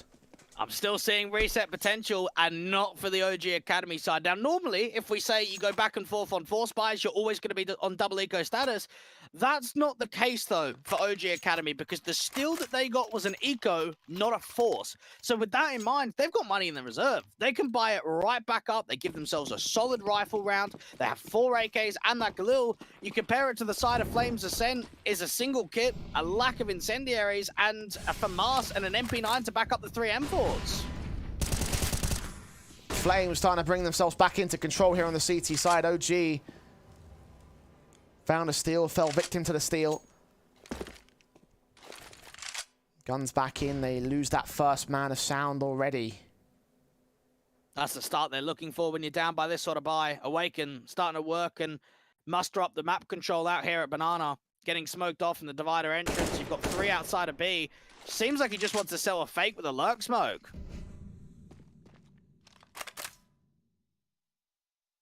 And for Affairs, spots and sprays. Dementor taken back. Oxygen with a responsive for Marcin. Sprayed back. The AK can't hold on to the SMG kill though. 3 on 2. Awaken trying to wrap this corner. Inspire could get caught off. Indeed, Marix gets his responsive. Awaken swings out deep into the bomb site, but HNCE still deals with him. So Marix now all to clutch it. Bomb is on his back, and he's still going for these kills. He's got time, but surely he must be heard here. They can adjust from heaven. Indeed, they can. And Marix really needed that bomb to go down, because even with a bomb plant, there could have been another buy on the table. Try and get yourself in that 1v2, draw fights out in the open. Might have been miscommunication there. You could see the idea that, yes, Awaken went down. Marix is even looking out towards that left-hand side, so maybe thinking, okay, if he's back in the corner, then I'm going to be able to force this fight into a 1v1. But considering he's over towards the right-hand side of Graffiti, he could just fall back and escape to safety. Flames Ascent putting up a competitive nature, which is a great sign of this entire group stage for them. 10 apiece. Flames starting to look towards a lead here on their CT side. And you said they hadn't done enough at 9-6. Maybe they have. OG have only gained a single round so far in this half, and that was an eco steal. Half by steal. Upgrade pistol steal, whatever you want to call it. I will add to that and say we still haven't seen the majority of rifle rounds. Like, it's because both teams have been crippled on the economy state. We haven't seen enough. There will be one for OG Academy in the next round, so take this next one on the chin, see if they can take another steal back and try and bolster themselves back and put Flames in an awkward spot. M4 of HNCE will lean in for the backstab, though, and should bracket in the T side in mid. This trigger discipline's going to be important. Knows that he can line up quite a bit. There should be no way that even a bomb plant goes down. Bunny frag against Dementor. Spray back from Bunny to respond to a double. Bomb not quite denied. HNCE struggling with his shots and runs out of ammo against the Deagle. Oxygen gets that trade back, but Marix will fall on the site. Bomb in the open now. Nothing that they can do about it. Flames should have 11 and the lead. Oxygen just picking up that M4, looking to see if he could put some further on damage, drop another player. They put a lot of pressure down onto Bunny directly on the bomb site. He was the one that denied the bomb from going down and is on 22 points of health. Oxygen realizes time is low. HG placement comes in close to Bunny. No, not quite close enough. 2 deep going towards bank. Kill foul against Inspire, but Speedy there with the responsive. It's 11-10 on the board for the Flames now. OG Academy should afford their guns. And this is where, for OG Academy, they need to show us and show themselves why Overpass is such a strong map. Why they picked it in a best of 3 against Beyond Possible. Why they picked it in a best of 3 in the Gauntlet stage last season against Spirit Academy. Why they've picked it against Asuba very recently. A map that they pick in best of 3s. A map that got played 7 times out of 10 best of 1s last group stage season. Down by 1, a chance to rectify things. Body block of HNCE. Trying to generate a gap in that smoke there towards the bathrooms, but OG will press on anyway. Footsteps heard. Bunny in from Connector. HNCE plays distractions, so Bunny can get a kill as well. Dementor picked up Awaken, forced to respond. HNCE backs away. 4 on 3 for Flames, but Marix brings it to evens and now hunts for the last round at the back of the site. That's Inspire, holding position, waiting for a headshot to present itself, and he gets Marix back to the fan advantage alongside Awaken being solo. This could be Flames taking control here. And Marix was all out in the open by himself, didn't wait the timer to allow Oxygen and Awaken to get there. And even this backstabbing Connector, if they start moving back down towards B, Fez might just be able to catch them, and that could be the round done. Oxygen just leaning in. Check backside at bank. The M4's hold, the bomb makes its way in. You got Fez thinking about a rotation of the backstabbing Connector. Concerned with the site take itself. Oxygen allowed access. Not seeing the man at bank still, but the pincers start closing in for Fez. Oxygen catches off a duel against Inspire. 2v2, nades missed. Bomb looking to go out in the open. Fez gets the frag. Oxygen, 30 seconds. Can't hold off against Speedy. 12-10 for Flames. One of the concerns I've seen for OG Academy in this second half is being caught in the moment a couple of times. I look at that from Marex's point of view and think, yes, that's a good charge down. That's a very nice, tidy kill to get up towards A, but Oxygen and Awaken are just so far behind him. He could have slowed that down, try to pin them with the util, get that incendiary down towards Dumpster, flash over the top, stall, then go, peek together. And because he swings so wide by himself, it just offers up that duel towards Inspire, capitalizes on it, holds a man advantage. First tactical coming through because Crispy will not be happy with what he's seeing here on the T side. OG Academy are letting this slip, and you can only let it slip for so long until the entire game is over and you've realized that you've just been upsetted by Flames Ascent. Again, I call back to that CT strength we saw from Flames. OG Academy down at Tech9s once again, need another steal on their board. Only gained 1 round in this half, thanks to a Tech9 steal, very similar earlier on in this T-side. Gonna make it work towards a successful round. They're gonna spiral it into a decent T-side half, rush in towards short, and they are just ripped apart by the Flames. 13-10 now, 3 to go for the CT win. And this is going to be very confident for the young, new squad here of Flames Ascent. Brought the whole lineup further in the 30th of August. Not even a couple of months. We're looking at about 6 weeks. Try and get a team that can be adequate, be competitive, hold their spot here in WePlay, and try and prove to some of the teams that they can upset. 3 rounds the difference, another bye round coming back in. OG Academy, they've got to start striking soon. BD finds the opener for Oxygen, so no strike back here. Double nades onto Menta, tagging him low. Not quite dead. The third HG gets him even closer, though. 30 HP for the man. Awakening caught a bit of that himself. 64 for the AWP. Mareks leaning forward. Spray goes awkward. Now it's a 2-man advantage for Flames. It just got desperate there for the T side. They realized they've lost their first player of Oxygen. They've also tanked quite a lot of damage down by those HE. So Mareks, try and create some space, try and catch a player sleeping off guard, out in the open, repositioning, caught with nades, and instead his duel does not work out. You've now got a slightly pressed forward Handsy towards that long control with a jump spotter in for Bunny, 3 on B. OG Academy do not have much to work with in round 24.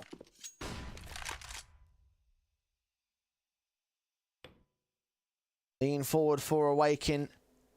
The Menta can't see the player jumping up from heaven. Speedy's seen him instead. Info gained and fallen back with the incendiary in hand. Put that up towards short to time it well against the execution. Just stall for time. Just even the monster hit could be such a shutdown coming through. Fez being the first one up towards the grill, even multi-fragging. Awaken the last one left. And this could be a flawless round for the Flames. 1 on 5 for the man. Lean forward. Don't know if he was spotted there with that flash support on Fez. Either way, bombs in Monster Pipe. And he's got no time to recover it, get these 3 kills, and get the bomb plant, and focus on the foes plant. There's no way. Nothing he can do. 14 for the Flames. They're hunting him down as well. Might get the kill after time with 50 bucks in the bank. That might be disastrous. Backstab's closing in and everything. And he's dead. Wonderful. That is exactly what you want to try and achieve with that late round hunt. 14 up, and OG Academy have been very soured with their taste on what the T side is going to be made of. This has been an incredible comeback. Very consistent, very much by the book. And for Flames Ascent, they are starting to really press the positives. After you can look back at that first half and say we got unlucky with some of those rounds, losing some of the clutch situations, 3 in a row to be fact. And now up by 4 with this sort of bye. This should be Flames closing it. Trying to get to 15 and then 16. You said you wanted to see why OG Academy picked this map off, and now you can see why Flames go towards Overpass. The overtime against Mouse NXT, and now this match. Domination against OG in the second half especially. AK's in. Oxygen, however, wants to try to throw something into this matchup. 2 kills to his name. Mareks follows suit on Speedy. 2 left on the Flames side as the BXE finally goes well for OG Academy. I just saw how important those flashes were. That double entry coming through, allowing Oxygen just to create the space. Even Mareks finds himself an easy duel outside of Monster. Handsy and Bunny just looking for exit frags might be the right point of call because they still have plenty of money behind them. Thinking about the AK and the AWP here.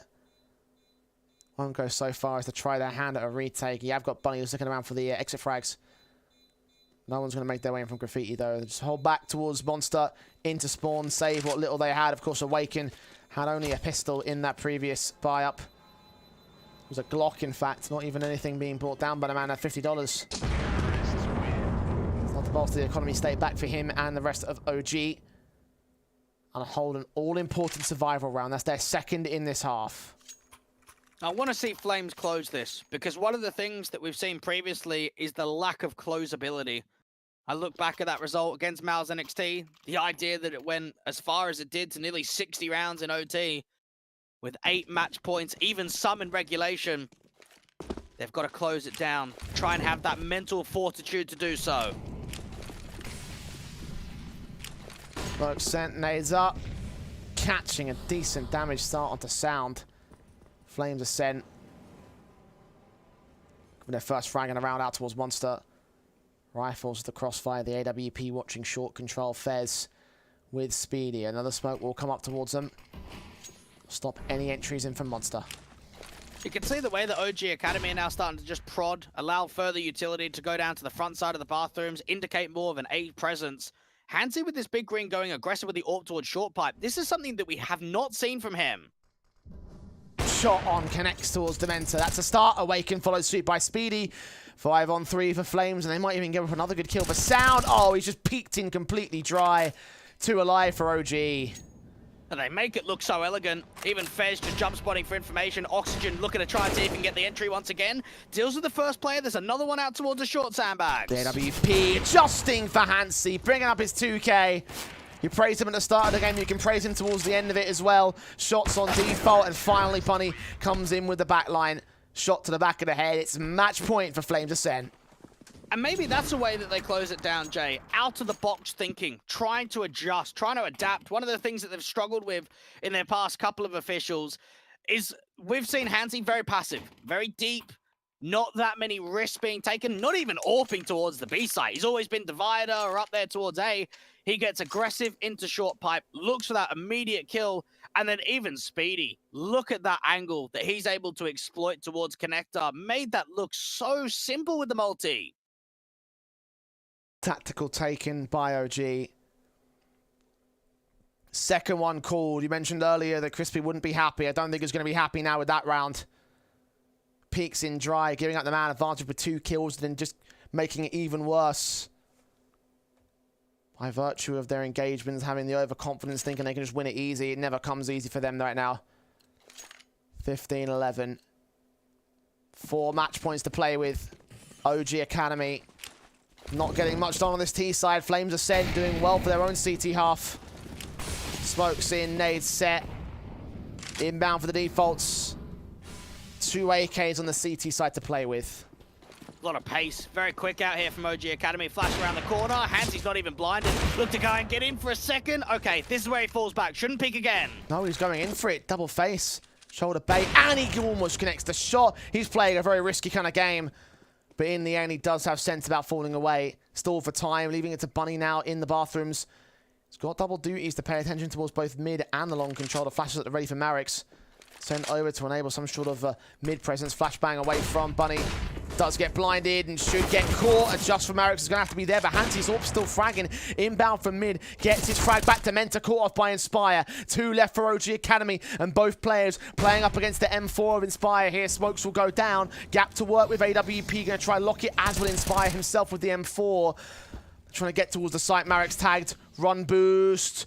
Adjusted towards Awaken alone to wake up to the realities of this matchup that Flames Ascent are about to put a victory on the board above OG. 16-11, they make it look breezy towards the end there, and that's a massive wake-up call for OG Academy. That's a bit of an embarrassing second half from them. And knowing that this is Flames Ascent, one of the newer teams, one of the debutant teams here in the Academy League, you shouldn't be losing games like that. Not off just the scoreline or it being overpassed, but that second half, there wasn't even a fight there.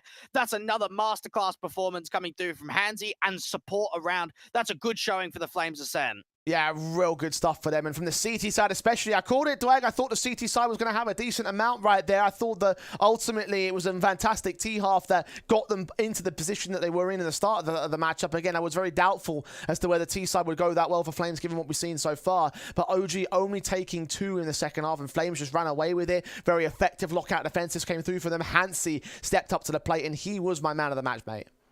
He always is, knowing that this is another game that he nearly drops 30, and he will be the difference maker. I think in a lot of these officials, being able to be on the front foot, a lot of X factor, a lot of multi-fragging potential, and you could just see his versatility with opening picks being locked out right there towards the OG Academy side. And for the international squad, that'll be very disappointing because this is a team that you should be beating quite one-sidedly. Didn't happen. Back to the drawing board for them. And for Flames Ascent, they've picked up a couple of wins already. This has been a good season. Yeah, so far it's been all right. Again, first impressions might have been a little bit more of our expectations for this matchup, but now with this victory, it legitimizes what Flames could do in this season. Now I think 2 for 2 in terms of their series victories, and still many more matches to come. We'll get to see how far they'll go, but for the time being, they're holding their own in the mid portion of the table of their group. We're going to head to a break right now and head towards our next match, our second half of the day between MIBR Academy and ENCE Academy. So do not go anywhere as we come back after this.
The day rolls on. We're into our home stretch of the match day here for the WePlay Academy League. MIBR versus ENCE Academy, the battle of the bottom teams. Both squads currently 0-2 in their record here in the group stage. And now Dwegs their chance to get their first victory on the board, the same as earlier on today. Although I think we're coming into this one with a lot more heavy favoritism towards the ENCE side here. MIBR, I think the thing we've been tracking for them mostly has been about their move over to the European scene, their chance to try and do some work here in a very different environment compared to what they're used to in Brazil and South America. And overall, the transition has not been all that hot, has it? No, it hasn't. There's been some struggles, and I think it shows that in the first couple of games that you're down 0-2 and you've got a negative 18 round difference. I think that already shows just how one-sided some of those affairs have been. I think that there's been some sparks and there's been some moments, but it's the consistency where they've been hit the hardest. And I think for MIBR Academy, if we're going to be real and be like, okay, where do we think that they're going to get? When is the first win coming? I would imagine it's going to be later in the group stage than early on, when they've had more time to get comfortable. Yeah, trying to play up to that European style is not going to be a one day sort of wonder if you're coming in from an out of region sort of experience like MIBR are. And I have to say that the European couple of games have been a little bit hit and miss for me. I think that they've had some great sparks, right? Card has been the guy that I was super impressed with in their first match against Big Academy. I looked at him and I thought if there's going to be an element that bolsters MIBR, it would be him. But then yesterday, he didn't look so hot when he was taking on Astralis talent. So I have to have some questions as to how consistent some of these players are on the MIBR side. It's going to be more time to see them. I think Spinny was very impressive in that game on Inferno against Astralis talent. For Card, it was very much a quiet performance from him. So this is now a chance to get back into a map where you're going up against ENCE Academy, you're going into a best of one with a team that's had some struggles in previous seasons. We only have to look back at season 5 and think that so far this is the best draw for them. At least they've got that much for them, that this is a game that you can look at and say, yeah, we've got a chance. But even in loss so far this season, ENCE have looked pretty good. Last night, obviously against 0-0 Prospects, that went down to the wire at 16-13 for 0-0 Prospects victory. Yes, a loss for ENCE, but we could take away so much from that match and really sort of pull into the idea of what this team could be able to do. I think there are a number of standout elements that proved themselves against Prospects yesterday. I agree with that one. And even the opening game that we saw against Young Ninjas, look at how strong the Swedes have turned out to be. So when you get a little bit more of a kilter, yes, it's 0-2, but it's respectable results and a good showing coming through from an ENCE side who are working with the Finnish talents, working from the team from last season. I think Juissi was a standout entity. Not normally a guy that puts up crazy numbers, but he was having a game there on Ancient. I have to agree. I think that he had a real good series. That he had some real good defensives in particular, and I honestly thought that ENCE were going to take it over 0-0 Prospects at certain points. Like it really looked like he was going to be the winning element for that side. So he might be a guy to watch out for, alongside the standardized names of Miltzy, for example, that we look out over on the ENCE Academy side with the experience in the tier 2 space. So there are some unearthed talents coming through for ENCE Academy, and that's kind of what this whole league is all about, to see who those new up-and-comers are going to end up being. If you can replicate here against MIBR, I see no reason why ENCE rather won't be able to defeat MIBR. But speaking of big, the map up here is going to be Mirage, and we saw that from MIBR in the opening day of the season. Wasn't all that great for them, 16-5. So are we going to expect a similar result here on this map up? I think around that ballpark. I want to give them more control and an opportunity to get closer to that double digits marker. One thing that we definitely saw on Mirage was a good competitive start. It seemed like, okay, we were seeing quite a bit from Card with that big green. The issue started encroaching when they were getting 5v3s taken away from them. It felt as if even with man advantage, mass man advantage rounds were still being stolen away. And then once Big started getting deeper into the game, once they got more rifle rounds under their belt, it was just a far gone conclusion. So for MIBR Academy, I've got belief that they can keep it competitive from the start, but when they get deeper into the game, that's typically where they tend to lose control. And as a result, I do feel like, yeah, ENCE probably do have it as a result. Like, they look like a much more solid team overall. We haven't seen much of Mirage from them in the latest few matches that they played. Obviously, it's a map that they played a couple times in last season. Their last result was a 16-3 loss to Furia Academy, which might throw something about the Brazilian style in there. But I have to say that I think Furia definitely are a much more better team by comparison to MIBR in that sort of sense. So having that chance for ENCE to take control, I mean, it even could be a case that early starts are shut down by the ENCE Academy side if they get their way. And I think for MIBR Academy, it's just coming on here, taking this experience, taking it as a learning curve, and having an opportunity of being in Europe. You've got to think for maybe the majority of the guys here, they might not have had this chance before. Boot camping in Europe, playing against some of the best teams in the world, getting their best-of-1 record, one after the other here in the Academy League, and just try and make a statement. We know that Fury Academy have been a very solid team. We've seen it in the previous seasons of the Academy League, and it'd be great to see the next one up, the second Brazilian team, to be able to press into the gauntlet and into the playoff position like their compadres are. Is that going to be an expectation for MIBR, though? Eventually, not now. I mean, but you've got to always think about the future, and that's what all these teams are thinking about. The idea that you've got Academy teams are looking to the future. In this particular matchup, it might not be a case that the future is very relevant at all. Up against ENCE, the here and now is what matters for MIBR, and for me, I don't see a way in which they can win this series. I'm backing ENCE for this victory here in the best of one.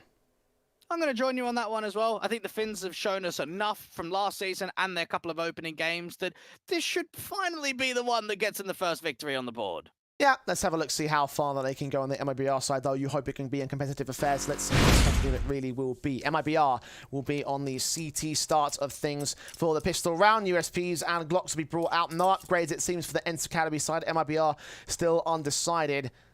They will get all their main Kevlar pieces in. B-God not buying anything in this one. Okay, he gets his Kevlar together in the end. Receiver holding the utility on the ENCE Academy side. Trying to get that early molly down towards a window control. Seems as if it's going to be pace on the B split to come through from short and the apartments.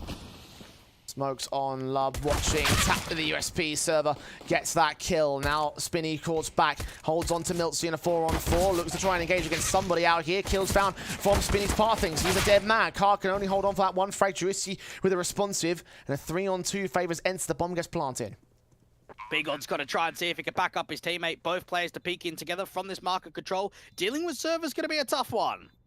Lock in, B-God swings out, 2 versus 2. Poddy can't land a kill shot to save his life. Juicy now 3k up for him, but B-God gets it instead and holds the pistol for MIBR.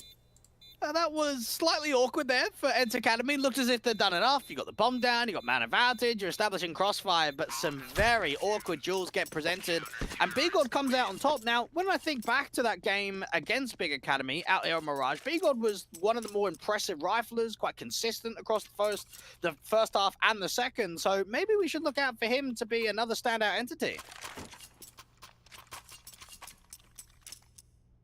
It was pistol game by MIBR thanks to B-God's efforts. The guns in for him and his team. Card's getting an AWP out extremely early here. Passed off by B-God thanks to the 3k. Appropriate that they would take this in because ENCE are on the force by themselves. Bomb plant bonus. 3 Galils, 1 AK. We know that Card had a very successful, I would say, first 6 to 7 rounds of Mirage against that Big Academy side. And you know you're going to be in for a world of hurt when you're playing one of the best teams in the competition, one of the most consistent, deep-running teams. Henu, with that first fight out towards Underpass, just gets beaten by pace. MP9 comes out alive. Sani with the pick. Starts things off. Server. Deagle involved with the utility to set up his teammates in the mid-control. Just fake out something towards the A side. Looks like an A lineup there with the smoke. Miltsy underpass his Galil rather to switch to the AK. The smokes will come in towards the mid window and the top of connector. Now playing the mid default, but ENCE might go towards the B site. Pace again, a lot of acceleration coming down towards that short control. They're going to act quickly. SMG, first two from Spinny, only gets one. Tristy with a trade back. Lub trying to hold to the back side. 3-on-2. Have got Insani also inbound. 13 HP for him though. Needs further support, and that is what Card is here for. Shot missed out on the jiggle bait. Insani leans in. Poddy, his Galil up on the site. Needs to win one of these fights relatively soon. 4 versus 2 for MIBR. Need to get those trades, and Miltsy goes down to drop that bomb in the open. Now Poddy's alone. Everything to do in this clutch. I don't think it's going to make it happen. MIBR should make it 2 on the trot. Just knowing that you've got a couple of low HP players that haven't been dropped, uncomfortable for Poddy. Players all around, AWP from Card gets the job done. That was a nice lockout. I like that from Lub, the way that he played towards the back of the site. You could see that he was jiggling through, but also didn't overextend. Set up that crossfire. You've got Card out from market with the AWP just to be able to be a little bit more of the insurance policy. ENCE Academy, they've tried a lot of pace, a lot of acceleration in the first few rounds on T side. Has not worked the way they would have liked.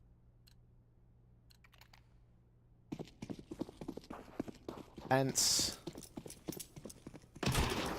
Pistols pulled in for the third round. Start most certainly with MIBR at this stage.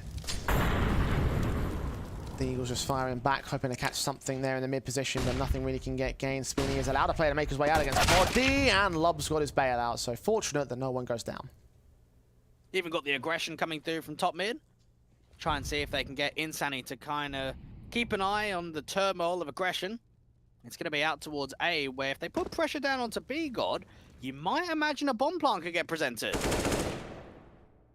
Lub will find Henu on the 2K. B God has Card in the backup. Two players in from ramp, both being spotted. Orb being the support. Card doubles up. It's good to see him going this early here again. His Orb can be lights out when he's on form. Needs to get that form in this matchup, and the early start is most certainly with MIBR. Now, this is very similar to the case in the last game with OG Academy and liking overpass in best of threes. MIBR are very similar. Locally, we've seen in the majority of events, Mirage is one of their highest picked maps in the pool. So a map that in the local scene they find a lot of success on. It's all about transitioning that map and the emphasis over here to Europe.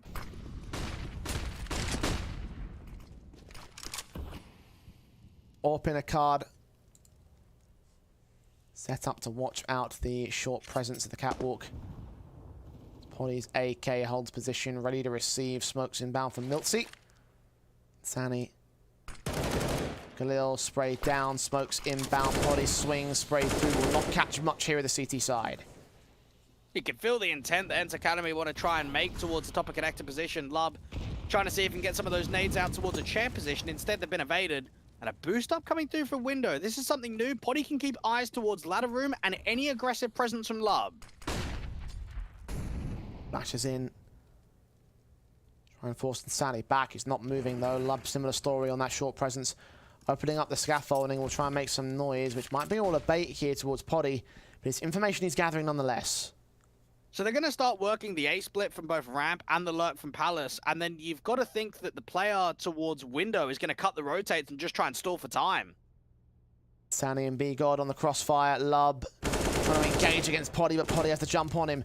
All important kill. Incendiary sent to try to stall ENCE Academy, but they'll make their way forward anyway. B God looking for info. Saw one jumping down a sandwich. Swing back. Miltzy is going to get caught. 4-on-4. And Server's going to get seen the same thing. Henry's got to trade back to Issy and a Palace into the even man standing. 20 seconds and one man has been isolated. Back here to connect to Carter's looking for that shot. Below the smoke, can't see him. Insanity goes down. 3-on-2. Spinny's going to get dinked away the same. Spray back against Poddy, and Poddy gets his kill. Card now alone. AWP just looking for a save. Exit frag doesn't quite even come through onto Henu, and Poddy's getting aggressive. This AWP is going to fall. E250 wins the fight, actually. AK now in the hands of Card. He's going for this. Swing around against Henu. Doesn't see him out towards the stairs. Doesn't quite get the pick in for it. Henu with a triple, and ENCE with their first. Finally a team with a bit of risk, Jay. Bit of balls behind them. I actually like that. Normally we'd always be like, it's not going to happen, go and save. But I don't mind that. That is not a play that you would imagine, because there's not much going for you. You don't have the best of weaponry. You don't have the best money state. But it shows to me that MIBR Academy have got a lot of confidence. And I wonder if that's going to show consistently over the course of this entire series. I think a lot of the teams that are coming up in Brazil are starting to show that confidence the same here. It's a play style in the up-and-comers that I really want to champion, because it makes them very entertaining Counter-Strike. You saw how he attempted right there. Had he got that second kill, it's like, okay, now it's on. Didn't quite manage it in this case, though. MIBR losing their first round of the board. ENCE, of course, will try and convert it into a second. The guns are back in play for the CT side. Just this trio crossfire in from mid is going to be very difficult to break. You'll need a top mid smoke and quite a lot of flashes. This could be tough for ENCE to come out on top with. Flash in, AWP fall back, Server catches Insanity, AWP of Card alongside Lub's kill back, a 4-on-3 for the CT side. Backing away, Henu, his AK inbound from underpass, the nade sent by Lub, trying to support anything that might be on its way towards the A play. They've achieved success with that one. While it wasn't the easiest of setups, they still come out on top. Henu starts making some presence known towards connector. B-God might get caught out on a timing. He hasn't spotted him, actually. Henu's got so far forward now. Hearing the rotations inbound from CT, and this might send them into the B play. There's a smoke for Juicy to use. We can block them off the catwalk. Henu, it's timing. Turned in. Lob's going to catch the kill. Oh, that's perfect. Now they run in towards Spinny. SMG lines him up. Knocks down one. Card there with the AWP pick against the next man will shut down any potential for ENCE. Make it 4-1 for MIBR. What a check coming through from Lub, because you can see that shaping up. The AWP being posted towards Van, scoped in. If that wraparound gets into market, I think that round's finished. I think you just get multi-frag and that's it. There's nothing that MIBR Academy can do. It's just that Lub has the back of the mind thinking that for a moment, he wasn't checking connector. He was looking up to Palace. He's repositioned back to CT just in case. I'm going to go check it. And it's one of the best checks that you could make. Tactical coming in from ENCE as a result here. First one called in this matchup, and appropriate to do so because this start has not been theirs. They have struggled heavily thus far. MIBR showing the positives, the strengths in their playstyle, the playstyle that might have struggled in Europe thus far. But he's doing well against ENCE here. Hero AK on Henu. The Tech 9 Deagle and P250 half buy around it. ENCE Academy just need to try and get a foothold on the economy management, try and see if they could force in a reset. BGood was liking these underbout plays against Big Academy. I wonder if it's something that had been readability and something that had been at least watched out going into the game today. BGood kill found, Juicy down. Server dealt with, that's the bomb dropped. AWP in against MILC. Poddy can respond towards one. The AK needs to win the fight back here at the danger box, but he's goosed up to 6 HP, and Poddy's dead and buried. Card so low, but 3 other players so high here for MIBR Academy. Eventually, Insanity will get the pick back, and MIBR continue to hold their confidence. And while maybe Card isn't hitting absolutely every shot that's in front of him, he is finding consistency with important frags. You could see from the back of Triple, it's not an easy position to be in. You're being pressured from all angles, and he's still delivering a lot of impactful frags. 5-1, ENCE Academy with a very slow start, and they will not be happy with what they've found at all, because even when we think about the series yesterday against the Prospects, it was competitive, it was close, right from the beginning. CT side for MIBR Academy, and not close at all here against ENCE. Running away with it. Insani forced forward by the Incendiary, and that might be enough to set up a flash in from somebody. Damn, they get a kill back. BGood holding out for some sort of play in from the sniper's nest. Insani's looking downstairs in towards MILC. Smokes back, MILC swings, gets his kill, starts things off. Lub trying to see if he can catch the timing. One player out to the open. MILC can try and peek towards the bench position. Struggles from both teams. All Norwents come out on top though. HP damage done to 2 individuals, but still a man advantage for them. Quite significant HP damage as well on Server and MILC. Rotations back up and into the apartments. Still got a player towards top mid. That's MILC in the corner. Lub gonna try and see if he could search for information now. If he drops down from the short position, that's where MILC might swing out wide. Doesn't check it entirely, but still finds the frag. 4 HP for him. But Juicy gets the advantage right back, looks for an extension, and finds BGood the same. Molotov's in towards Lub's position. It might force him out. He can't afford to take much damage towards that. Flash in, AK swing, jump up. Juicy is caught off guard, but still holds the advantage and gets his kill in the end. Just all the distraction with the bomb going down towards that B side. Juicy doing so much. Spinny, no option but just to hold on to that AK, bring it forward to the next round. And this is some of the glimpses that we saw from him come that game of Ancient yesterday.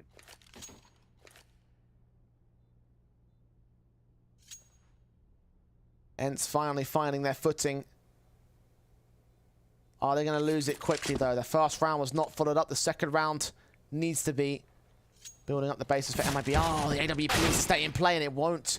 Spinny picked up. I don't think Henry's going to make it to the AWP in time. Maybe he might do. Yes, he will. Okay. Just about in time.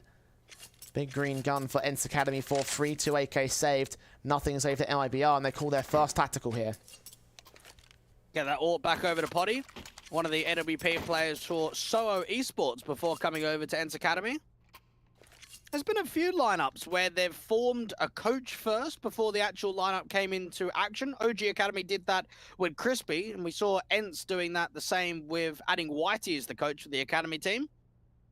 And it came down to another couple of months later until they actually decided on the lineup. So he was coaching for 2 months before they joined.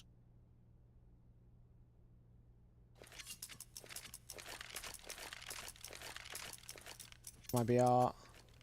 Double eco for B God, but I think they're going to go for a much easier status. USP's in the Deagle out for ENCE. The only real weapon that they're going to have to work with here for MIBR. Warp in.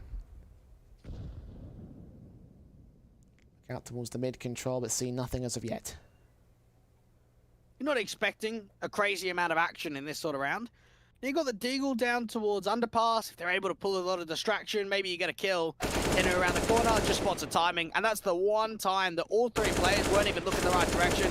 Now it's the crunch down coming through from top mid, and things are ending pretty quickly. Been a USP.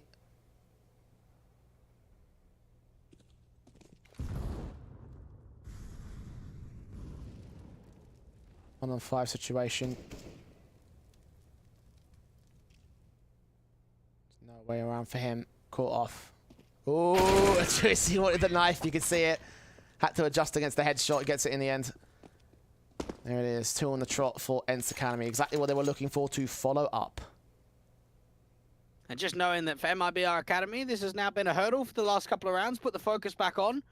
Now, their aggressive mid stances have been quite successful. Anytime they've tried to peek from connector, out there in window, towards the ladder room side. So trying to keep that up and maintaining mid presence, I think is going to be important for the rest of the half.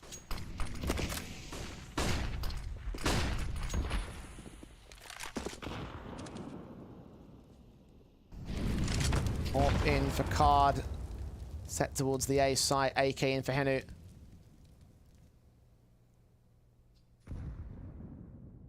SMG holds out towards ramp, and that's about it here for MIBR's aggression. Not going to see much against ENCE Academy. Spread out default, but mostly emphasis towards mid. We saw a slight team flash coming forward as Lub wanted to try and attack from the bottom of connector. Potty now starting to move and shift his offensive into that connector stance. You've got Card playing in jungle right now. The only player that could be the first point of contact is Ansani in top con. Minute on the clock. ENCE picks up the kill against MILTzy, unable to get server. 4 on 4 with smokes down. Leg shots against Potty will win out the York v York battle, at least in terms of their damage. Lub struggling to adjust and who to look towards on the M4. 3 on 3. Spinny, smoke to the left. Swing forward, can't see anything. Card catches server, Drissi goes down, and it's all left to Hedu in this round. 1 on 3 for him in the apartments. Bomb dropped outside of short control. Might do some damage to the backside. Cards or lands the shot. 2K to his name in the 6th for MIBR. You could just see there for MIBR the way that they're targeting the control out there to the short control. Insani from the top of con is able to relay quite a lot over. And then just Card repositioning very quickly, get out towards market. Even Spinny's hold towards the B site has been thoroughly impressive. A lot of lockdowns, a lot of slow pushes of momentum. The way that he's able to stall with time. ENCE Academy back into the buy. But MIBR made quite a statement in that last round for me.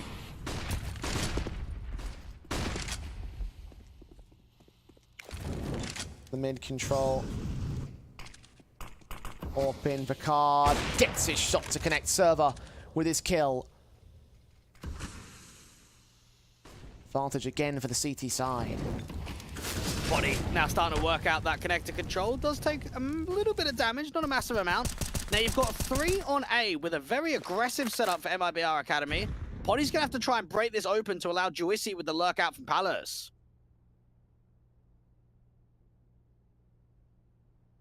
Minute and 10. Danny's still watching him from the default plant position. The M4 watching from connector. Trying to have his eyes set on that ramp take. Expecting ENCE to make their move to the A side. And he's right to assume so. 3 players stacking. Flash forward. Perfect from Juicy. Doubles up. Can't look around for the pair at Firebox. Love can get the trade in, but it's perfect for Henry to get the responsive. 3 on 2. In from connector. Spinny and Card. Can't hold on to a tray. What they can do is hold on to their positions because the bomb's going down. Oh, look at this position from MILTzy. I don't think Spinny's going to expect him towards that right-hand side. This should be the round over. Easy. Kill found. Card. Left alone now. Orp in his hands to save. He's got to account for MILTzy, though. Hoddy. Not even required. Henu comes in from CT spawn. Sprays him down. Wins around for ENCE. And just to add more of the story-driven whole conversation of someone like Juicy and what he was able to do yesterday. Coming into today, last 3 months, he is the 4th highest rated player on ENCE Academy. Negative 66 KD difference and averages a 0.85 rating. Not typically an individual and a rifle that we look at in the higher standards and one that's going to be able to carry you out of difficult situations. But he has been super impressive on this T side again. 40 seconds. Incendiary's up towards that bottom mid position card. It's tagged up initially. Poddy with the kill on Insanity. Great start for the T side. And Henu spots where Spinny's coming in from and just back towards Lub. It's a little bit of pressure and damage being done. Eventually gives Spinny that kill. One rifle that can get obtained by the CT side, but still the advantage for ENCE. You can see B-God trying to put some pressure down towards that main position, try and see if they could take some information away. Juicy out on the other side. Deagle does drop him, but 1 HP for B-God. Molotov's going to send him back. He can't afford to stick around there. Spinny does catch Poddy, though. This is a 2 versus 2 with AKs on both CTs. You've got to look at Spinny to be the main man to get into the retake, and there's no kit for the CTs either. Server's going to back up. Milt's going to make his way forward. Bomb open up for CT. Spawn might be covered off at the danger box. Both players inbound from connector, though. This might be positive for Miltzy. He's got to win this fight against Spinny first. Sees him, sprays a little bit awkward. Doesn't want to take that risk either. Mac-10 will wait. And both players will fall back to save. In the end, they couldn't quite get it done. At least they get a couple AKs, though, and make it rather expensive for ENCE. That was a very good call to back out there. B-God getting over to the AWP. Oh, he might have gone down for a moment there, Server, but not to be. Upgrades up to the AK rather than just that Mac-10. And I like what they did there. You can see the way they're prodding around connector, just seeing if anything is going to get granted. Is anyone going to over-peek us? Does Miltzy hold the angle too tightly there in jungle? Okay, let's go for it. If not, let's hang back. We know that Card has an AWP down there into that connector position. So just get it back into his hands. The only problem with saving is that you're not going to have a buy on the table. They'll just have to lightly eco around it. We have to focus on keeping the AWP and the AK in for this next round as well. Stick on it. Guns, of course, back from ENCE. Still have their own buys. Limited a cash amount, of course, with the damage being done. Single round difference in the set piece execution into the A site. One man on the site. B-God, of course, spotted back towards CT. Lub turned away from Server's going to get that kill. Incendiary will send B-God out into the open and dead to the hands of Poddy's AWP. 5 on 3. Card and Spinny got to escape. Even trying to get that vertical boost. Being spotted, just spammed out for Henu. And Card and Spinny just look for exits once again. This lurk out from short, though, might just catch him. Yeah, AWP down. AK left and around for Spinny, and might end up falling the same. They're all around him. They're surrounding him towards the B site for Miltzy's part. Swinging from Server. Not even going to need that backstab. Just take the frontal face, get that shot in. Make it 6-all. Well, the starts have been good for MIBR. You said that you were thinking that in the mid game and late game was when they're going to struggle. And so far, it's starting to look that way for the mid part. They've got to keep their flare up. They've got to keep the aggressive style in Notion. I'd like to see more proactivity in the mid round for them. Be able to start taking more map control away, try have more aggressive approaches, because it feels as if at the beginning of the round they don't mind taking these starters, looking for opening fights, but they get stagnant on the bomb sides. Shots of Poddy finding Insanity kicking things off. That's a lovely opener. Good start. Card in that mid position at the sniper's nest, undetected. Thinking about it though, I don't know if they saw that gun barrel. Have seen him now, and Miltzy wins the fight. Even out towards connector. Love does eventually get back into the trade. Now you've got your beast player starting to rotate away. You can see Spinny going back into that market control. So this could actually become just a gamble A setup.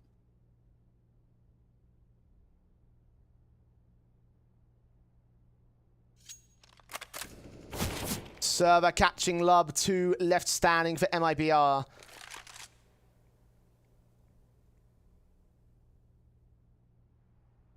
One man in Palace of B-God that could be a spanner in the works to the T-side execution. No one's moving in from Palace either. He's going to start extending C2, line him up, damage being done, but still no kills found outside of Lub's opening. 3 low HP players could still drop down for ENCE. MIBR, however, can't get towards the bomb plant. Poddy's AWP finds B-God. Spinny is all alone. Just trying to see if he can find some impact. Get himself up towards Ticket. Does deal with Henu. Got a smoke to get onto the bomb. So there's at least a way to draw some further fights out into the open. But Server coming through from the backstab. Spinny's just got to try and take some weapons out of play. He knows where he is. Shot is baited. He's able to escape out towards CT spawn, get the second kill on Server. Keep a hold of that AK at least. A little bonus for the CT side. Poddy and Jurissi won't go hunting for him because money is very lopsided for the T side. So get that money in, start to bolster the economy state, get Server to buy back, and take the lead as we enter the closing stages of the half. And for MIBR Academy, they're not going to have much to work with at all in the next round. You'll have maybe a couple of digs, some CZs to surround this AK, but your main focus is going to be able to get a strong rifle round in round 15. ENCE Academy, you could just see the dictation of pace, the way the opening man advantages are starting to flow. Another tactical in for MIBR Academy. They're just having a difficult time on reading the game and finding out how they can adapt themselves to find further success. Second attack called in by MIBR. It was early struggles for ENCE, but they found their form, they found the counteraction. Looking for the 9-6 half, if possible, for the T side. MIBR's best bet is to go 8-7 up themselves. But that's unlikely given the circumstances. The AK in for another half buy around it. And just knowing that you've got this sort of weaponry, trying to perhaps put the AK in more advantageous positions, something like a dive down towards underpass or an aggressive apartment start. I'd like to see something aggressive from Spinny. Ask for aggression, you shall receive it. Down at underpass. Taps forward, he catches Henu. Perfect timing, perfect kill. That's what we're looking for. And for Spinny, he's got all the room with his connector player to get out of dodge, but no, he's going to continue to try and fight. This might catch Miltsy off guard. They think it might have fallen back. Flashbang in. Oh, he gets caught by the second one. Miltsy can almost double up on Insani. Got close to that frag at 32 points of health. 4-on-4 overall, and the rifle has fallen for MIBR Academy, so their chances take a nosedive in this round. I think you got to pick your moments, and in a round like that, when you've got an opener, you need, if you're going to go aggressive again, I think you need a teammate with you. You can't put that much emphasis forward on the AK again. Gamble stack out towards the B site. ENCE Academy have been leaning towards A quite a lot in the mid-round, these last handful of rounds, but it's an overbait, it's an over-rotation, and it's a call that does not look likely that's going to be successful. The bomb's just going to commit and get planted from here. Not much they can do about that. Retake. I mean, they might as well send themselves up the retake. They've got firepower. They've got these pistols. They won't lose anything going into the last round of the half. Towards the gun by the force buy anyway. Molotov sent should drive them back. 20 seconds, and they haven't got an angle to work with, so they can't deny the bomb plant itself. But again, I'm looking at that retake as being the main thing for them. Miltsy's got to be careful that he doesn't get charged down towards ladder. Don't want to offer up another AK. Start hearing a lot of those footsteps. Getting behind one. Cut the rotate immediately. That will force MIBR to second guess the potential rotations. Yeah, the players on B side just going to stick there. Hold on to the Kevlar. A little bit of relieved investment for the next round. Having to buy it down. Deagle in. Miltsy will drop back. She does get rushed down with a quick bait and switch. Lub shot, B-God closing blow. Rifle engaged. Oh, was line them up. And Lub will try and keep them back. Server with the damage, Polly with the kill. To get out of the A site. Polly still stuck in connector though. Should be alive to this bomb blast. He holds position. The gun might get blown B-God's way. Never mind. Polly puts him out of commission. Make sure it does not fall into his hands at all. And now for ENCE Academy, just knowing that they've got the potential to go 9-6 up at the half to put a lot of pressure back down, when overall it's been a very slow and stylistic kind of game for them on T side. Very driven in the defaults, try and work off the opening man advantages. And Card's back with that big green. It's been a while since we've seen a pick from him. Shots in, almost landed it right there. Thought you cast as curse the positivity there, Dwayne, but apparently not. Still yet to find the frags from him.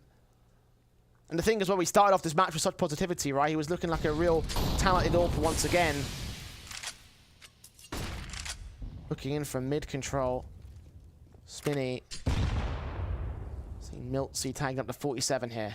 Oh, run out comes through from Henu. And thinks about that lurk attempt, trying to see if he can catch him off guard. They line up for a moment, but it's not quite a kill. MILTC down to less than half HP. Now it's going to be the explosion out to A.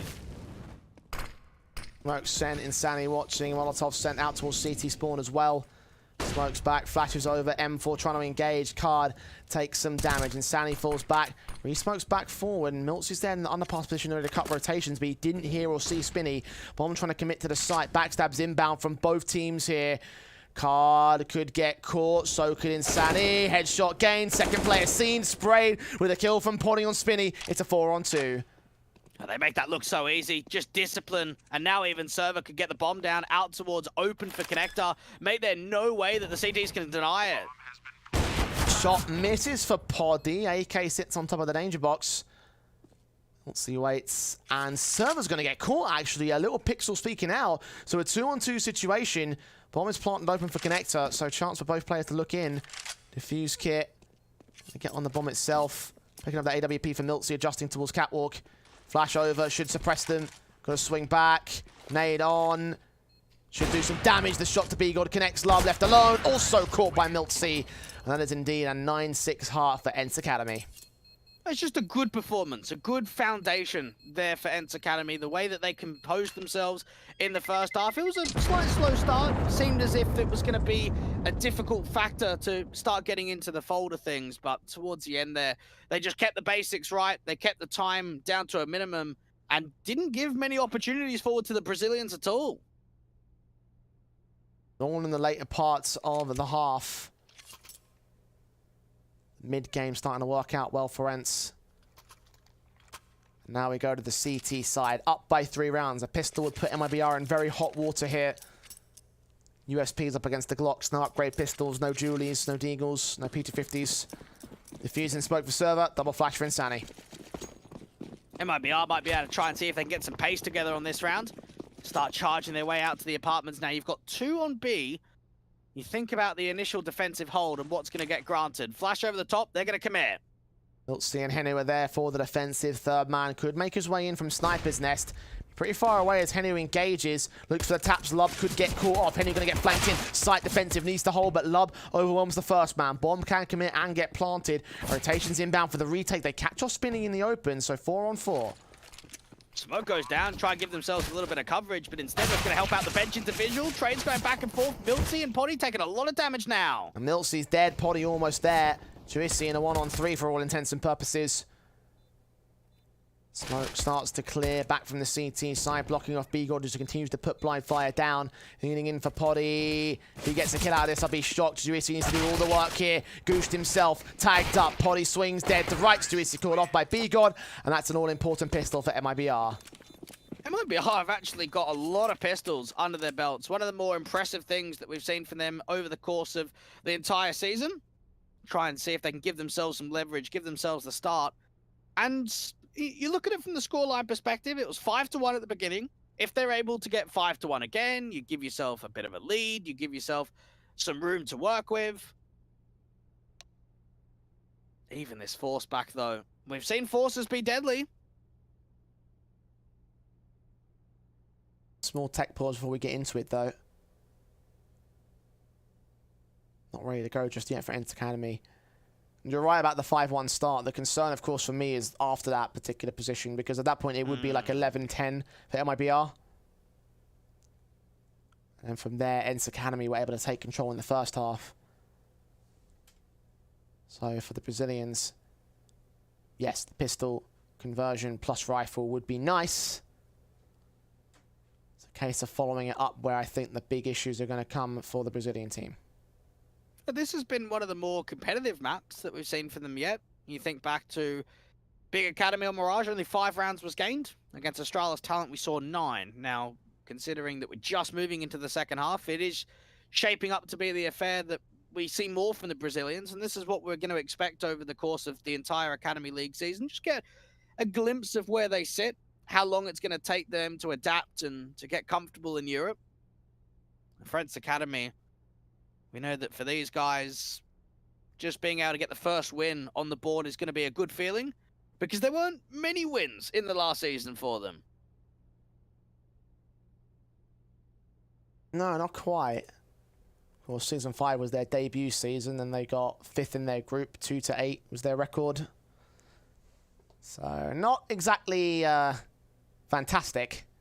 They did have some incredibly tight losses. I will state that. I think they had 3 games that went 13-16 losses. They had a 12-16 loss and an overtime loss. So while you look at the track record at 2-8, the round difference is only -31, which is quite minimal for 8 losses. Perhaps they've made significant improvements to turn it into victories here and now. And if the losses are coming to those kind of margins, then it absolutely is possible that this season could be theirs to rule. But they have to rule. They have to find that adjustment. They have to find that aggression.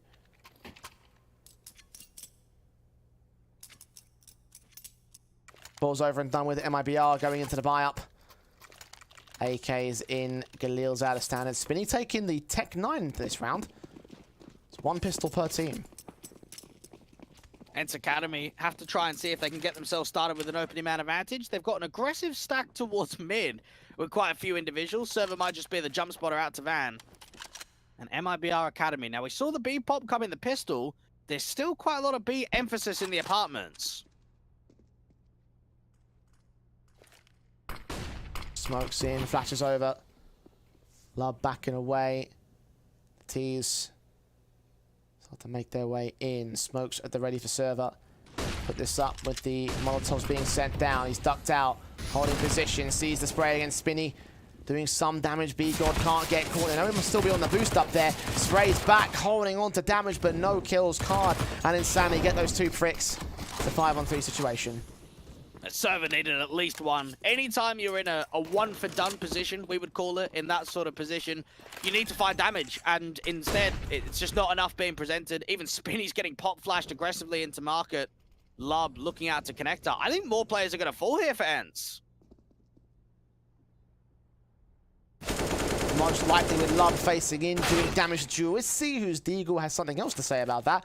Smoking to grab that AK and grab Insanity the same. So quite a lot gained by the man. Indeed, he does grab that rifle. So not quite as many players falling for ENCE as what you thought. Even that, though, the job has been done, and the anti-force buy is not successful. Now, that's not to say that ENCE aren't still going to have a decent amount of weaponry going forward into round 18. They will. That Scout and AK combo could be quite lethal with that MP9 as well. But there won't be much around it. There won't be many upgrades. MIBR Academy just coming closer and closer to tying up the scoreline. And this isn't the perfect opportunity, but I would say it's a good opportunity to tie up.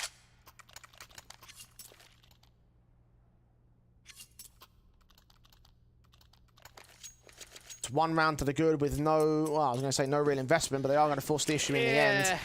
I don't know about this. Yeah, I'm about to say the same thing. It's like, you know, just use the firepower you've got, go to the gun buy in the next one, then take control from there is what my thinking would be. ENCE Academy want to get an earlier reset, though. I mean, it's plausible, but it's just the SMGs versus the rifle capacity for MIBR. That's the big concern. And it's knowing how solid they were on the rifles. Server keeping his anti-flash potential down by looking down at the floor. Try and get that incendiary forward, being baited for a moment. HE placement could be good. Better put it out now, though. Can't wait. Puts it in the end. Lands a bit too deep. Molotov's counter incendiary's back. Hell breaks loose on the B site. Server sees 2 of them. Burst fire. Needs to find Insanity. Niltzy can get 1 on card, but needs backup to get here. Still got that short presence. Swing back on B-God. Gets the double. Ducks out of the way behind Bench, but there's a slight angle for Insanity to play with. So 3-on-3. They're heavily tagged on the backside, though. Love in particular. And Henry making his way in alongside Juicy. The AK finds the fight. Takes a tag up for it. Allows a bit of breather in for Juicy, though. Back to turn for Spinny, but he can't capitalize on the kill. He might still be able to, though. Incendiary is going to force him out into the open. Spinny just has to try and fight, but he's given himself a little bit of a gap, and the counter flash is great. Scout in the potty, can't land a shot. Juicy trying to work his way in still, gaining a bit more control, finally finding Insanity. Spinny round the corner. Juicy knows he must be there, giving away position. Juicy gets the shot back. Love, low HP, finds potty, 1-on-1. Juicy's got the advantage and gets the triple, and there's a kick right at the bomb. He'll have the round for ENCE Academy.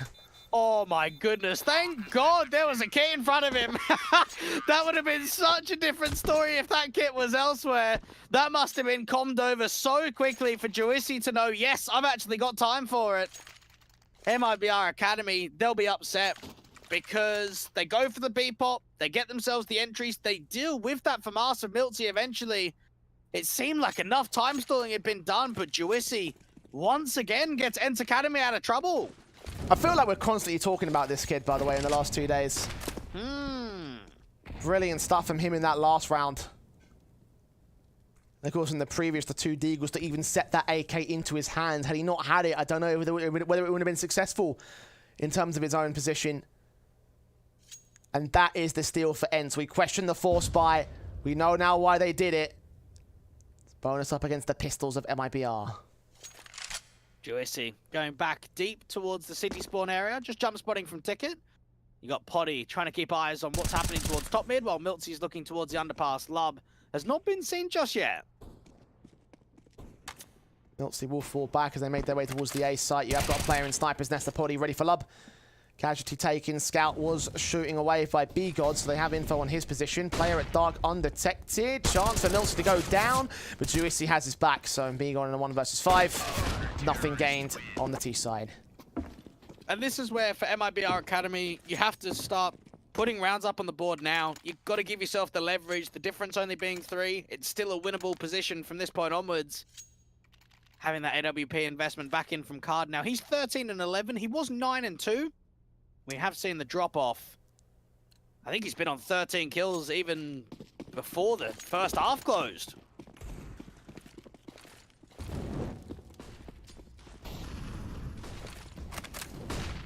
Step up here for the MIBR side. Card is lacking the... Ooh. Lub's lacking the Molotov placement a little bit higher there. Flash in, perfectly placed for server. Lub's going to be the first man to fall. And this is what we talk about with the smallest of mistakes get punished in Europe. One piece of util's just lost your entire life. You've got Henu combing that over. Molly's dropped, get me a flash over, and just peeks in towards top mid. Lub falls instantly off of the back of it. ENCE trying to see if he can regain some of this mid control from the underpass area. You've got Card towards top mid. The bomb left behind for the moment. Poddy finds the next pick on Spinny. Put ramp dead to rights. 5 on 3. ENCE. AK held back, not spotted by miltz just yet. Gonna watch that Sniper's Nest, but see nothing still. See nothing in connector either. ENCE's hoping for a slight mistake, hoping that ENCE get hungry towards his connector control, which isn't happening at all.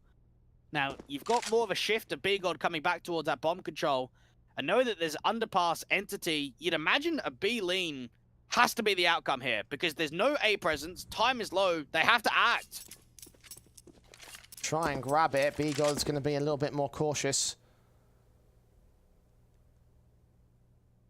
I think they're just saving. Yeah, seems to be the case. 20 seconds. Disappointing, really. I think there's still workability in this round for me.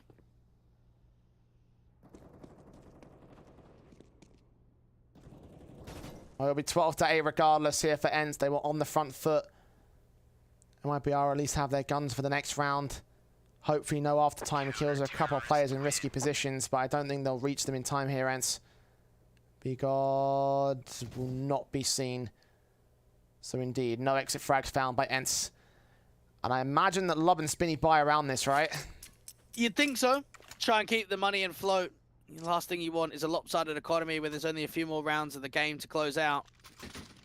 Buy down heavily with those digs, trying to upgrade as much behind the rifles as possible. And ENCE Academy, they know, geez, if they just save 3 rifles, they must be in the pits with the money. Guns held, AWP card, swings, nades. A little bit awkward there from the CT side.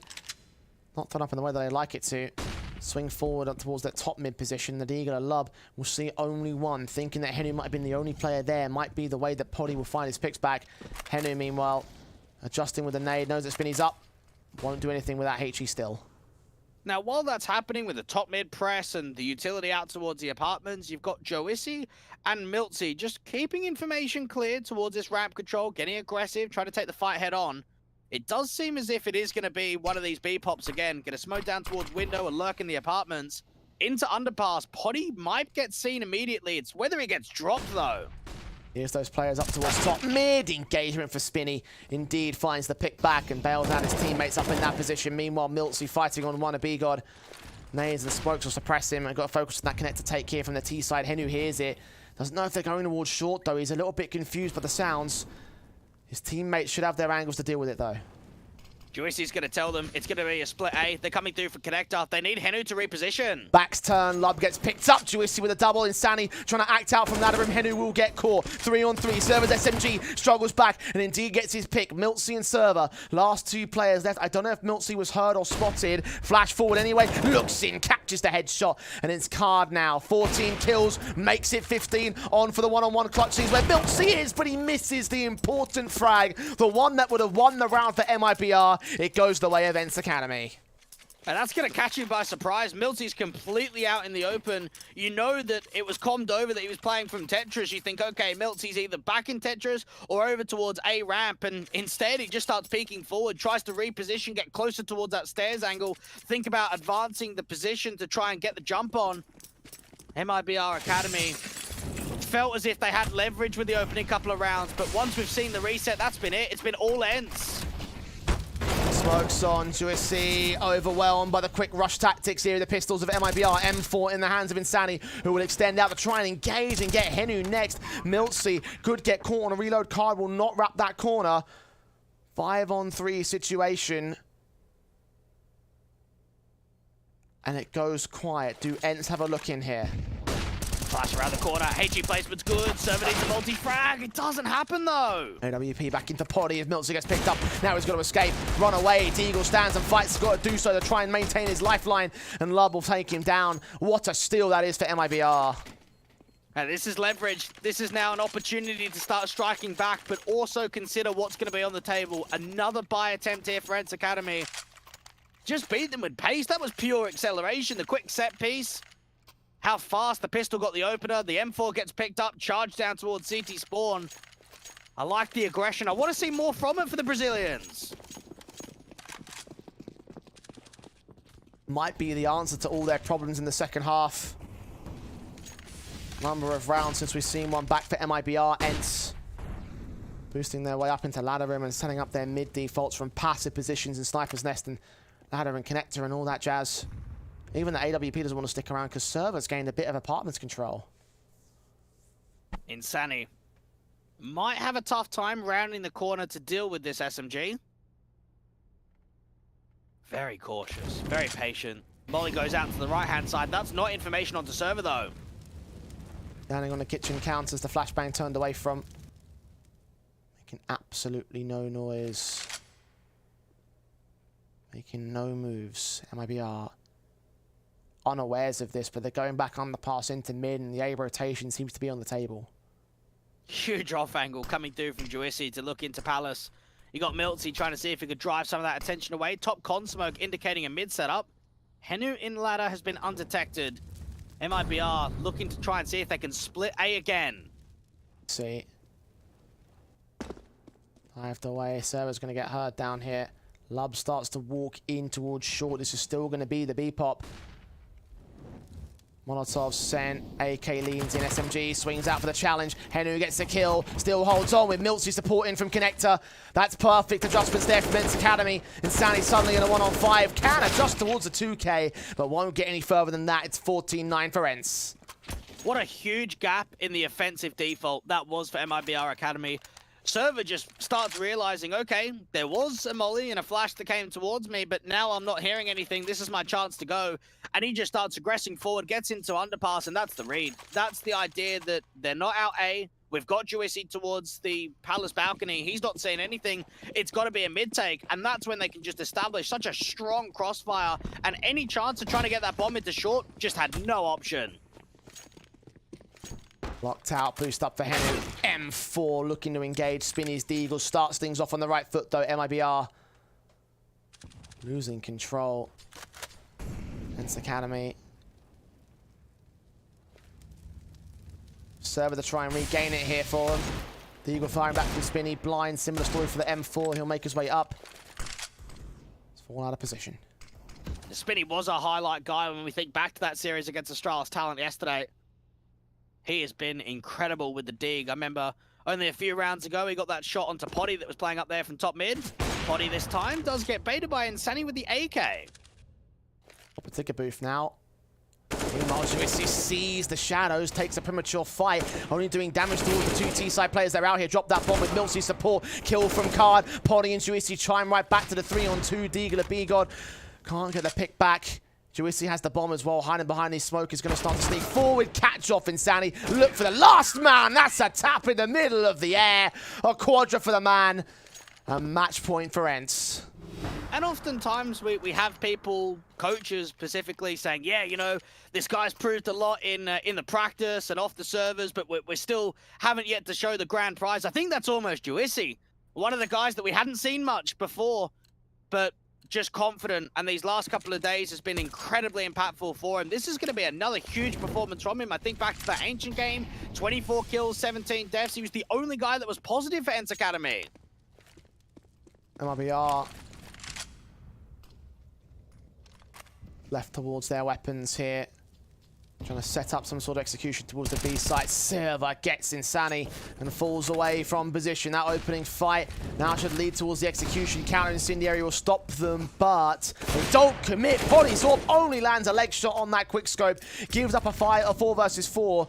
The AWP's still in for Card on 14 HP though. And aggression from MIBR has been detected by B-God. It's plenty of information that it's at least the counter action. MIBR getting the flash, try and get out of cover.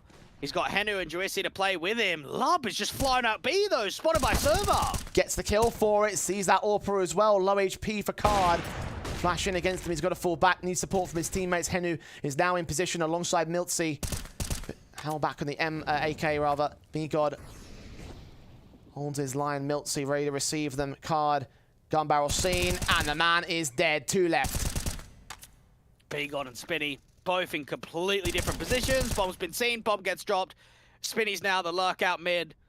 Everything on his shoulders to try and recover things. He gets away with 1 kill, but that's going to be it. 16-9. The result finally in for ENCE Academy to get things started with their first victory. What a feeling this must be from the Finns to get started in Season 6. Made in Brazil, but broken in Europe, it seems. What a result for ENCE in this case. And I have to say that it wasn't exactly the easiest to fare for. I mean, look, MIBR did all that they could, but again, we're just seeing some players go missing at the right moments. And you mentioned how you thought the starts were going to be good for MIBR. Certainly was the case with the pistols and the conversions being found at the early start of the game, but when we hit that mid portion, it was all ENCE from there, and that is the expected result, right? We looked at this one, we thought that ENCE were going to hold their own, we thought that they were going to be able to get this first victory, and that's how things worked out at the end.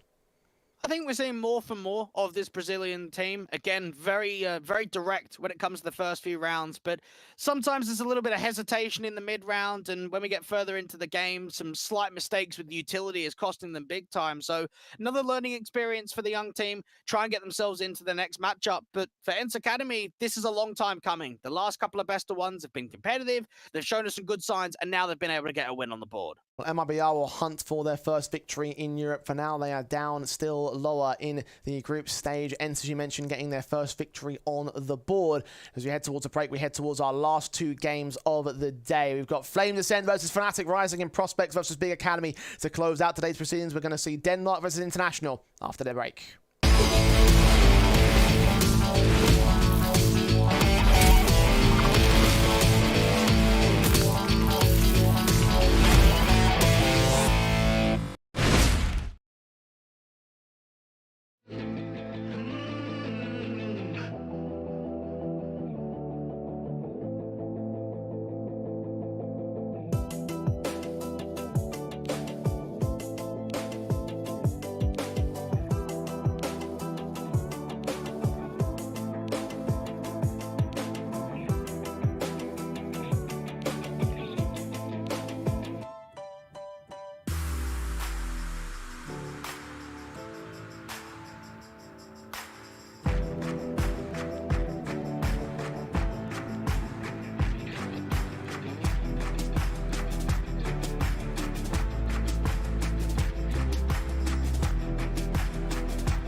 Welcome back to the Academy League. We're getting into our penultimate match of the day. Fnatic Rising versus Flames Ascent. Double Fs and Fs in chat for whoever takes the loss in this particular one. Flames Ascent most certainly have had a great victory over the course of today, doing right? We had the series earlier on where we didn't expect them to take the victory and they still managed to pull it off. I'm kind of shocked, honestly, that they were able to do it against OG, but they did it, so congratulations to them.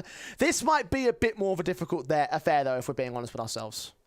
Well, you look at it from Flames Ascent side, they've come into a brand new season and they've almost got more wins than Apeks Rebels have in Season 4, Season 5, and Season 6. They made a statement. You have to give it to them.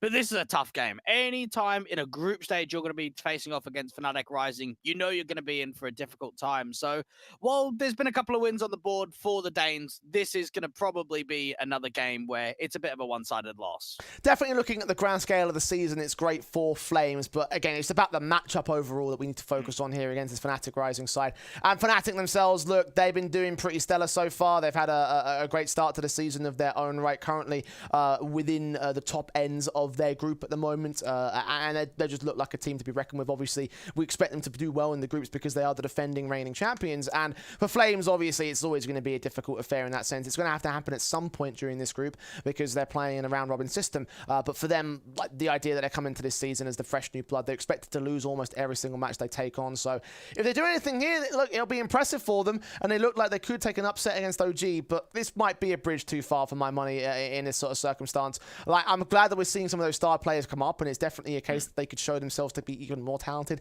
if they get this victory or do well and make this match close here and now, but you can't count on Flames to take a win here. I think for Flames, they've actually proved the most in that last game, that game against OG Academy, because finally you've taken on like a decent side that hasn't had struggles and come away successfully. They had a very strong first half, very consistent in the second, didn't give a lot of breathing room forward. ENCE again putting on another good showing, and now you have the idea that they've taken on strong competition. They're going to be very confident. They're going to be very hungry to just look for more damage and try and keep it close today. Yeah, again, if they can make it close, I think that'd be fair enough. I mean, you talk about how OG Academy were in the sort of like that middle table sort of realm within the Academy League position. If they can get that position held for Flames Ascent, that would be great. Fnatic aren't mid-table, though. They're top table for my money, and I think that they're going to have a bit of a stomping affair. The one concern for Fnatic might be the map choice, because Nuke will be played out again today, and it will be played in this best of one. And that's where I think the unpredictability can come through for Flames Ascent, because we have yet to see a Nuke from this team. So what do we expect out of this game? Yeah, you haven't even seen a Nuke in any other events either. You have a look back in some of the open qualifier runs, in some of the Dust 2 Delegan events, and there's nothing.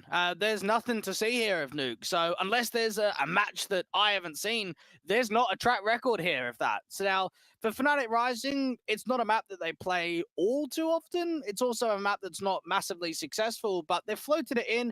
They played it a couple of times in the last season of the Academy League, so they'll be familiar with playing it in group stages.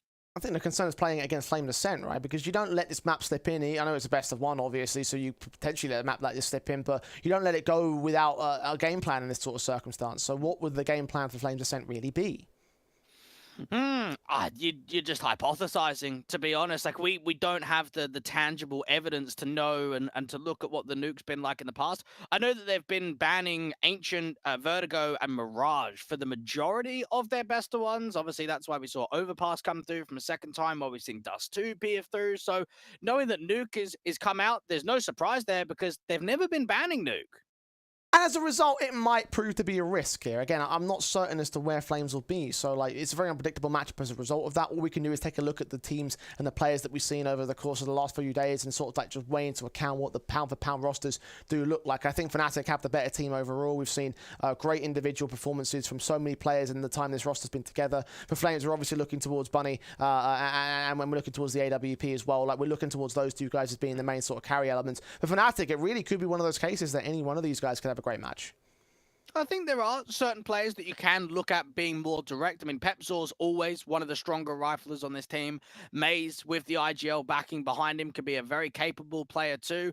I think Banjo slowly has started to get more involved into that conversation, but Wolfie with the AWP has proved, and in that game against Apeks Rebels yesterday, that he can win a game by himself. He's got a lot of flair behind him. He's got a lot of experience playing at a very high level. So bringing that forward to Fnatic Rising, that might be just what they were missing, because we have seen quite a few AWPers from them. You think about Regali, think about Depression, now we've got Wolfie. It does seem like the AWP role has been interchangeable with previous iterations of this team. Chop it up, change it about, figure out who's going to be within that position. I mean, you can experiment in this kind of environment here for fnatic Rising. It's kind of what the whole point of an academy team really is for them. Figure out who fits better, where and when, and how you play those particular elements. I think Volt obviously had a great debut so far with the academy league, and obviously his time in the first couple of days have been pretty impressive. He's had some very impactful moments, so that's the kind of guy that I'm looking at, if nothing else, from my UK bias. Yeah, we know that for Volt, he's very, very much by the book, and knowing him personally, seeing him play on LAN and seeing him play in a lot of the UK events, he's one of those players that if you tell him to do something, he'll do it. He won't even question you. And I think that's the discipline that he brings to this team. You know, he can be put into some difficult roles and be placed into some uncomfortable positions, but he never questions anything, and he's the perfect teammate. Yeah, and as a result, you sort of rely on him to a greater or lesser extent as a solid rock within the context of this lineup. So I look forward to seeing how well fnatic Rising will be able to abuse him. In terms of Flames, though, I mean, they've got some elements sort of showing up here as of right now, some particularly consistent side of things. I have some worries about Cold and that consistency in match to match, but we saw from them in the last match their CT sides can be a force to be reckoned with. So knowing that they're going to start on T side, like, how much is this going to hinder or make the Flames side? Again, I would have thought a big amount looking back at what I saw yesterday, but then you think back to what we saw against the side of OG Academy, and you know what? Their T side was quite proficient. It seemed as if it just had enough backing behind them. Obviously, their T side isn't going to be as strong as their CT bases, but we're seeing more. So I think it's difficult to draw parallels in previous results because that OG Academy win only a few hours ago was something that was unexpected. It was a different map as well. So, I mean, look, this is a kind of map where you look towards the T side. If you get a decent T half in, that might be able to make your result here on Nuke. And as a result, I'm looking at the Flames Ascent camp, and I'm looking at their position, knowing that if they can replicate that, if they're coming in a hot form today, they've got a game plan for their T side executions, and this could be the way in for them. If they're able to pull it off, of course, is another question entirely. So, a lot of focus, I think, on this first half of Flames. I think you can rely very heavily on the T side, or the CT side rather, being there for them. We saw that over and overpass, and I think we'll see it here on Nuke in the second half. And we saw only very recently for fnatic Rising, they got the chance of playing Nuke against Saw in a best-of-3 in the relegations this season for ECL. One of the teams that have just come off the back of playing at the RMR. So some of the high-caliber Tier 2 squads getting a couple of victories under. They've just beat the EC Kiev lads. They took on Xcade only a few hours ago in a best-of-3 and was able to beat them in a 2-0 fashion. So fnatic Rising are starting to get on the grind of outside of Academy League events, use that experience that they can get and bring it back into the fold here. Yeah, they're a squad that you often take a look at and give them a lot of praise for what they've been able to do outside of the Academy scene, the Academy League. And that's part of the reason why we rate them so highly in this group stage, in this tournament. And you can't really take away their victory last season as well. Like the fact that they've been able to use this experience from outside of tournaments, from Cash Cups, from qualifiers, from CCTs, from wherever it is they're drawing it from. You have to give them credit in part of their development, right? It's all about developing these players and coming into Academy League. It's the ultimate benchmark for how far they've come. And certainly for fnatic, they continue to hold their presence in the Tier 2 space, so you're going to give them credit. That's part of the reason why they are favourites in this matchup, and probably favourites in a lot of the matches they'll play, because it's just one of those cases where they are such an experienced team by comparison when you consider that Tier 2 level. And just knowing how solid they can be in the group stages. Last season, you're coming first in your group. Season 4, you're coming second in your group. Season 3 was a little bit rocky, but then that's when we start looking at such a behind time period where iterations are slightly different. Maze and Volt weren't there. Wolfie wasn't there either. It's a core 2. It's a different dynamic. Since the core has been together, and since the more recent additions of Maze and Volt, players and results have been on the up here for the fnatic Rising team, and for their sake, they're already 2-0. They faced off against OG Academy. They've also played the side of Apeks Rebels, and I think in both of the games, the score lines maybe show everyone at home that they were quite competitive, that double digits got taken in both of those affairs, but we know, looking at them, that it's always been quite comfortable for the international team. A little fun fact, of course, if you want to take a look at the seasons in past, actually, there's never been a season where fnatic Rising have gone out of their top 4 in the group. Now, that is a caveat with Season 3, knowing they were groups of 4, so it is a little bit of a, you know, like a fast to throw the works there. But the idea that they've never been able to drop any lower than some of the eliminatee positions, and the understanding of that things can always still look up within the numbers game exclusively for fnatic Rising. Again, you expect nothing more or nothing less than a 4th place at an absolute minimum here. here for them. So for Flames Ascent, it's a tough draw against them. Predictions, Dwayne, how do you think this one's going down?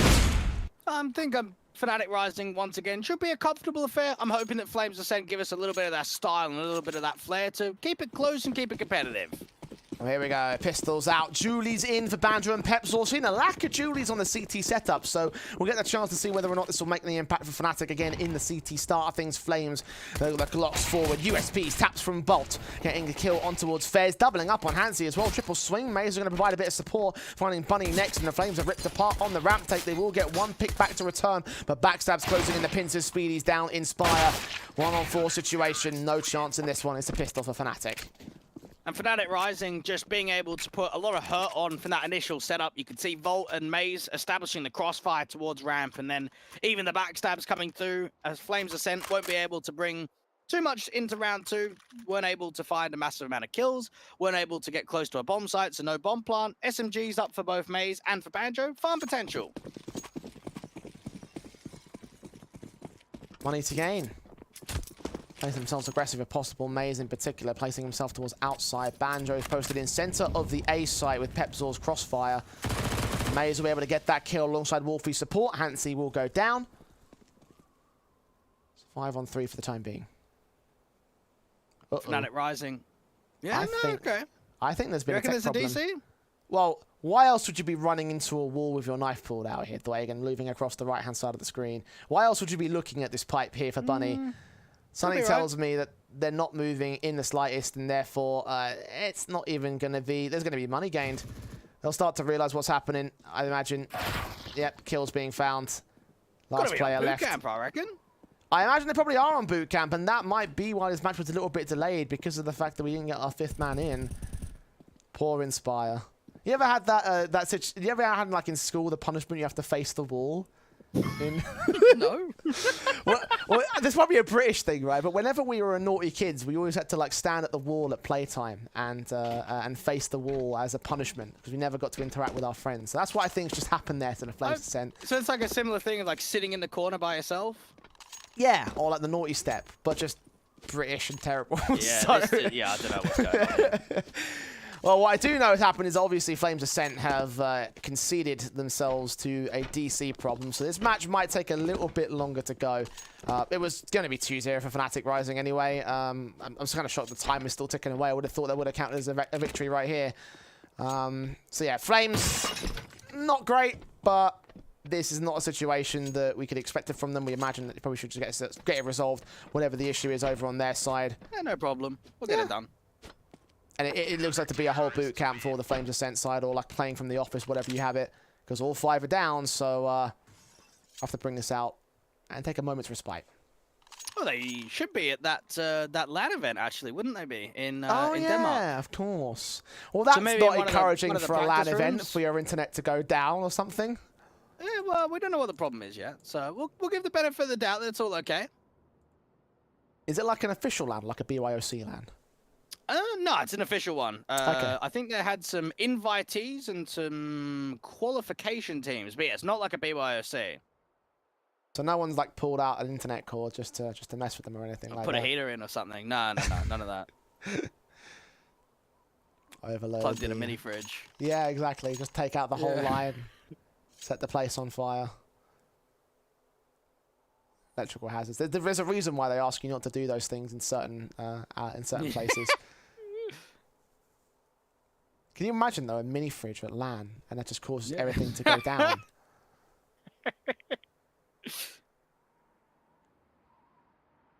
Obviously tech issue, so we get Flames back in the server. Unfortunately, they don't have to worry about the fantasies that we're delving into at the moment. Maybe if Copenhagen Games returns, I don't have to worry about that, Dwight. Ooh, do you know what? It actually might be a BYOC event. I've just, is it? I'm looking now. Oh. Yeah, just looking at the photo. So as far as I'm aware, it might be like an invitational inside the BYOC. Right, okay. So even though there's not like BYOC competitors to the event, it does look as if it is one of those type of events. So very similar to like a Copenhagen Games sort of thing, right? Where they have the BYOC component into the international stage. Yeah, I've got to be honest. I'm not familiar with the tournament that they've been playing in, but it might actually be a nice look over the next couple of days to kind of see how they shape up, because we've only seen them playing the Danish teams online. We haven't seen them have an opportunity of playing the Danish teams online. Okay.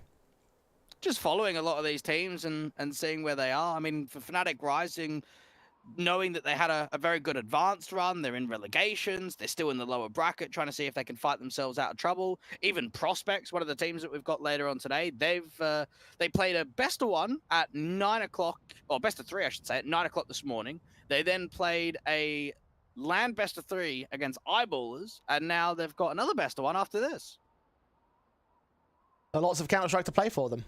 I think we're just in a busy time period. Like the last couple of weeks have just shown that there's a lot of events going on. A lot of these academy teams, it's a great way for them to just get more experience, to be involved in different environments, and just add more to the repertoire of everyone. Well, that's the thing, right? Like, we were talking about developing talents, and I think one of the big things that you lack as a brand new player is like playing experience, and we call it match sharpness quite frequently in the UK, about the idea of playing in an actual like competitive environment, because it's so different from scrims or practice or warm up. Like the pressure really does get to you. It's like a psychological thing. As well as that, you've also got opponents who are also trying their best to make sure you make the mistakes and you make the mess ups and you don't quite hold yourselves in contention in that sense. So as a result, like I sort of see where the logic comes from in terms of putting those players through the grinder and putting them up on a lot of matches as a result.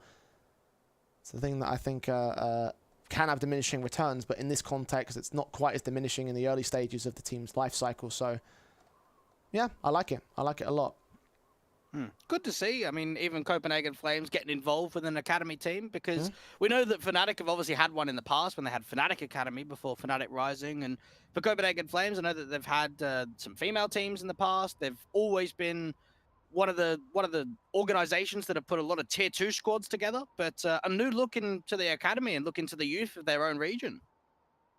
Copenhagen Flames in general just being an organization that loves to, you know, build up talent. Obviously, that everyone talks about how the old team have gone on to be, you know, staple parts of a lot of tier 1 rosters across the board. 4 out of the 5 making it to the major.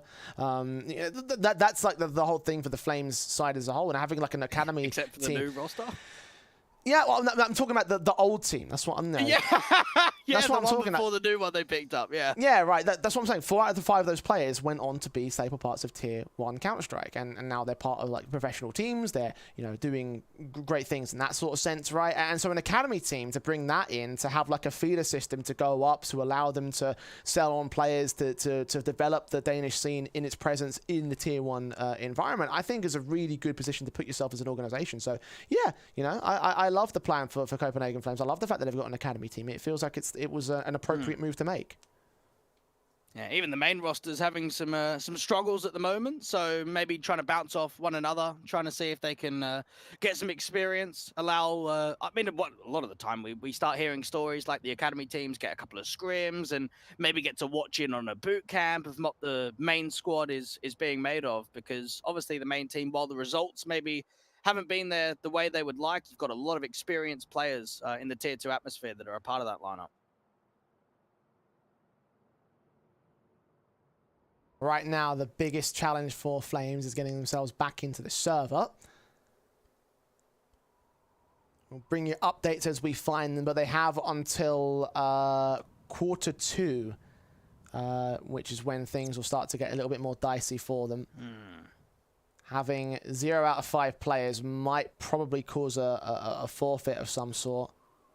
We're told the match will be resumed, which, you know, I don't know how you resume a 0v5, but I guess we'll find out when we hit that mark, about 8 minutes time. Could be changing setup.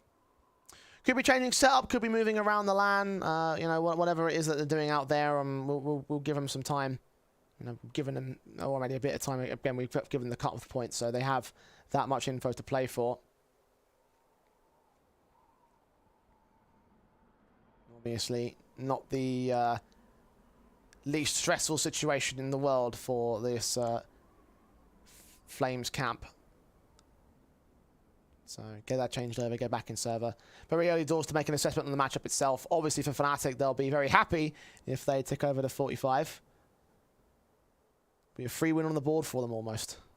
I do wonder who's going to be the next head coach for Fnatic Rising, because they've been slightly unlucky with their coaches. Cube, who they picked up a little bit earlier in the year, has actually got over to the main Copenhagen Flames roster. And then they picked up Shannon, which was one of the coaches in like the local Swedish scene. He then only very recently, last month, got picked up by Heroic as their assistant coach. So anytime there's been coaching roles and staff involved with the Fnatic Rising side, it seems like they're just getting picked up to move elsewhere.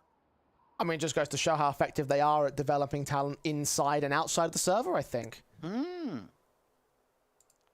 got some of the players that Fnatic Rising have had. Obviously, Pep Sorhan, his moments at the top end of the scene. And Regalian currently part of the Fnatic side. Banjo, yeah, you're right about him and what he's been able to do. Well, both of them had a chance of playing in one of the Pro League seasons, so I got to play with the main roster, and then obviously Regali was transferred over to Copenhagen Flames. Had a very good couple of seasons in the Academy League. But that is understandable, that if you are one of like the top players in the Academy League, you probably deserve to only be there for a couple of seasons. You know, if you're that good, you're looking for the promotion, you're looking for the next step. And I think that's always what these tournaments are about, you know, seeing some new faces, seeing some incredible players, and then saying goodbye to them to the next step in their career. I mean, I look at someone like Artfrost as an example, and I think, geez, if Spirit ever need a sub and Wonderful's not able to play, that could be straight an insertion of just helping them out for an event or two. Opportunity at the big leagues. I think it's going to happen. I think the big measure of success in Academy League is about, like, you know, how long do you stay in it? Really, like you mentioned, only a couple of seasons for those top end players, and if you're in and you're out, then it goes to show that you really are a talented individual. And if you can stay at the tier 1 environment, then well, you really are a force to be reckoned with. Yeah. So I guess that's the point to maybe sort of like, you know, query who you think those guys have been thus far. I mean, I'm obviously not saying, like, you know, who you think is going to be the next tier 1 Monacy, but who do you think is currently the 4 front runners in Academy League as we see this season? This season? Yeah. I would probably put Maze in the conversation. I think he brings a lot from a fragging point of view, and he also brings a massive amount from a strategic point of view, being an in-game leader. There aren't many IGLs that can frag to his potential and his ceiling, so he's probably one of them that I look at instantly. Hype. I mean, yeah, I'm always talking about Hype. Hype and Nipple, actually. Knowing that Nipple's not even an AWPer either, he's got a good dig behind him, good game sense, very consistent, good X-Factor potential in clutching. And then for Hype, I mean, I to be honest, like, I did see it even before he joined over to Prospects. Like, you could see it on Aura and Little Mix that he was a cut above the rest. And it was only going to be a matter of time until we saw him consistently being at the top. I mean, when you're a part of a team on Little Mix with guys like Quicks and H&S, who have had a massive amount of experience in Tier 2, even if that not be the highest level, you're going to learn a lot from them. And while their stint was quite short and they weren't on Little Mix for too long, Hype and the guys around him from that aura of Bobek and Franson, obviously, moving over to Prospects, Hype has got to be the next touter. All right, Volt. What is it in the console? Just plus right? Is that what plus it is? Right. Yeah. So what I've seen in the past with some of these like match pauses is they've added like plus right, and they've tried their best to move their mouse to the left to try and balance out the plus right to make sure it's still looking straight. And apparently, how do you stop it if you get it on? I think it's negative. Just plus right again? No, I think it's negative right. Because that would be the worst thing, is like if you get trolled and you just put it on and you don't know how to turn it off. I imagine a player who knows how to use plus right won't add it in the middle of a matchup, an official game in the Academy League. Although it would be impressive to see Volt play like this for the entire game. Like, hold on, let me take my shot. Oh, there we go. There's the shot. You'd be able to there's disconnect, another one. wouldn't you? And then just come back if you didn't know. So it'd be okay. Yeah, you have to reset the game, though, so that'll take a little bit extra time. And I don't think we want to see any more tech pauses, considering what we're seeing right now, so... Fnatic. Of course, no issues for them. Flames Ascent, yet to see a sign of them at this stage. Obviously, bit of an awful situation to be at. With any luck, they'll get right back into position. Got 2 minutes to go before the deadline, Dwayne, so holding on with a hope and a prayer. Well, they seem to be okay against OG Academy, so it's whatever's happened after that Pester one to where we are now. Yeah, Fnatic Rising just looking to get some more victories up onto the board again. 8-4 last season, topped their group, didn't even have to play in the gauntlet stage, straight into the playoffs, and then that upper bracket run. They lost a map to Astralis Talent in the upper bracket semi-finals and then went completely undefeated without even losing a map to Big Academy or Spirit Academy to claim their entire prize.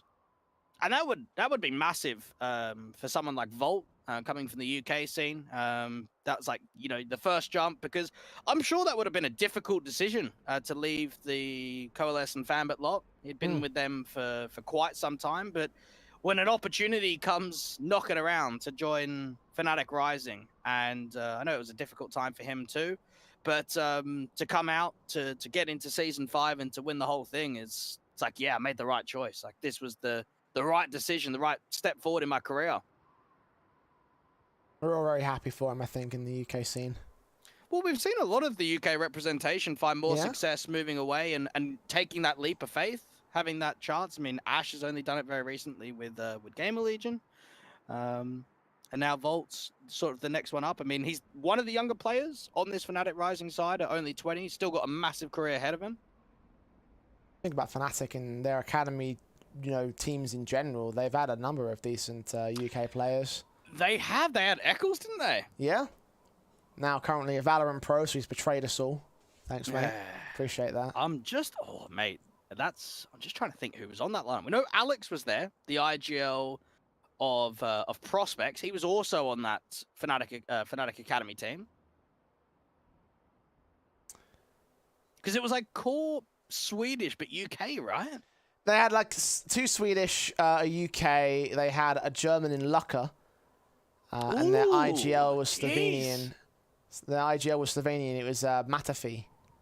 I don't remember him. Yeah, I don't think he'd done anything since this point. He's, I think his last actual team was Fnatic Academy. I think he moved on to a career in Apeks. So. Okay. Very different. Jazar was on that team. I'm just looking now. Yes, he was at one point. We had the full Swedish team that had Golden leading it up. Of course. That was before he got called into the main Fnatic Academy and led them to 3 trophies back to back. So.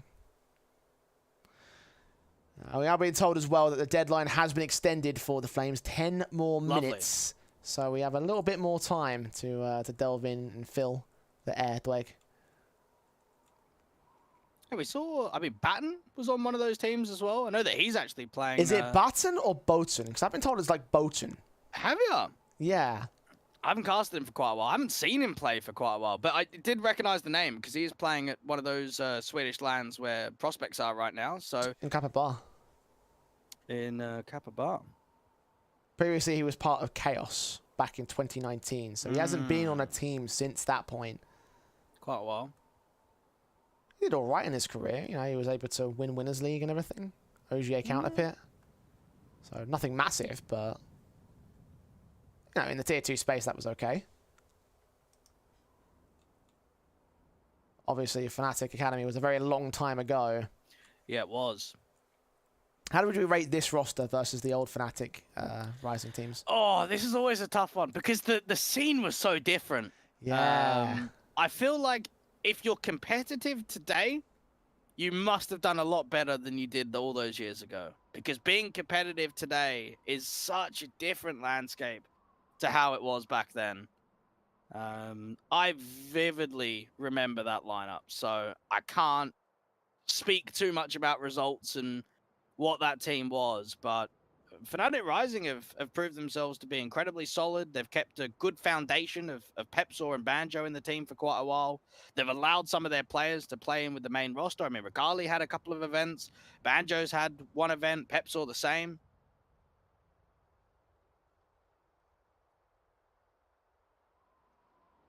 I guess the new question. KST. Yeah? Yeah, go on, Jay. I was going to ask the new question, right? Because obviously we're like looking at, for each of the individual organizations, they have that main team and academy roster. For Fnatic and Flames, I guess you have to ask who the next big call-up could be to go to some one of those teams. For Fnatic in particular, it's going to be quite difficult to come up with anything because of the fact that right now, they're doing pretty good, you know? Yeah, but you do have to think long term. I mean, that's actually going to be on the eyes, I think, of a lot of players when you have the likelihood of joining an academy team is that it might not happen in 6 months, it might not happen in a year, but there are very good chances that at some point when the main team is looking for something fresh, when they're struggling, when things aren't all daisies, that you can get the call up. I think for Fnatic Rising, it would probably come down to a substitute if we were to see anybody. Wolfie with the AWP in for Nikodos. Yeah, maybe if they needed an AWP for a substitute. But I think if you are looking long-term, it might be someone like Pepsor. He's Swedish, so just that connection, because at the moment it's European, but what's it going to be like in a few years' time? It's very difficult to make that assessment because, I mean, we know that Fnatic have been Swedish for pretty much the entire identity. They've gone over to an EU lineup and an international one. But to be able to read the future of what main teams are going to be like going that far down, you just can't really do it. It's always a nice little fun thing to theory craft, right? It's one of those reasons why I love, like, I really wish we had, like, a football manager style game for Counter-Strike teams. Because that would be something like similar to that. Yeah, something fun to sort of like just do to like play God with all the lineups and stuff. If we were going to theorize it, I mean, you've got Mezzy and you've got Keita out on the main team, and you've got Volt being a UK player. You've got Pepsor with the Swedes. So if you work it up that way, I don't think Fnatic won't do another UK core, considering what happened last time. To be honest. Well, yeah, but there is going to be leniency. I mean, Mezzy's going to understand and know the potential for someone like Volt a lot more than perhaps some of the other players on the lineup. I mean, it always comes down to good scouting for these orgs to see out of the academy team who is there, who is going to be that next player in. Because we've seen quite a few. I mean, you think about Bit, think about Monacy, even Fessor. While maybe he hasn't played at Tier 1, I think he's shown himself to be incredible at this level and can now take the reign to play in with Monty, try and see if they can get themselves towards the higher end of Tier 2. Flames Ascent, quick update for those of you wondering where they're at. Apparently it was a power outage that caused them all to disconnect in that sense. So the lights are apparently... Was it just them, or do we know if it was everyone? The update is lights are on, so they're waiting for outlets to be powered. So my assumption is that it was like a fuse blown or something like that. The damn like water coolers, the minibar fridges. Water cool short circuit the PC and everything else with it. It's like bad power dynamics right there from the PSU. Bad PCs, gotta fix those. But obviously Flames Ascent will be bringing them in a few moments time once those do get power in. And I guess remember to shift the conversation over to the Fnatic Rising, from the Fnatic Rising side to Flames and Copenhagen Flames, right? You know, I know it's very, very early doors for this roster, but you got to look at some of these players and wonder who would be that call up. This is probably a jump too far, if we're going to be honest. I mean, at least from Fnatic Rising, you've seen guys on this team be very successful in the Academy League and have opportunities of playing with Tier 1, whereas when you are such a fresh Academy squad, it does take you quite a bit further back and probably means that if there was anyone, it wouldn't happen for another 6 months, year, maybe even longer, just because it's being so fresh and that they're not experienced at that level at all. I mean, Hansy's obviously the most exciting player that we've seen over the course of the last 5 best of ones. But that's 5 best of ones, and you compare the team of Fnatic Rising, where like your core 2 has been together for over a year, and even your core 3 has been together for over 5 months now. So that the time window is very different between these two squads. Well, at this stage, it's all just theory crafting anyway. Like, we don't have any influence on any of this stuff, and we're just like, obviously, again, like I say, just playing God with our lineups in our heads. So we're just trying to figure out like who would be that player. You're right though. That AWP has been incredible stuff over the past few days. And Well, I'm excited to see whether or not he continues that development, because I think if he can hold a place in Academy League, he can refine himself. If Flames Ascent start going towards these other cup-style games and tournaments and try their hand at getting some good victories on the board, then that could be their way into developing him, if for no other reason than just to build a team around him, because he looks real good. Yeah, again, I mean, sample size is still small for me. Early doors. I mean, you probably wouldn't get Bunny, even though he's been quite a good fragger, because there are like 3 IGLs on the main Copenhagen Flames roster. So they're definitely not short of IGLs, if that needs to be an adjustment. Even for the riflers, I don't think we've seen all that much from Speedy, Fez, or Inspire just yet. I think we need to watch more from them as this season progresses forward towards the tail end of the group stage to see where the consistency is, because as of right now, it really has been only the AWP from ENCE and the IGL and fragging ability of Bunny, which have been the 2 highlight individuals. Again, we'll round out the players and we'll set Flames up for their season as the days roll on. And with a massive resurgent day for them, beating out OG Academy. I'm really hoping that they can get back in and try to take the fight back to Fnatic Rising.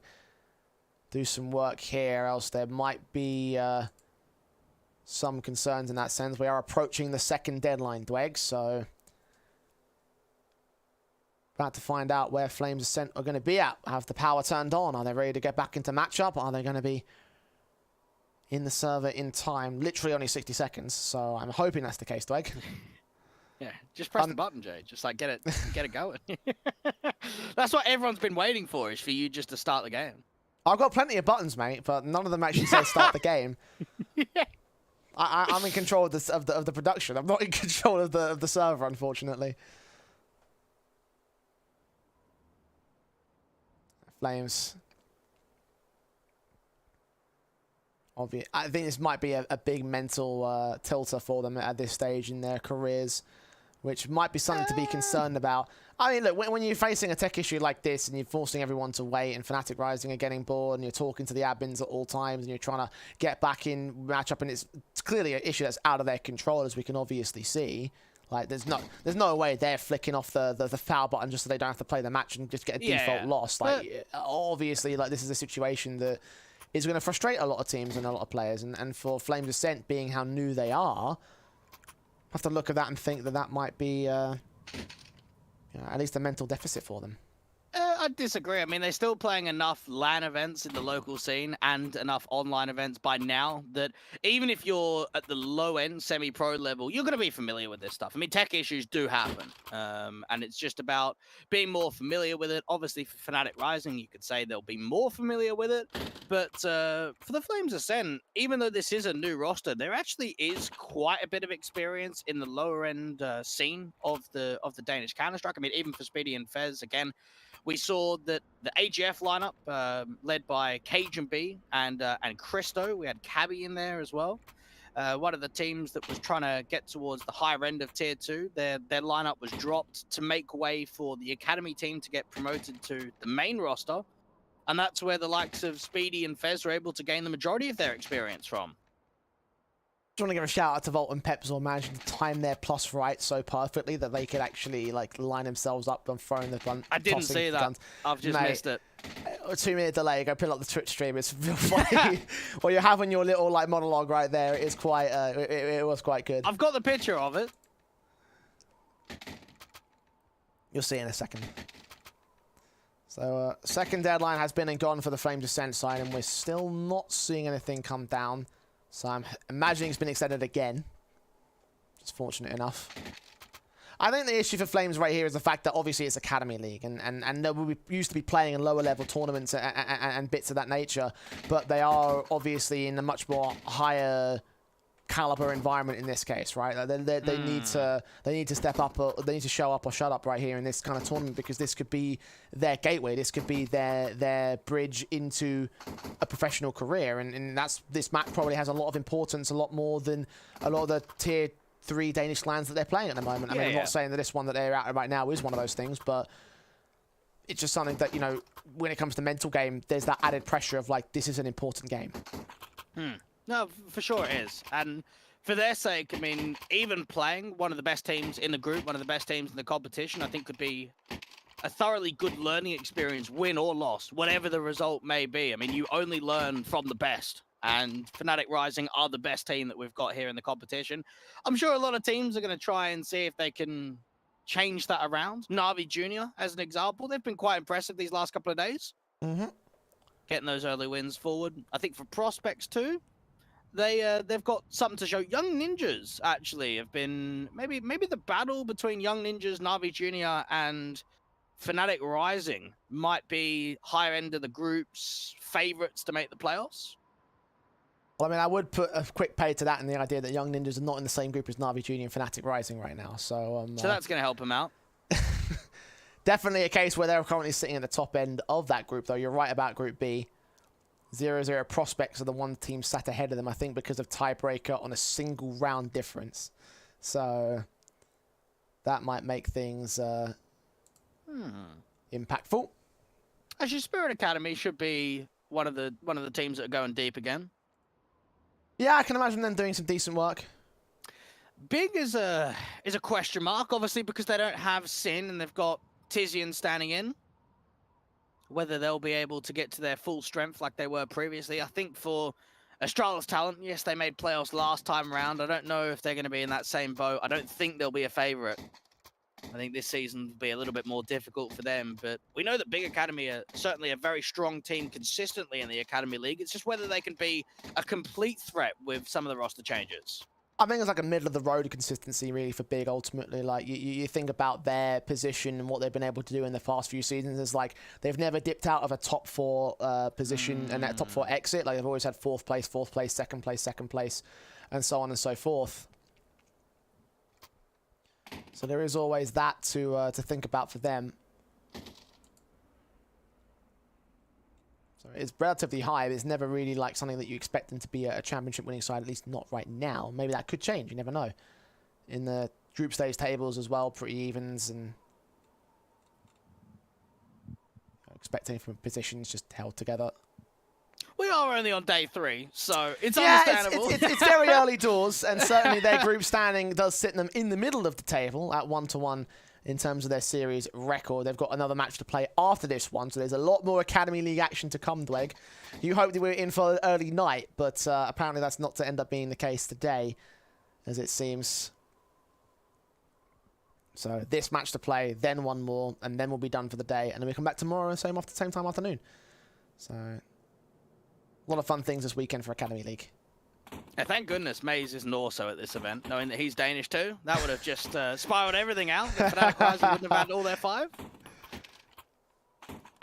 I feel like we've cursed these last 2 days, because yesterday we had the 4v4. I think it's Nuke that might be cursed, honestly, because the 4v4 between Spirit and Prospects obviously had that 4v4 situation. Didn't go for the whole game, at least, though, so it wasn't a complete curse. At least it was resolved, which gives me some hope that Flames will get back in server relatively soon and we can get on with this matchup. But obviously, it's out of their control at this moment. Stop now. I was hoping to do the whole the juggly sound, while they try and pass their weapons back and forth. That's a fun game. Coming. Oh, there we go. They're back. At last. The flames are here. The power has been restored. Electricity in the air, ready to get into our matchup for Flames Ascent. Looks like we won't need a match medic either, because you can see that the money is also there for the Flames, so less time wasted as we'll look to get into our matchup. Of course, 2-0 for those of you just joining us, and you can see on screen Fnatic Rising, the squad in the driver's seat. See where the Flames can get a T-side going up here now on Nuke. Put the fight up with the rifles. Oh, you'd be fuming if it was a 16-0 after this as well, wouldn't you? If it was just those one-sided slappings. And you've waited all this time. That's it. Just over quick. And a forfeit. If it was 16-0, certainly it would have been, but we've only got 2 players in on the Flames side, so should expect the other 5 to get in. Of course, all in the same building as what we understand. The fact we're seeing 2 Flames players is definitely better than seeing no Flames players. So I'm happy with that at this stage. It shows that a couple of the PCs are getting turned on. Rather dangerous to have a power cut like that, though. Like, probably need to take precautions on that, whatever that venue is. Yeah. No, certain PCs can have problems, like servers especially. Those are like, you know, very susceptible to like, you know, if a power's cut off without turning it off properly, those ones gonna have major issues. Nah, just stick my computer right back in and be like, right, let's just go. Well, yeah, I mean, that you're not very sensible with your tech, are you? Mate, I've brought my tech more to lands than most have, so I haven't had a problem so far. I've been pretty good. Do you know what? Actually, I was even got some installments on recently. Installments? What does Yeah, that like mean? some new parts. Ah, right. What did you upgrade? SSD and RAM. All right. But I Okay. couldn't get the SSD sorted out because I didn't bring my my screws for the motherboard with. So only the RAM has been upgraded. So you just got an But- SSD sitting in there, just waiting to get installed. Yeah, I'll get it in soon. What are Get you it in a using the couple of SSD weeks. for? Just more storage. Okay. Yeah, get a bit All right. more. Fair Go and enough. load up on some CS demos. Honestly, A my whole my CS:GO SSD folder for is CS:GO demos. massive. I like that idea. Literally. My CS:GO is like 80 to 100 gigabytes. I don't know how that's happened, but You should see the folder for yes. cast of reactions if you think that's big. Like Jesus. Yeah. Because I think even maps in the workshop, don't they take space, right? Yeah, but I don't think that much space. How many workshop you- maps do you have installed? Oh, maybe 100. Okay, I maybe do that, have a lot maybe of that demos, might. and the demos are quite juicy because they're like 500 megs for a best of 3. So maybe what? Maybe 200 odd megs for a map.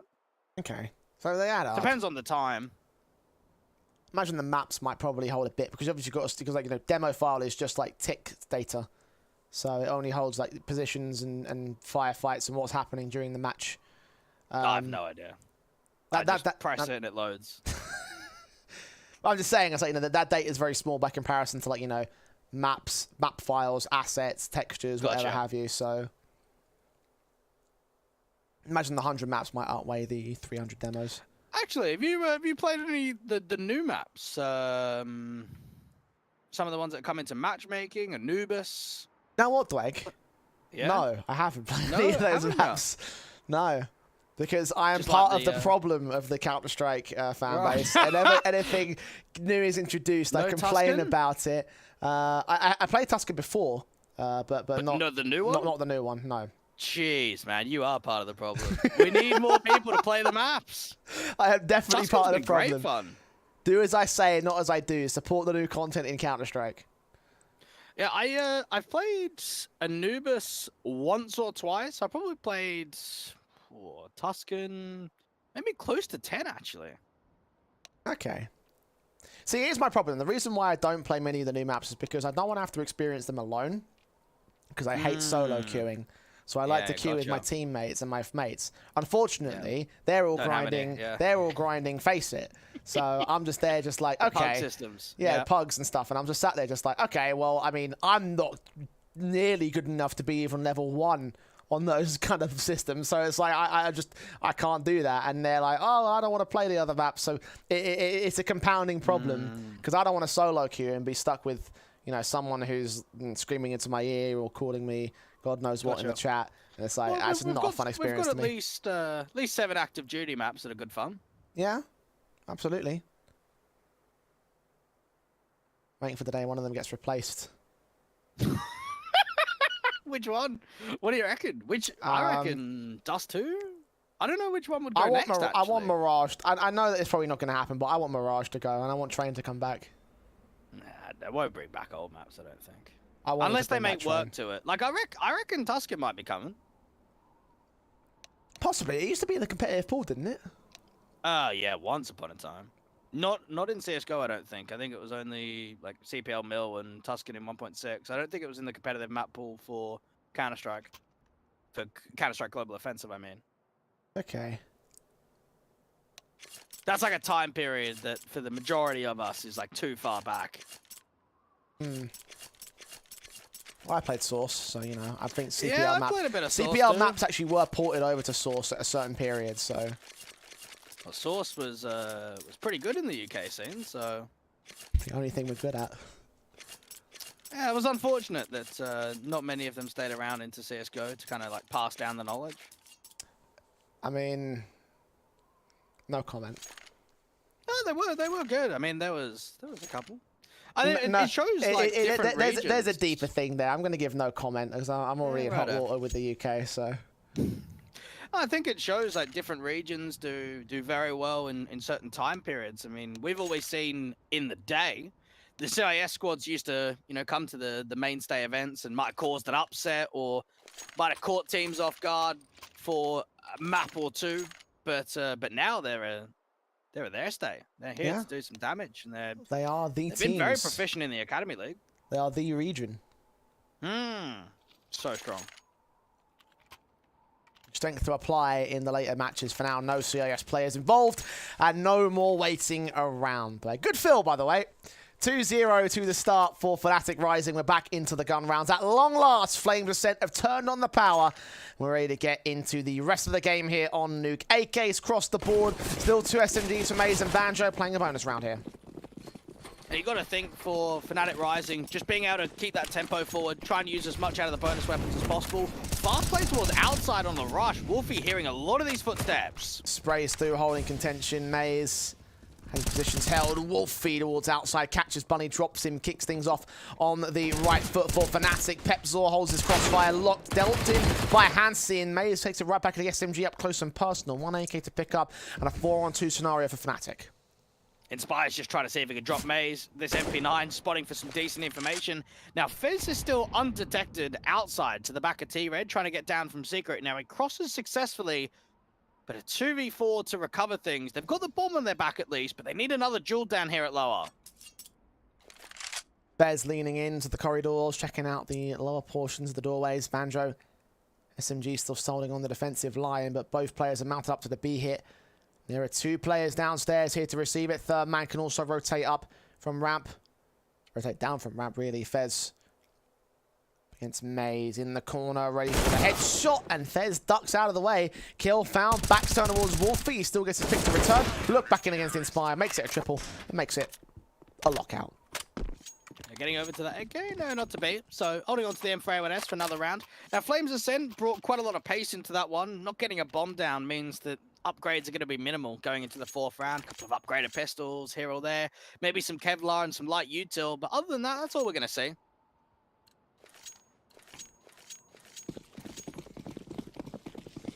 Half invest for the Flames. Fnatic continue on their CT start. Saying earlier, we wanted to see a bit more out of that overpass T side that we saw against OG Academy against Fnatic Rising for Flames. A bit of damage being done right now here to Banjo. Hansi's made his way down towards the B site, so a bomb plant can be secured. Backups on the way in, and Volt's distracted. Focus on these main T side players that are all moving as a big old unit. Down towards ramp, holding position, trying to find the player. He gets the opening kill. Hansi now into the vent control, just trying to see if he can cut one of those rotates. Banjo dropping down, does get spotted by Maze. And Volt's just keeping eyes locked, so everybody else is out of this bomb site. Might be able to present 1 kill. Let's be all. There's Speedy with the frag back. AK at his feet will get the kill back on the defuse. They should be able to get here because it's on the back of the site as well, behind the silo. So, yeah, nothing they can do to deny this one. Held together for Fnatic Rising. The 4-0 start. Flames Ascent, though, it was a half invest. They got a bomb plant, so they can be happy with that. And knowing that there's an AK saved through, that's going to only strengthen the economy lines. Try and get Hansi on that big green as soon as possible. We obviously look back at even that last performance against OG Academy, and he was a big part of it. 26 frags, 15 deaths, 92.7 ADR. We saw in that second half on the CT side some of that multi-fragging potential and that comeback that they were able to pull forward from the 6-9 deficit. Flames Ascent still looking for their first round here on the T side of Nuke. Molotov's in against Pepzor and Cindier to try react. It's Inspire with the kill on Maze. Good kill. Follow up. Look to be fouled by Wolfie instead with a trade. Look up to a silo and almost catch an individual. It looked like that was a flick on. Look towards the AWP instead, and it's going to be a battle that goes against Wolfie here. Not dead, but 33 HP. They didn't keep the pressure on. Instead, Wolfie's got a lot of room to back off, reposition. Volt now being able to be the ramp player slightly deeper this time around. Takes quite a bit of opening damage onto Speedy, but not enough to drop him all the way. Flames Ascent now with the ramp control. ENCE on 3 points of health. Dive down in for fnatic Rising. Orb of Wolfie. Hearing them making their way towards the B side, we'll just call that in. Leave Pepzor alone to defend. Flash directly in his face. Is avoided at least. HG's follows suit. Kill found on one, but double face leaves Speedy with a quick trade. AWP now in from Wolfie. Here's the pout coming down towards Toxic. Nades on Inspire will do the damage. The Incendiary forced him out into the open. Oh, but the kill goes the way of the T side. That's a good read from Wolfie. Just keep the angle locked, but Banjo now gets presented in the 1v3. Been seen. Inspire's going to be able to wrap in. Get that triple. This has been an incredible round from him. Steps it up when they find their first. Big round for Flames now getting started. Keeping the mental game intact and now keeping themselves in the game, in the matchup itself. fnatic should be able to reinvest. A lot of money here for the CT side. Just knowing that fnatic Rising have got this healthy lead to work with, they can keep that pressure on. Try and allow themselves to only get that single round in for their opposition. Try and get back onto the high horse. Allow themselves to find more. Wolfie towards outside with the orb. Not swinging too wide from Garage. Orb set. Burst on the M4. AWP still watching for Wolfie. Can't find the frag against the player that crossed out towards red box. Volt's going to get caught by Fez. All important start again for the Flames. Just seeing that pressure being applied down there to the ramp entrance. And Speedy's hoping that there might be a reposition. Maze outside has been able to catch Bunny to the back of T-Red, while Wolfie starts to be able to put in the angle towards ramp. Going in, that's a collateral. He stuck around for the right time. Burnt to 4 HP, but brings in a 2v4 for fnatic. Oh, it was worth it. Even Pepzor outside's been able to see Inspire. And Flames Ascent, well, they had ramp control. It gets answered back quickly. The idea that Wolfie is somehow still alive off the back of that one. Repositioned so deeply. Gives that respect forward to try and see if they can wrap themselves into hell. Speedy and Inspire are so far from one another. Very separate.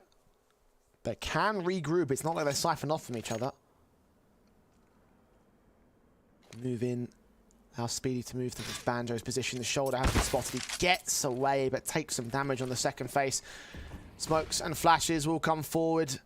Pepzor in at mini. Sees an angle, lines him up. Didn't even expect Speedy to be there, but still got the pick anyway. So AK gains. A 5th round back for fnatic. And one thing that fnatic Rising are going to be very strong at is reacting. And to be able to put pressure points across the map, you can see they lost that first pick to ramp from Volt's perspective. They then have Maze peeking out from Secret, looking to the back of T-Red. Wolfie making a slightly aggressive and risky play to be able to get a response. And then how quickly you can see Pepzor having the confidence to walk through that main smoke, wait out on the other time, keep the lockdown towards Squeak Door. Deck pause called into egg. There's a little bit of crashing, but it seems like they're going to carry on, so all okay. Okay then. I'm glad that it's just a small problem and we're not going to have to see Flames disconnect again.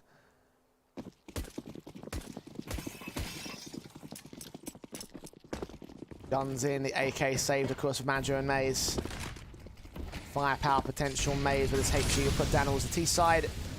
Damage will be mostly evaded. Inspire takes a bit back of his own. Banjo, meanwhile, focus on the squeaky door, smoke down against Speedy, engages, wins the fight. Start working the outside control. Bunny trying to make his way and presence known towards the secret angle. You know, we've got Wolfie repositioned down at the lower bomb site with the AWP, trying to see if he can work through the corridors.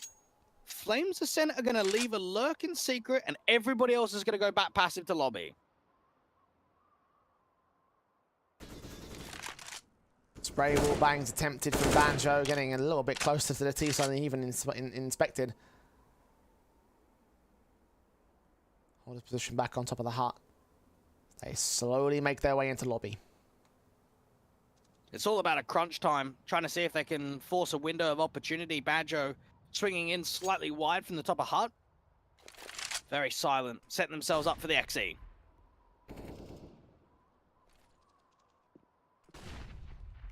Or in Molotov sent. ENCE and Fez evading. Bunny Weighing against MIBR, makes it a 4-on-4. Pepzor provides support for Wolfie's kill. Banjo follows suit on Inspire, that's a 2K. Hansi and Fez, last couple of individuals left trying to find their way out of Squeaky Door. 23 seconds to do so, so even the timer's against them. Wolfie's AWP not missing. Double up, Fez dealt with the same. Triple in for the big green gun of the CT side, and it's 6-1 for fnatic.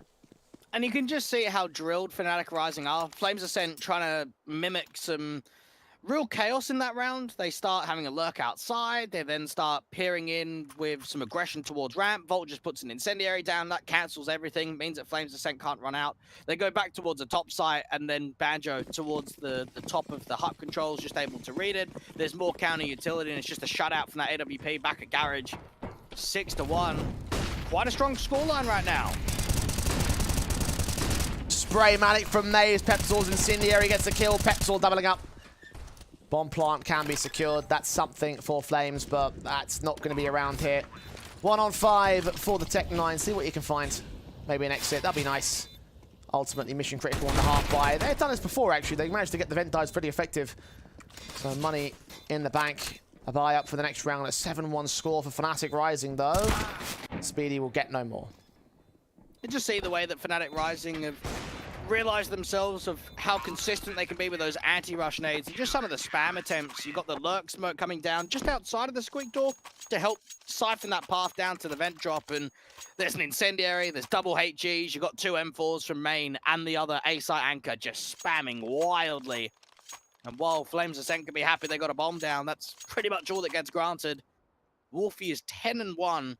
And they need to put more pressure onto the AWP towards outside and over to ramp when he starts repositioning around. It's just been too consistent for him to really deal with and get rounds up on the board.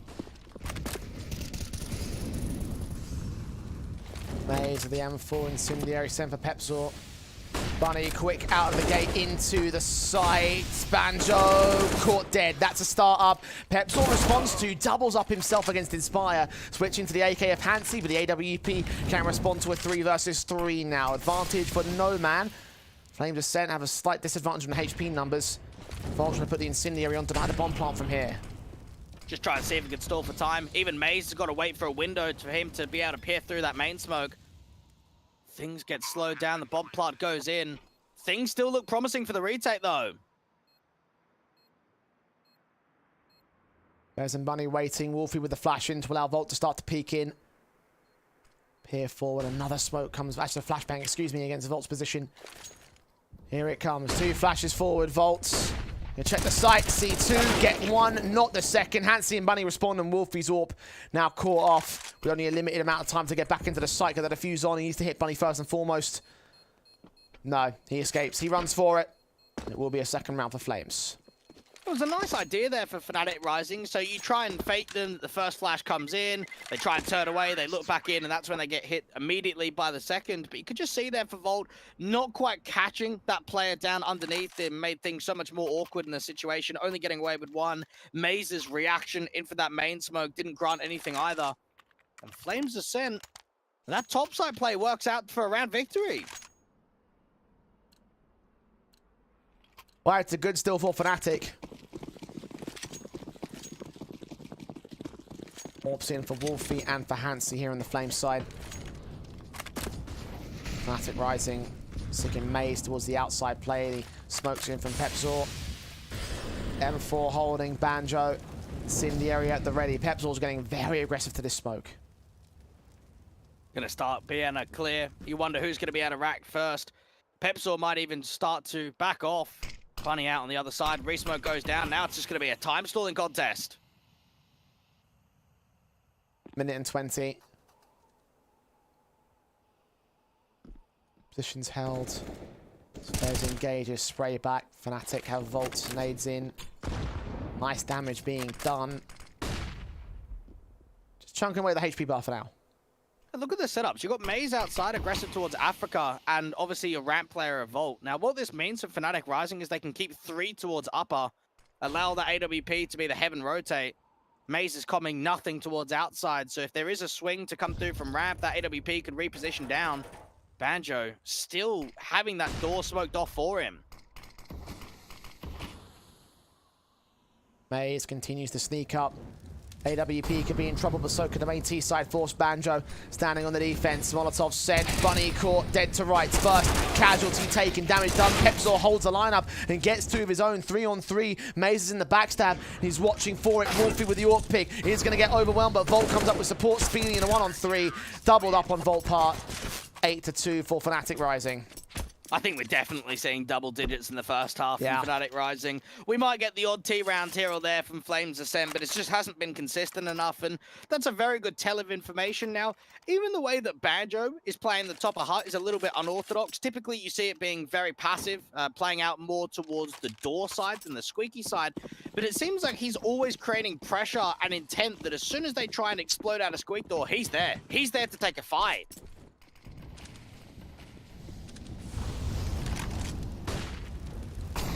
ENCE tagged to less than half HP. AWP watching and waiting near the outside control. Bunny leaning in. The AK of Inspire holds its nerve. Volt watching. Wolfie picks up the first. ENCE down. Even Volt with that re-smoke, gap towards the right-hand side, needs to turn away, needs to try and get some assistance, drop that bomb, come up with one, but Pepzor is so quick from the hell control to get as much out of that as he can. Bunny, 1v3, gotta just try and charge down and get a bomb plant. Smoke onto the B side to indicate that's where he's going to go. The AWP of Wolfie knows. He knows better than that. Great shot. Fnatic reinstate the 7-round lead. Looking like a force to be reckoned with. Flames Ascent. It's kind of upsetting to know that they had that massive tech pause only for them to not get much done here on the T side. I know it is still T side half, but if this gets out of control, if this looks like a 13-2, a 12-3, then they might not see much of a second half at all.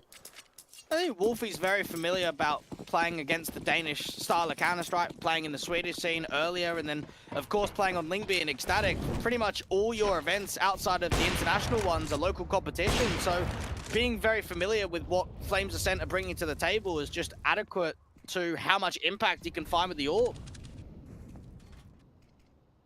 Towards the outside control for now, hoping he can spot someone, but nothing is going to get gained against the Flames. Bunny. P250 inbound from the red box. Smokes go down. Starts to walk in. Still another player to cross without one of those smokes for Inspire. Try and get a jiggle. Wolfie connects again. 14-1. Looking fantastic in this matchup. Well, you said if there's an AWP sub the Fnatic need, Wolfie's the man to call upon. And he's proving it right here. Pepzor following up against Speedy, another guy that you said that could also get called upon for sub situation, and well, he's proving it right there with the kill. Pistols in for Flames Ascent, of course, not much resistance that can get found, but it's going to mean 10-2 to the board. You're right by double digits, Wolfie. Oh, he detected it. He knew Bunny was there. And now the last couple of T-side individuals trying to see if they can crack their way out towards this A-bomb side, but not to be. Fez gets involved with one kill, so that's Wolfie to get dropped, but no more than that. They'll be able to afford the AWP, so no issues with the economy state. 10-2 for Fnatic Rising, and when we think back to the performances against OG Academy and Apeks Rebels, they did look comfortable. They just weren't slappings, and here for Fnatic Rising, I think we can just get the idea that it might be a few games until they take their first loss in the Academy League.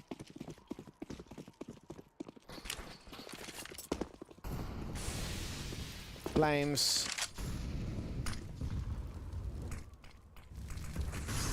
Outside control for Maze. Flashes forward. Bunny killed off taps. Perfect from Maze. He's going for all the one taps in this particular round. Almost gets the quadra for it. Hansi takes two back, but that's still an advantage for Fnatic. That was absolute class from Maze outside. Just working with being not cleared at all. And that's frustrating for Flames Ascent because we've seen them go outside a couple of times. We've seen Maze get in towards an Africa position and press all the way towards T-spawn. Another round where just overlooked, not even being checked. Even coming through from Secret. Hansi's trying to see if he can catch them off. Does spot one, but doesn't know about the next Secret player. Balls away from contact in that against Banjo, though. 2-on-2 situation. The headshot not quite as easy to hit, though. Frag found instead for the M4, and Fez is all alone. Detected by Volt. Maze with a triple, an impressive triple. Looking good for the CT side. Round 14, half invest for the Flames Ascent. There's no way they force it here. No, not at all. Bite it down lightly. I think Vent Drop might just have to be the play. That's been the one that's reached the most amount of success in these eco rounds of trying to create some impactful kills, trying to get that bomb down to lower. Anytime the top side blitz or even the ramp rushes have come through, they haven't been able to find as much leverage. Orp in, shot connects, throwing tag damage on a collateral to both Bunny and Inspire. Pepzor can finish off the job by finding the kill against the first. Inspire's almost dead himself. Wolfie does get tagged pretty low here for his engagements and his transgressions. Maze to force forward, smokes inbound. Is he going to aggress any further? I don't think he is. They're going to go make the way towards ramp. Gold's got it marked with a triple and a quadra. Makes it look so easy. Just comb through that information. Maze is aggressive towards Squeak Door. He starts hearing those footsteps. So Volt to the back of Orange, just able to reposition, give himself a long-range spray up against the Eco Pistols. 12-2, Fnatic Rising, putting on a dominant showing on this CT side. The kill distribution's very solid outside of Banjo, who's your top HUT player, so that's understandable. Flames Ascent. Haven't even seen glimpses of what we saw in that OG Academy series. Disappointing, really. I mean, it's a very different caliber squad, to give it a little bit of credit. Yeah, it is true. The CT sides have been the ones that have been impressive, but at the same time, it's what I said earlier, right? 13-2, it doesn't matter how good your CT side is. Two rounds lost, it's match point. From there, you're playing for overtime. And Fnatic will only need one to get the victory, so only a few mistakes that you can make from here on out for Flames. It's one of them there, Thor, Bunny. Starting advantage. Maze swings forward, sees so many. He's trying for those one taps again. Just focus on getting the kills, keep the advantage in for the trade back. 4-on-4 situation. Fnatic will start to concede some heaven control. Even Pepzor somehow got the way to Silo, aggressed out towards the lobby control and got right behind them outside. Wolf has been seen, and maybe some of these overpeaks are coming back to bite them. Volt needs to try and get this duel. Banjo coming through with a man advantage at least. 3-on-2 situation. Inspire making his way towards the site. The bomb will get planted in the open to the right of Silos, though. Pepzor takes him and Inspire down. 3K for him. That's a 13-2 half for Fnatic Rising. Flames Ascent. Not much of a look in. Again, it's going to be frustrating seeing what we saw earlier on. There's only 2 individual rounds on round 5 and 9. But I don't think it's going to be enough. Nah, it shouldn't be. For Fnatic Rising, they've just been too solid. And you do have to pick your moments where you want some of these underdog teams. This is one of the games that you've got to come into it. Yeah, you want to give it your all and you want to try and see if you can keep it close. But you are playing one of the best teams in the competition. So there's going to be tough affairs ahead. Definitely a lot that they could have learned from that first half. 2 rounds on T side, you won't be able to get away with that and pull back victories against many teams in the competition. Fnatic Rising just been very strong, very drilled, and what we expect from this caliber squad.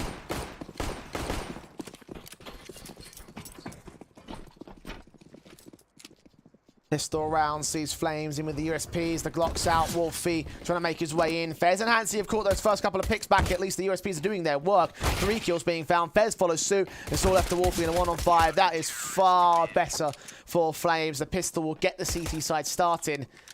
But again, my concern is how many mistakes can the Flames make?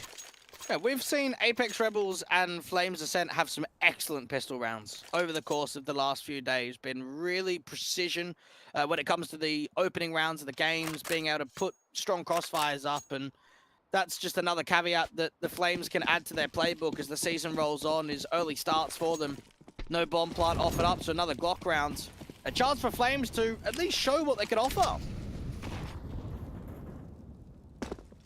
Bumper Hansi, scene 1. Falls out. Pepzor could get caught. Bunny with his kill.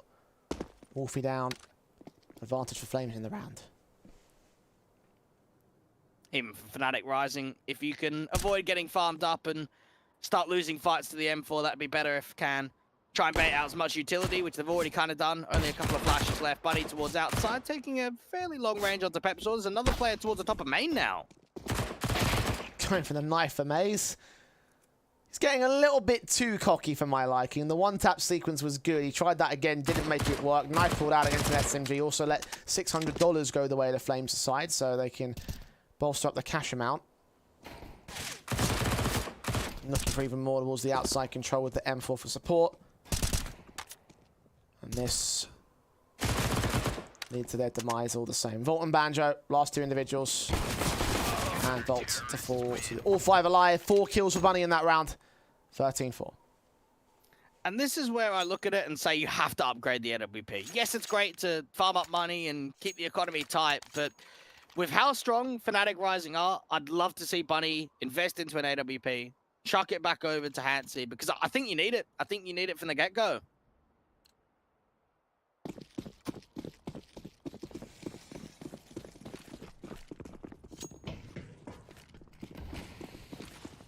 Incendiaries towards outside Pepsor.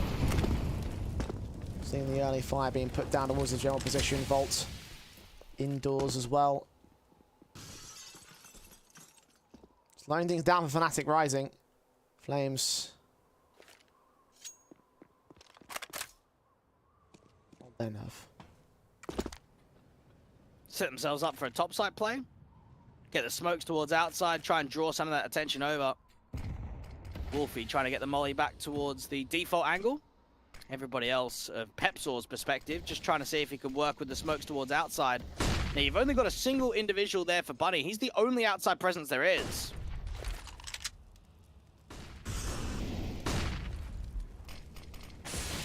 Smokes on to suppress Speedy.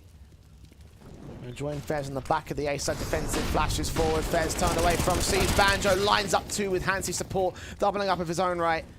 Wolfie left alone in the 1-on-5. Fnatic finally facing some resistance from the Flames Ascent side. Wolfie still holding in a 1 versus 5. Getting a pick back, but losing the bomb. What more can he get? Just an excellent reposition coming through from Fez. You can see the way that he's out there close towards the hut smoke, but because he hugs the wall, it means that he's playing anti-flash and he's just turning away from as much as that counter util, gets involved with dropping that bomb, allowing himself to multi-frag, and then, of course, just set up the crossfire from there. ENCE's able to find a couple. Wolfie hanging back, looking for an exit, not to be. And Flames Ascent, at least they've got a few rounds in a row. They can be happy with that much. Counter-terrorists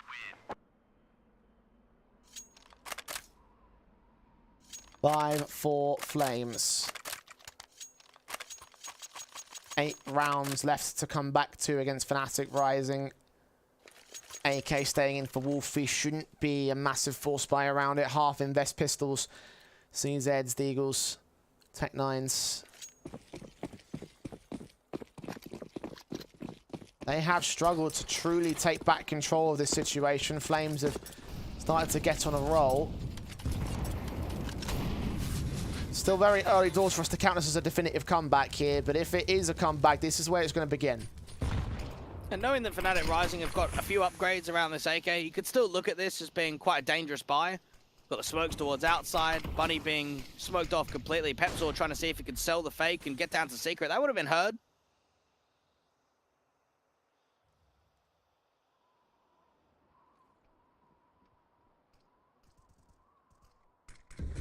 No contact established yet against the Flame side per se. Utility towards outside, re-smokes on from the CT. Bit of an awkward one there for Inspire. Generates a gap that both sides can exploit. Inspire's going to make the better of it. Alongside ENCE there for the trade back against his opposition. Mays' AK picked up, put towards the headshot. Control gain. Pepsor's got a deagle shot on Speedy, and now this round is back on, assuming Bunny doesn't get the responsive. Now it's all on Maze to try and hold the clutch on the 3K. 1-on-2. Hearing footsteps. Both players inbound as well. Detected where Fez must be. I think he has an inkling that they're both inbound from the same position. Around the corner, spray through, catches the frag, but doesn't get the clutch. Good attempt. Very nice effort there coming through from Maze. Not to be, but you also need to look at that from the perspective of Fnatic Rising. What did you have? You had Wolfie as that hero AK, everybody else on a light upgrade, and that nearly came through. Flames Ascent have to count their lucky stars that Bunny was able to get that refrag. Make sure that things don't get out of hand completely. Now, there will be some limitations with the money in the reserve for the next few rounds of Flames Ascent. If they lose round 20, we can see ENCE with nothing, but does have that big green. And this is where he's got to put the impact forward, towards outside or from the heaven rotate. Unboost for ENCE. Set up towards the quick peek in at connector at the squeaky door. Sees where Volt is, but can't quite get the shot towards him. Bunny, meanwhile, backing away from that outside contention. Inside a mini is where he'll hold. Smokes towards outside. Defaults. Fnatic setting themselves up. Yeah, Wolfie's looking to the back of credit as of right now, and there's no outside presence for Flames to work with. Now with the smokes going down, you can see Hansy's rotated down into the vents control, so he can actually fight from some of the secret angles.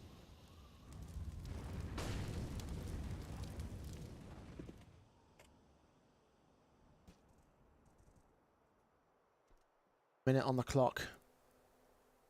And he goes very quiet here. Fnatic playing at something towards the outside, obviously. You can see them on the minimap. I think Flames have an inkling as to what that is, but Fez is just tentative to take the directive peek in and watch out that garage entrance. Volt hasn't seen anything aggressive come back to lobby, so just bring the troops back in. Now, it does seem to be an A-split, knowing that you've got garage control, you've got players in towards lobby, so just try and see if they can get Pepsor deep and maybe even work the control towards the main control, even up to heaven. Noise being made to ramp, actually. Flash over. Inspire's going to hold back. Wait for position as Volt leans forward. 20 seconds. Fnatic got to make the move in. They're out of time. They've stalled for so long. Speed's going to hear it. Adjustment. Banjo checks out the closed vent corner. Adjustments to the trades. 3 for 2. Bomb's got to get picked up and planted, though. They've got to get on the side. And Hansy's there to cut the back. I think they're just going to sneak it in time. Heaven dominated. Pepsor denies any chance for Inspire to deny it. And Fnatic, I think they might have finally found the breaking point, but the retake might still be on. That molly going down towards a heaven control. Hansy trying to make his way through from main. They've got to make a decision, yes or no. Is the hesitation here? Noise being made. Nades on. The shot from Wolfie connects right to Inspire's head. And Hansy's caught making his way through the smoke. Bit half-hearted for me there on that retake. For Flames, though, they were already put out on the mad disadvantage. The fact they brought it back to a 2-on-2 is respectable. But the big bottom line is the scoreline. 14-6. Fnatic have ended the streak. That was an excellent round from Fnatic. The way that they slowed it down, that Pepsor gets up to heaven, and yes, the bomb gets dropped, but Fnatic are a team that, because they've been together for so long and because they are so strong, they can thrive in the panic. When the time is low, they can start baiting some slight little mistakes from Flames. Got some aggression towards outside. Could get met head on. Baze gets the kill on Bunny. Hansy, his M4, holds back behind the blue box. Teammates walking in. Fez has caught a knife kill onto Volt. I don't know how that happened. Hansy does get caught a bit too overly aggressive, and Fez turns it into a double up. Pepsor drops to a 3-on-3. Maze responds all the same, though. It Inspires on the B defensive. Speedy, no chance to rotate. Back the Orpus caught the man, and that should be advantage for Fnatic. And they've got information. Know that Speedy's down there for the vents. He's just going to save that AK.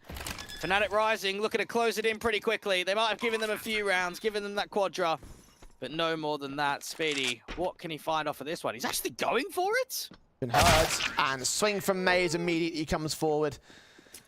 I mean, this is 2 rounds, Jade. 2 rounds in a row now where it was never going to happen. Yeah. It shows desperation. Like, I know the scoreline. Like, I absolutely get it that you're down and there isn't much to work with. But you do have to realize of both of those rounds, that was never going to happen.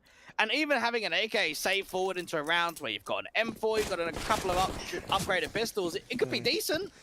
Yeah, I understand Flames' concept and their whole like thinking behind going for that. I don't think it's the right call to make, though. Hansi, the Nova in one of only 2 true rifles in air quotes they have. M4 Fez in. Maze are going to get caught first, at least by Fez, so that's a start up.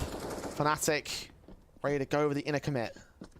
He's got himself in a good position with that shotgun. You can see even the slight beat coming through from perhaps CZ gets nothing, only information. And now the exploitation can come through from Fnatic Rising. They've still got so much time to start baiting over rotates and force mistakes. Sole defender of this ramp position as well. At least the attention drawn away from Squeaky has allowed Hansi to insert himself even deeper. M4 Fez not seeing Wolfie as he ducks away. They would have heard those footsteps. Hansi's going to get caught anyway, so shotgun fallen. Advantage for Fnatic. Even Fez trying to come back up from the secret control. If he goes deep towards outside and towards T-Spawn, he might just get caught from Volt. Wolfie with the ult pick down onto Bunny. Players just getting picked apart now. 2 left. Piece by piece. Player by player. Round by round. They fall apart against fnatic Rising. Speedy with it all to do. Known here by Wolfie, who gets the no-scope to the head. 16-6 eventually for fnatic. We thought this might have ended up being a bit of a stomping, and in the end it turned out to be exactly that. It's a shame for Flames, knowing that the start of the matchup wasn't the way that they wanted it to go, knowing the tech issues that they had at the beginning. But it was always going to be a tough draft for them. Yeah, it was. I think we saw a couple of glimpses here or there, but realistically, this was a David versus Goliath battle. This was a very tough affair to come through from Flames Ascent, and from fnatic Rising's point of view, it's another win. It gets yourself up to the next portion along the bracket, and for the group stage overall, undefeated, they'll be happy with that. Absolutely, they were 100% happy with that, and that's really all you can really say about that one. I hope that Flames would do something, given what we saw from OG Academy, but it is a very different caliber of team. So take it on the chin, look towards more victories in the future, and look towards our final match of the day. We'll move very swiftly on to Prospects versus Big Academy to close out the day for the Academy League. Do not go anywhere as we return with our final match after the break.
last match of the day here between Big and 0-0 Prospects in the WePlay Academy League Season 6. A matchup that could promise to deliver for me today. I'm thinking of this one as actually being probably our match of the day, honestly. This really does intrigue, I think, a lot of aspects around the current situation in the group stage. Obviously, Prospects at the top, Big in the middle. Big, a little bit hit and miss in their first couple of days, mate. They'll be disappointed with themselves. They started off fantastically, had a one-sided performance, took a lot of control against the Brazilians of MIBR, but then they take on Young Ninjas. They're the favorites in that one. They get off a slow start on the T side. They go into the second half, and you feel like there's a bit of a comeback, but just not quite enough. So to see them up against a Prospects team who, okay, didn't have the best of performances in the last couple of seasons of the Academy League, they are on good form now. And because of that, this could actually be a matchup of the two top teams in the group. Yeah, yesterday they had a really impressive matchup against ENCE Academy, and having seen what they did a little bit earlier on today, I have to say that I do rate that as a pretty respectable result, and obviously dominant against Astralis talent to kick off their season on the Prospect side. So there's a lot of positives coming into this matchup. And as a result, because of the fact that it is sort of like a case of a rising form team from a very not so awful, not so great background in prior seasons versus a bigger academy side who've been established but currently in a bit more shaky position, very difficult to weigh up who you think is the true favourites here. I want to know how you even start to approach that whole conversation. I think for Big, we know as a general understanding, they tend to be a strong team in best of ones, and even up against favourites, they can put a lot of impressive results forward. But it's the idea of Tizian standing in, what's that going to be like, losing Sin. So even though the lineup's not still here, I think Big Academy just have to be favourites off of the idea that they're always super strong, and they don't take many losses in the group stages. Yeah, I hope that's still going to be the case in this particular stage of round. Like you mentioned before, how they kind of always come up with first, third in their group stage positions, and they always have good runs towards the end of the tournament. Again, they're a consistently good team, but not quite within the championship bracket. Maybe you could debate that particular point, considering they've come in top 4 pretty much every single season thus far. So for them, obviously, they are expected to have a decent run in this group stage. The shaky positions that they've had at the 1-1, obviously, means that it's going to be a spanner thrown into the works for the early season. Against 0-0 Prospects, it would be another spanner thrown if they can take the victory right here and now and maintain their top spot. Entered the day at 2-1 on the record, which is the best record as of right now outside of the Ninjas. So for Prospects, chance available to do some decent damage here on Nuke, the map that will be played. Another one, our third one of the day, to close out the day itself, Dwayne. So how do we rate this map in the conversation? Oh, obviously, we saw Prospects playing it. I don't know if you can put a massive amount into that. That was, of course, the game against the Spirit Academy side. Now, for their sake, they don't mind floating Nuke as a map to get played in Best of Ones. We saw them play it quite a bit last season. For Big Academy, we saw it against Young Ninjas and yesterday. So both teams playing Nuke this season, both teams getting a loss. They're looking to try and see if they can respond. So I think middle of the pool, I don't think either team's won out of veto massively here. Yeah, I can see that too. I mean, overall, it's kind of like in the overall statistics, the last 3 months, arguably the weakest maps on record for them. I mean, they are pretty low win rates, pretty low play rates. So it is kind of one of those expected situations where in the best of one, you sort of meet in the middle to a certain extent. Not a map that either team hates, but not a map that either team loves. So we have to take a look at the results that we've seen between these two teams and sort of try to come up with a solution as to what you know, could be the favoritism. In that slight favoritism, I guess it probably favors Big because they have played a few more maps than what the Prospects have done so. Yeah, for Big, they're a team that, for their sake, I think that they can play a much higher level. They're probably not playing as many events as the likes of the Prospects are. I think for the Swedes, they've been grinding it up. You think about the idea that they took on ITB at 10 o'clock this morning, able to get that series in favor. They then took on Eyeballers in a local Swedish land. That wasn't as successful. They're now coming here into the best of one. So I think they've got a very heavy schedule right now. It's whether they can consistently put up the results and more wins, even with so much pressure with so many games going on. That matchup between the ITB and Prospects actually had Nuke being played as well, by the way. It was a 16-10 earlier on this morning, so they've already got a little bit of match sharpness involved in today's proceedings. So I guess as a result, they might have that slight edge in terms of recency bias here. For Big, a map up that they have played a few different times when it comes to Academy League, particularly for the Young Ninjas a couple of days ago. We're looking at that and saying that probably was the series that didn't really expect to go against the Big Academy side. But we'll jump into the pistol as we start to break this one down. Quick predictions for you. I'm backing Big Academy slightly, but in my eyes, I think Prospects can still take it. This is a tough one to draw the line.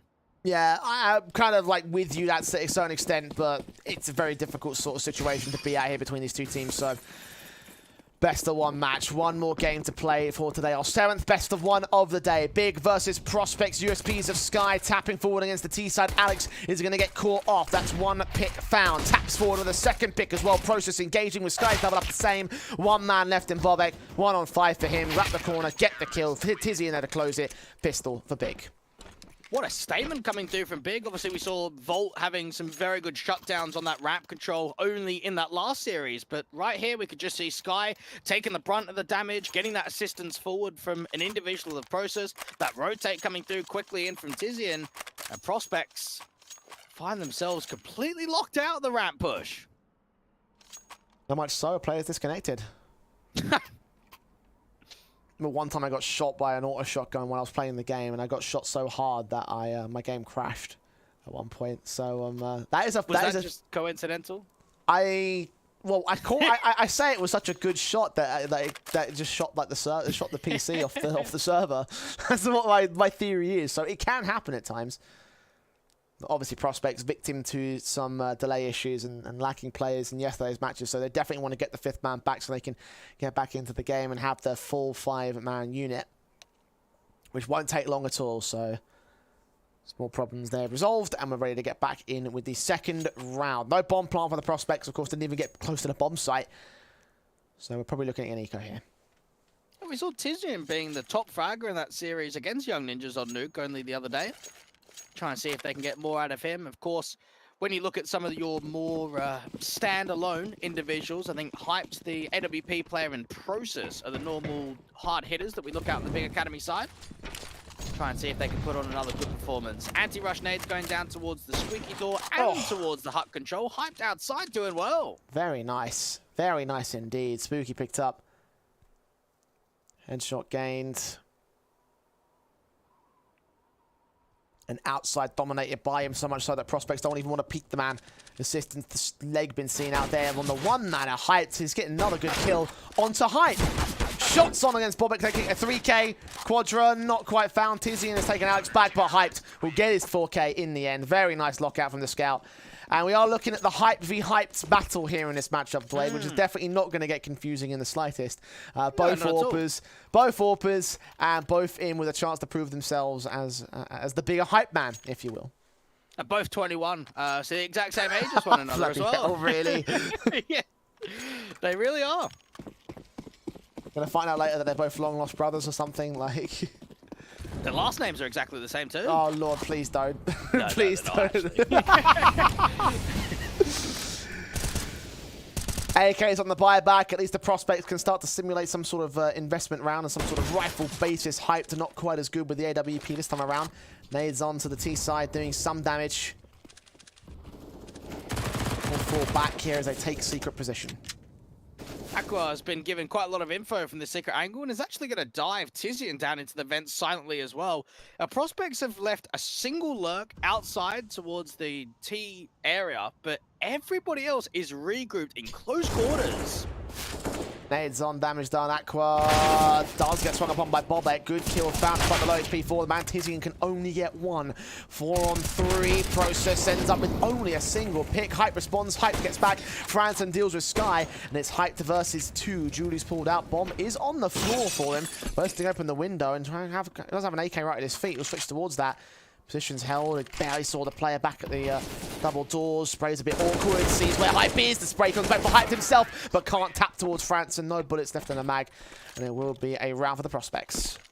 France are getting the job done. And for Big Academy, they'll be a little bit annoyed because I think they did so much right there. They were able to bring down quite enough presence to that lower bomb site. The HE placement was excellent down there towards the chunk damage of the players in secret, but you just felt as if they weren't able to find enough. Tizian gets overwhelmed quite quickly. Hyped gets himself into a 1vx, but can't quite get that last kill onto Franson, and he's also a player that, when I look back at the Astralis Talent Series, was just a nightmare to deal with. I mean, it's generally a pretty big nightmare for Astralis overall, if we're being honest with ourselves. Still could be a bigger nightmare for Big. Right now, Hyped is being the main issue for the Prospects. Franson, first man down, the AWP pick. Big green in his hand, surrounded by FAMASes, so a bit of a sacrifice there without getting the M4s in. But at least the AWP has caught that start. Big Academy. Trying to see if they can set themselves up with perhaps another info play, another resmoke going down towards the squeak door. Prospects. Try to see if they could work their way over towards this ramp control. Now, Spooky can start offering up a bit more of an attention drawn away from this double doors area. Start maneuvering to the lower bomb site. You've got Process down there as the main defensive point.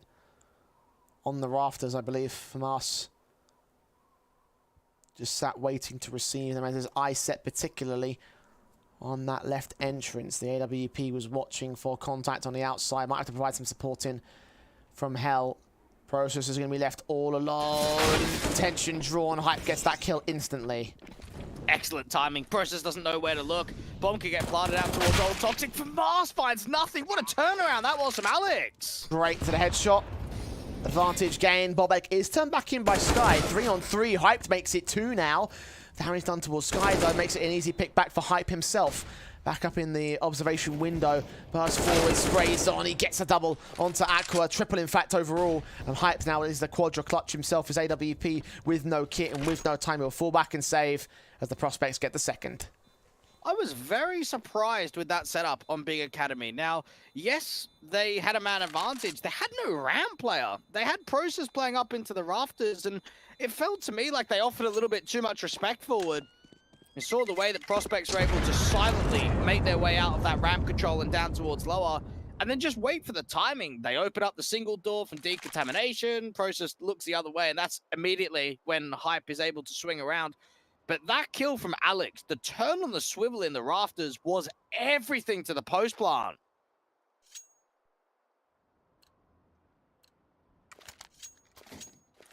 The Prospects can equalize for it. Orp will now have pistols surrounding itself here for round 5.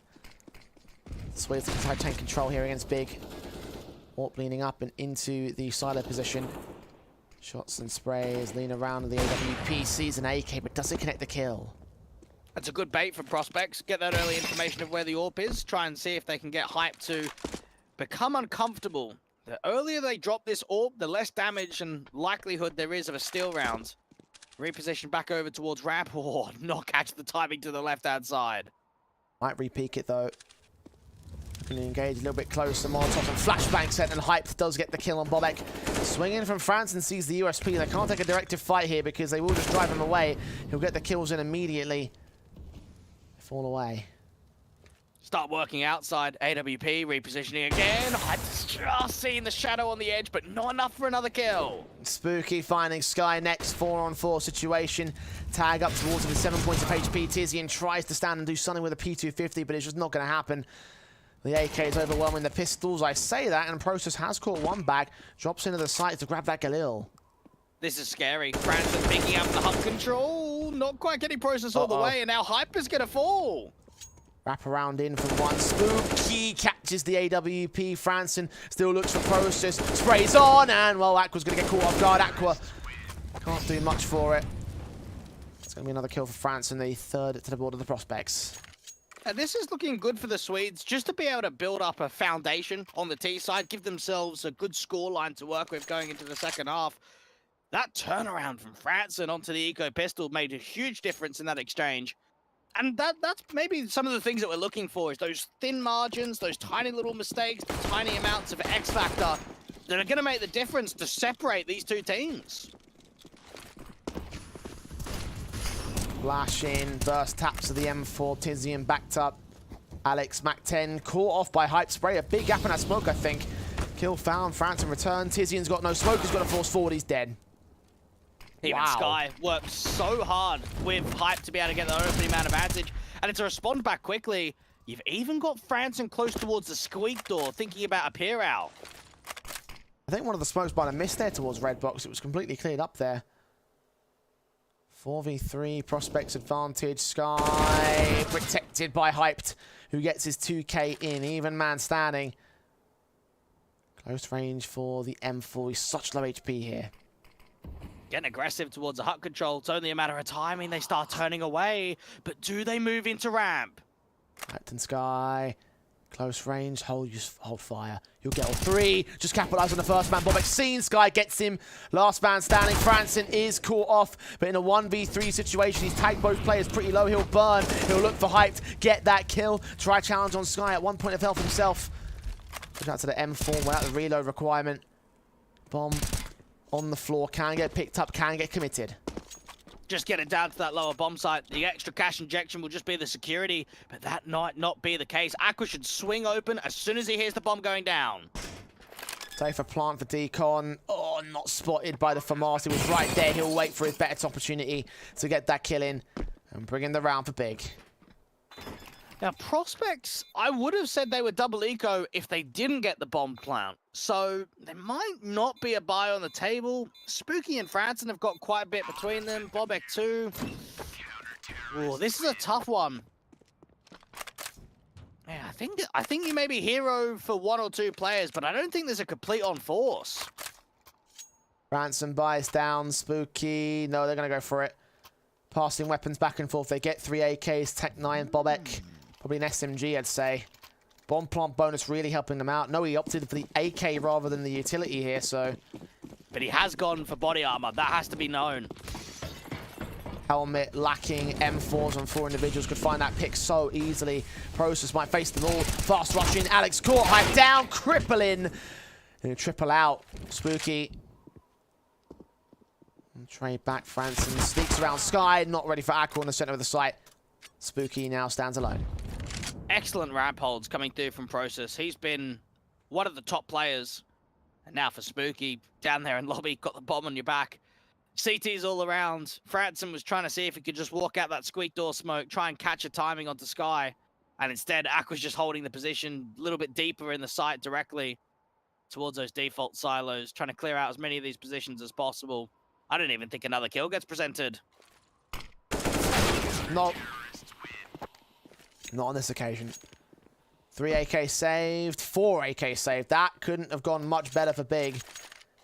Can't quite afford the AWP for Process, though. He's still rocking an SMG, in fact, for this round. Utility out here. Could have gone glass cannon, but that would have been very ill-advised. Yeah, Process doesn't AWP anyway, so you don't want to be doing that. I know that it's a ramp player, and sometimes you might have your ramp player AWPing, but it's very rare. You want it to get into the hands of Hyped, or at least Sky every now and then.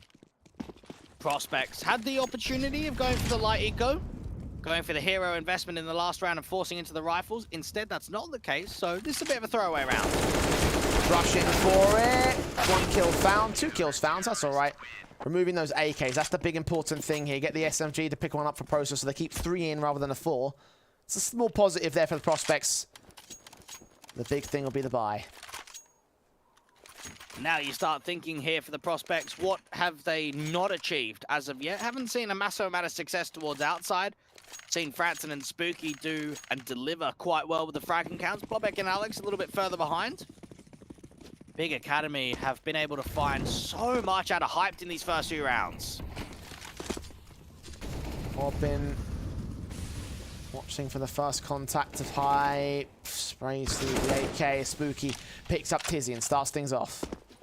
Still a lack of information of this AWP holding aggressively. Aqua trying to keep his eyes locked towards the squeak door while Sky's turning away from the anti-flash. Prospects with a pick outside. Long time coming.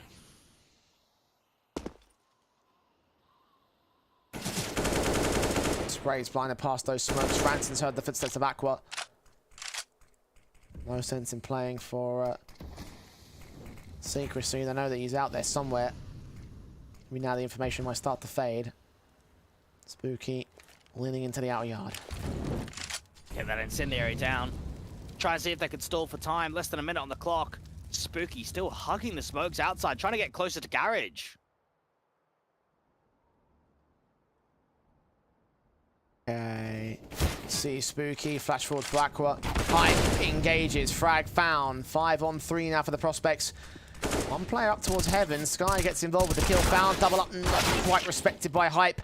And bo1 comes in with a follow-up. Hyped now, the lone player on the CT side. Backing away with his AWP, saving the weapon as Prospects should get to 4. Just some good timings coming through. You could see outside the way that the crosshairs is being locked in the long-range angles. You think, okay, maybe the main cross should be okay. Won't be able to get away with too much.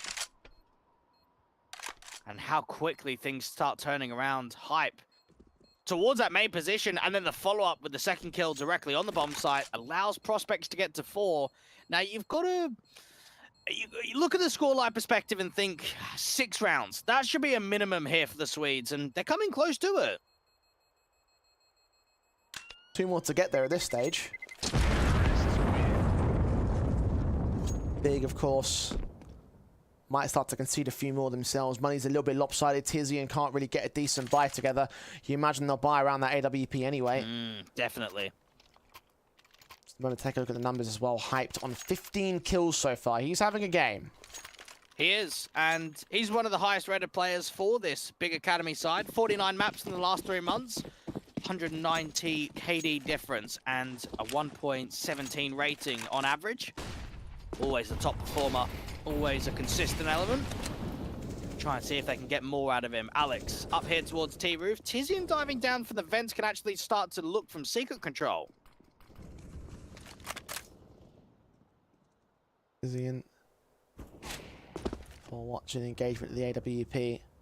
Firing back and looking above the silo. Tizian sitting in his position as Sky watches and waits for Francis to make a move. Big academy putting some pressure down towards this outside control. It's either way that Spooky's put himself in an advantageous position just in the back of T-Red. AWP from Hype is actually falling off quite deeply, trying to get closer to heaven now. Actually against Aqua. Into the site they'll go. Tizian with a pick onto Franson. 5 on 4. Gained by Big Academy. Process holds. Spray back. Taps through the AWP. He's caught collateral. And just like that, they're locked out for the Prospects. Just such a quick reaction. You can see that the squeak door play from Tizian just cancels any reaction. The T start moving out towards that ramp control instead. The AWP from Hype is consistently putting numbers up. Spooky has been able to drop and make it a little bit more expensive for the CTs, but no way that this clutch is going to come through at all. Even Process should be the last line of defense. AK looking in against him. Vice versa for the CT side. Corner checked, but not adjusted towards 100 HP for Process. Very, very nicely done there for Big. AWP does stay in. They lose one of those AKs, though, so only one saved in by Big. Firepower still will sit with them with the gun buys. That can't be afforded by the Prospects. I don't think ramp is an option, to be honest, here for Prospects. We've seen Process be too strong, and of course, Hyped on those rotations from Heaven has been able to cut them off so many times. I think they need to center their offensive on the top site plays or outside rather than ramp. Hero rifle. Hyped has already caught Franson. Kill for Big. Spooky sees his man. Hyped seen him as well. Rifle v rifle. Backstab's also rotating the position, and Hyped lands the flick. He really is on fire here. Hey, you can see the way that Spooky was just toying with him, because he knows as soon as he fires and I don't get hit, I've got him. I've got him on the swing out. And he's just trying to get the AWP at a bait, but it just doesn't happen. Having too good a game to let that happen. Now Process in the back, catches the last 2. And Big might have had a couple of hiccups here and there, but when they look good, they look damn good. 7-4 to the CT board. I think it just shows how consistent they can be with closing the rounds once they get an open amount of advantage. Going up into round 12, they've got a lot of money behind them. Of course, at least having 1 AK saved in for the last couple. And when Hyped is just always finding you, opening picks and giving yourself the advantage within the first 20-25 seconds of the round, it can make such a difference. Playing ridiculous right now for him. Diagonal smokes in from Prospects, trying to set something up towards the outside, gain some sort of map control because they've just been shut down on every contact face. They might need map control at this stage because nothing else has gone their way. Aqua is at least tagged up early. That's a start. You got Tizian down here towards a lower bomb site, being one of the rotators. We've seen a few times he's gone in for that vent drop, played out towards either decontamination or the double door. Now, Hype does not seen the cross out towards Secret, so this is misdirection as of right now.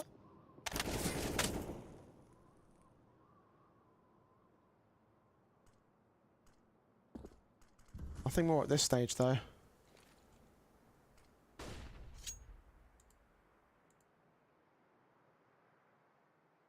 Leaning in for Alex and Spooky. Hype right behind him.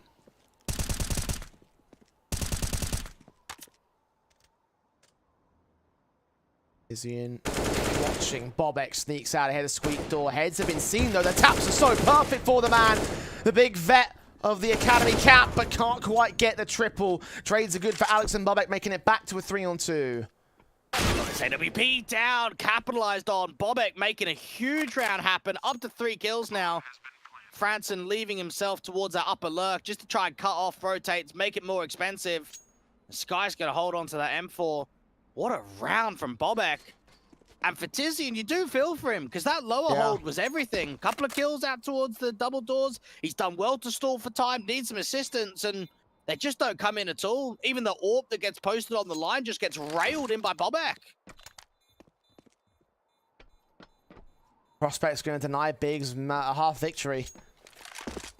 5th to the T-board. Great shooting as well came in from Tizian. I thought those taps were going to be fantastic. Didn't end up being the case. Bobek with a triple instead. Going just 1 extra kill better. No responsive from anybody else on the big side. At least Sky stays in with the M4. But the AWP was lost, and that makes it a bit more difficult to justify. I think Tizian can drop it over, and that might be the ploy to make here in the reinvest. I think we saw on the 19th of March that Big promoted Crimbo to the main lineup on trial while Keto was demoted to Big Academy. And I think while that happened, we saw it in one of the Academy League seasons and in some of the other Tier 2 events. Keto was farming it up. He was finding a lot of success. So maybe bringing Tizian back down to this level, get himself confident again and get ready for the progression back to the main squad when ready. Well, there is a question to ask about Keto's position back in the main big team, so... He did qualify to the major. EPL probably says otherwise, though. So, well, we can entertain that probably, I think, off camera. Right now, the focus is on the Academy team. We'll just pick back the 4v4. Alex Court. Initial kill was found on Sky. Hyped, however, unlikely, uncharacteristically, running into the hands of Spooky. Tizian with a responsive keeps us uneven still. Prospects are realizing they need to put more pressure onto the AWP, try and get those trade frags in favor. Now, Franson can walk out with Aqua's information towards main, but while he knew that he was there, it's still not a position and a frag that he can find. Now, Hype's got the bomb. Dropped earlier on. Tizian's seen him as well. The crack angle there. The frag found for the 8th of Big. Half advantage on the CT side has been found. Double AWP saved in as well. Hyped and Process will take the big greens. So we saw this previously in a couple of the other nukes, knowing that Process is your ramp player. Just get him to play deep in Hell or back there towards the orange box. Prospects. I wonder what they get out of Franson in this round, because he doesn't have a massive amount of support around him. Hero rifle set up.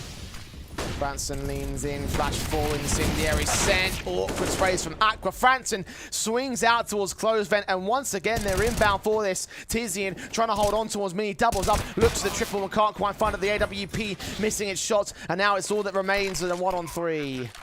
Those pistols just coming right into action. Now an AK and an M4 retrieved. Process, his best option is to save, but there's even a slight hunt towards outside, so he's going to reposition back to ramp. What a steal that is. When Franson only got 1 kill. He's the guy with the hero AK. He got 1. It was the pistols that did the majority there.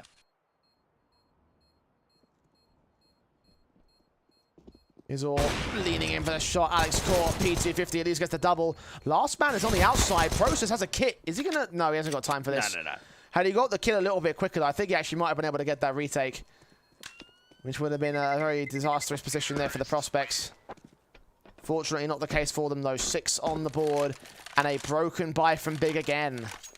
That is a shame for Prospects, because they know even if we all go down, we're still going to give ourselves a very good rifle round. Whereas for the side of Big Academy, we could take an AWP out of play, and it doesn't happen.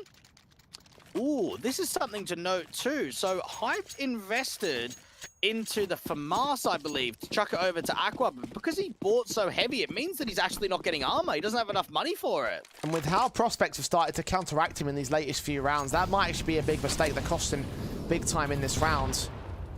Still top fragger with 20 kills thus far. Aqua trying to engage with that FAMAS and make it as good as possible. Make good on his teammate's sacrifice. Sprays through against him, will do the damage. Franson can't quite catch the kill though. Try and pull that distraction down towards a lower bomb site. Noise is being made. There is a dual crossfire. It's Tizian with the Dig and Process with that M4. Ransom backed up, smokes on. Opening up the window for Tizian. Aqua and Sky start pressing in from lobby. Check the roof. Got one man on the outside. Franson is an unknown entity and will be the backstabbing player against the CT side. Working their way in towards the B side here for the prospects. It's careful placements. Even Sky's getting up towards T roof. Franson should start hearing some of these footsteps towards Silo. Calm that over to his teammate towards outsiding Secret. Information play will still be mostly accurate here. Franson will catch the kill on Sky. That bomb not going to be seen in from the site itself. Actually making his way away from Secret and going back upstairs. So Aqua's pressured. Process has got to rotate pretty quickly. Even he's not in a very good position to do so. A is going to be the hit. Franson catches another one. That's a multi-frag for him. Even Spooky trying to clear out all of this squeak door angle. Instead, it's mainly lower presence. This is going to be a tough retake for Big Academy. One they're going to commit to, though. Lost and a half. Process towards outside. Hyped in from Secret. Still yet to see him get tagged up despite being Kevlarless here. Flash turned away from Bobek. Doing a second one as well. Spooky with the kill. Hyped. Responds on towards one. M4 caught off. Now it's only the AWP in play. Doesn't hit a shot. 2K so far. Needs a full-on ace. Not going to happen. 8-7 up for Big Academy. At least have the half, but not by a massive margin. The prospects really brought it back towards the end there. This has been a thoroughly good performance on T-side from prospects. Good dictation of pace. And you have to look at it from the perspective of they've kept it tight, they've kept it close, and Hype is still on 22 kills and 8. So with him having as much of a monster performance as he did, for prospects to get 7 rounds, they could be well happy with that. I think Alex has called himself a good game, even if individually he hasn't shown it with a numbers performance. But to know that Hyped is doing everything in his power against you, prospects have put on a tidy little show in the first half. Single round separates. Going to the pistol, a chance for prospects to usurp the big side. Double flash and smoke for Aqua. USPs and Glocks across the entire board. No kit or utility for the prospects camp. It's just straight Kevlar across the board. They're looking at the Angels, and Big are looking into ramp. Yeah, Bobok's going to take that contact, try to take a duel, and just fall back. Get down towards lower, see the rush, know what's going on. Taps on Bobek, going to get away here. USP to escape into the site, into the center of it. Tap on Sky, missing, trying to get towards the door, got caught up on the wall. Will close it back. A Spooky makes swing from Deacon. Great shots on Sky and Hyped. Down and out in a 5-on-3. And now with the bomb out in the open, getting the bomb down is going to mean that the distraction has to get pulled. Even Bobek is able to chime into the action now. And flanks counteracted that towards the observation window, but Process now suppressed in a 1-on-5. Prospects have cleaned up his teammates. And now this is their chance to start to take control here. 8 to the board of the CTs. Pistol round found at the turn of the half. Process just trying to see if we can isolate any of these frags back. He's taking more and more damage with every single engagement and getting no kills for them. Hype caught 8 HP now for Process. Not quite dead yet. Now he is.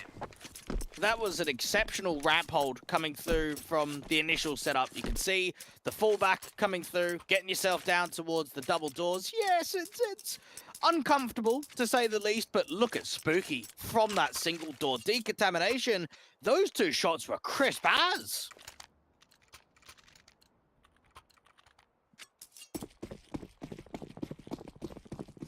The pistol start for the prospects, one that could mount up their offensive. Big onto the Glocks again for round 17. No bomb plant bonus, so there will be no buy. P250 at least a Process a slight little upgrade in terms of the firepower potential, but it won't do much, especially with his teammates down. SMG of Franson closes with a $600 bonus. And prospects take the lead. And knowing that they've got a lead so quickly in the second half is only going to bode more confidence going into the opening rifle round. You can keep it as a heavy bonus, allow yourself of Bobek and Franson to use those MP9s to the full effect. A Big Academy, we've seen a lack of bomb plants in the last couple of rounds, so it does mean that Aqua's going to be down to a Galil just to get some more utility forward.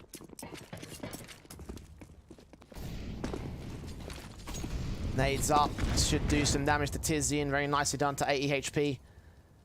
2 HEs were put up there though, so not a massive amount when you consider that much. Tizian, however, starts things off. Spooky, dead in garage.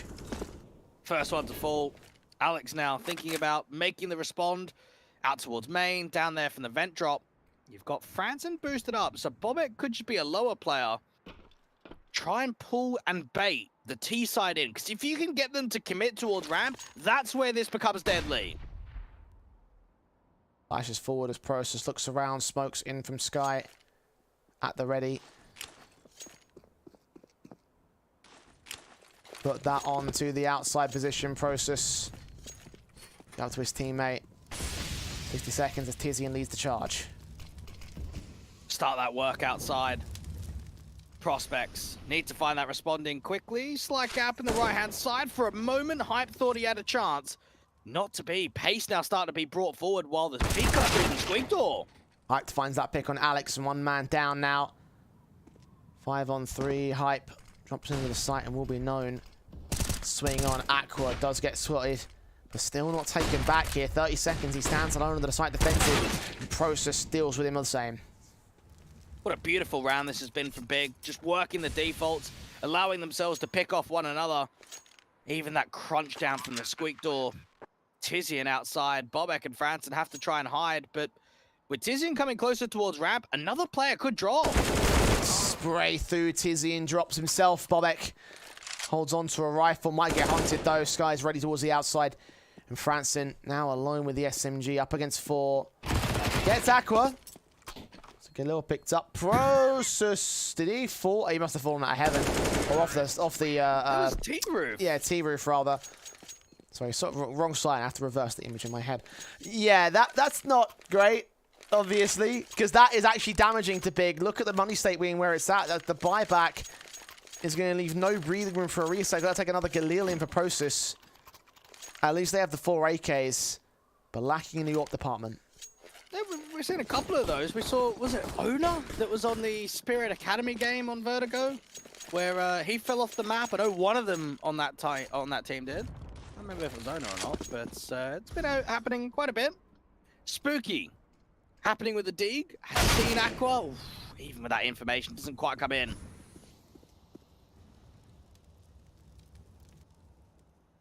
We'll pick up. Mostly pistols out here for Prospects anyway, so this should be a pretty easy affair for Big. Franson down. Alex with the P250. Watching and waiting as Bobek's picked up towards outside, and this should be another rollover for Big Academy. 10-9. For the T side eventually. Alex trying to see if we can avoid the spray of Sky, but it's all in vain there. Hype. Might as well try for some sort of exit, might as well try for some sort of play here, because ultimately it's a pistol versus rifles, but he gets caught off. So advantage Big now as the guns come back from the Prospects.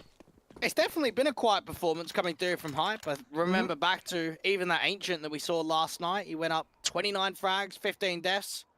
Was one of the top performers to get them over that. And when we think about how impactful Hype has been, the Swedish Hype only down at 9 kills has been underwhelming, but I will say the but, because I reckon things are going to turn around. CT side, AWP in his hands. This is the chance for the youngster to find more impact in the game. So Hype is a better Hype man than Hype. That is true. Is he better than Hyper, though, Dwayne? Hyper? You remember him? I do remember the poll. That'd be an interesting match. Hype, Hyped, and Hyper. I don't think I'd enjoy casting that one, I'm not going to lie to you. AK is in for 4 players. Galil for Process. M4 solo defensive here towards the A side. I don't even think there's any Rafters player. One man up in heaven will play double duty towards outside. Meanwhile, it's downstairs for Tizian and co. Alex is there to receive him. Look at the way that Big are waiting for a counteraction. They're waiting for Prospects to make an info play, to get aggressive. They're all just being quite stagnant towards the squeak door while you have a lower entity of Tizian to try and see if he can create some room. Open up a slight distraction. Franson might have to go down for the vents, and that's the distraction they're looking for. Wait. Smoke sent. Flashes over. Making a bit of breathing room back towards the B site. If Franson waits here, though, the bomb actually could get denied towards the B plane. No, it's going up, and Bobek's caught, flashed off. Big now have the 5-on-2. They do lose Tizian. Franson able to get that one exit, but at this stage, it's just an exit. Just saving material now. And one thing that's always impressed me with the main big squad and what follows through with the academy is that they try and be very similar with the playbook. They be very similar with the map pool, and it does make a lot of sense. I think that's how an academy team should be structured. If it's the same language barrier, if it's the same progression step, because if you need a substitution, if you need someone to fill in, you should be able to move right the way up. And you could just see there the tactical prowess that Tizian brings down to the lower bomb side. There's a distraction. That bomb's never going B. But prospects don't know that. They don't know what's going on. And because of that, you start getting players over-rotating. Even Hype goes down to the bomb, so that's another player to drop. They do recover the AWP, but that's the worst case situation. And this could be Big Academy just running away with it. So much distraction and the mid-round default being so successful in that last round. Especially when you consider the prospects' money state right now. Big could really truly run away with it, you're right. Deagle, P250, CZ. It's the buy up around the big green gun. Of course, the rifles are standard for Big. Galil in, trying to make it a bit more of a bonus round, honestly. Nades up at the squeaky door. Hype will watch in. Hold position. Towards the outside, the smokes will come through, and Big should be able to make their way in. Jeez, what an angle that was. Hype. Very aggressive, but just gets punished. Trying to get back to that AWP. I don't think this is going to happen. Nice try, Alex. But bad luck. This process can trade up to the AWP and pass that off to Hype there so we can get the AK back. Deegan in the bob egg. Not quite landed the shot towards the man, so AWP saved in for a round. Not too terrible. Do still hold that Galil for process, so he didn't actually follow Hype into the squeaky door. And Hype does not slow down at all, by the way. 24 kills now. He is just running riot. And you mentioned the disappointing numbers from Hype and Alex as well on 3 kills still. But there's not a single player that's below 10 frags rather, I should say. Aqua, the lowest man on 11, and even that's matching to some of the middle players on prospects. Util quickly towards the outside control. What is damage coming through from Tizian with the spam? Spooky, trying to see if he could work around. Oh, he's giving up the ghost. And now he just gets spammed. That's so unfortunate. As soon as you step into the flames, that's it. You're a goner. Dude, the fact Hyped hit that, like, what can you do at this stage? Franson can get something back, but used the tag damage sound cues to get the kill on Tizzy and a responsive to a 4-on-4. Way downstairs in from the T side.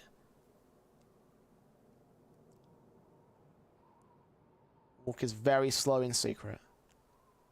Hyped, round in the corner to look in towards the vent side corner, and for the double doors with a boost. Now they've left Process as a late lurk in Africa to hope that one of the main entities from Prospect starts moving outside to get down towards the control in secret. Shot missed out. Alex did see it. Don't know that the boost in play. There's 2 players out there at least.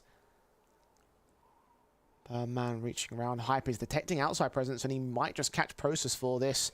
Slow walk, seen him, didn't take a shot though. We'll just call him for information.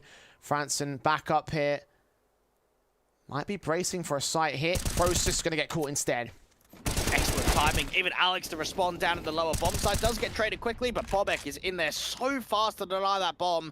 And Hyped. We've seen him in these sort of situations. Molotov sent. Force forward for Bobek. What an adjustment for Hyped. 15 seconds, footsteps heard, can't adjust towards the player at Decon in time, couldn't scope in. A hair too late on that one. Not quite the clutch we wanted to see from Hyped, although it would have absolutely been stellar. Not in this case. 12-10.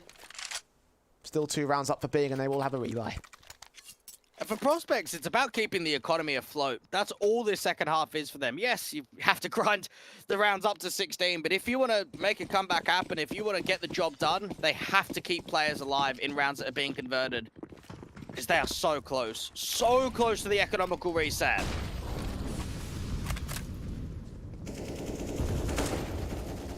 Prospects can't afford to lose this one. AK in for Franson is the force port of call here towards the A side.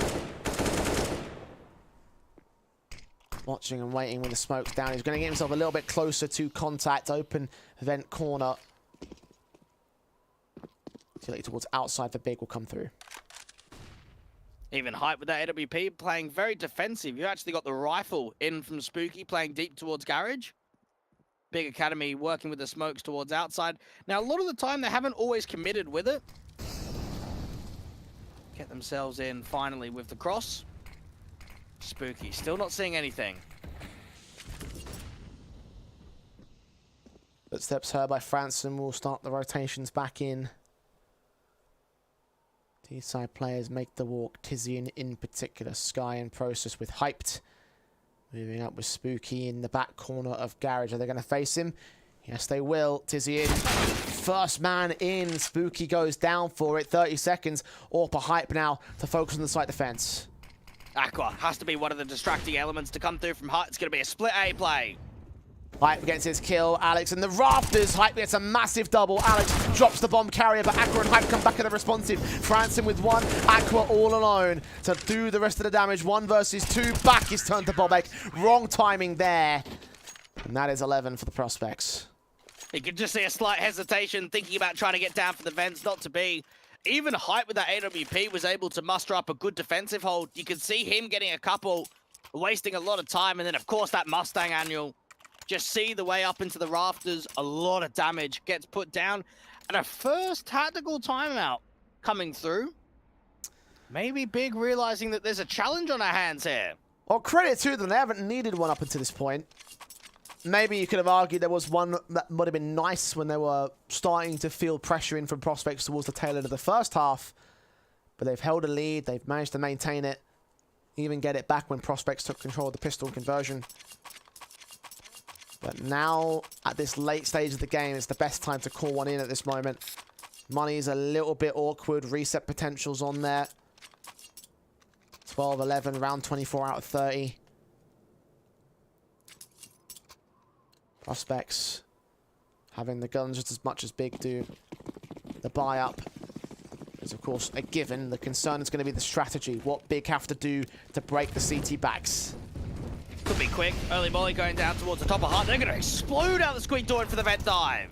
Tagged up quite heavy on Sky and Process in exchange, but they have got the map control, the site control, the smokes down, a swing out. Bobek diving down into Dark. Alex caught and Process abuses a tiny gap in that smoke to catch Bobek. 5 on 3. They've gained control. They might just keep it as well. I think this round is over. Should be no way back in. There's still a top side lurk coming through for Big Academy. And Tizian's walking forward. Franson might catch him. Okay, now they can go in for the retake. I genuinely thought Tizian was going to adjust there. But you're right about that. Hype and Spooky inbound. Smokes to come through. Molotov to send them back out. And to kill for Aqua. Drops Hype. Spooky into a 2 versus 2. Sky waits for the headshot. And he won't miss. Franson with no choice left but to save the AK. Concede 13 for Big, but look what that will do to the money state. This is so awkward, because for Prospects, there was a bit of hesitation there. Do we go for it? Do we go for the save? What do we end up finding? A couple of kills present itself from Hype, and then, of course, from the likes of Spooky. And then as soon as that happens, okay, let's try and see if we can get down. I think it's a light eco. Very light around this AK. Yeah, second stage bonus for Bobek.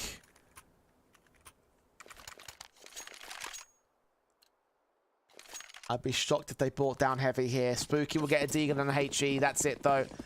USP is on 3. 14 to 11 should be our scoreline unless Franson does something ridiculous here. Playing aggressive towards the outside. Molotovs. The smokes. Big positions held as they walk their way towards the outside. Franson with his back turned. This could be the matter of timing. Hype to start things off. Franson is still holding super aggressively, and he gets nothing. Trying to set that AK up for at least an individual, but not to be. A big sequence from him would have been the only way. But it wasn't. Dealt with by the rifles, by the AWP. Tizian gets a kill on Hype. Alongside 2 other players lining up for him. Alex and Bobek. Last 2 left for Prospects, and this should be a bomb plant, a round secured. Bit of a ring around the rosies there between the Hut and Aqua. See Bobek are just so lightning fast. Alex does get 1 pick. But we'll get one, no more. 2 to go. And for Prospects, you even look in. Do you get the AWP? Because for Hype, if he gets it, it'll be glass cannon, and it will be a risk. He has not been able to find a huge amount of success with that big green, so he opts against it. And for Big Academy, this is closing time. Prospects don't even have a kit, so you've got to think that if there's a retake, if there's any sort of post-plant the Big Academy find themselves in, it might just be an instant save, just off of the basis of that alone.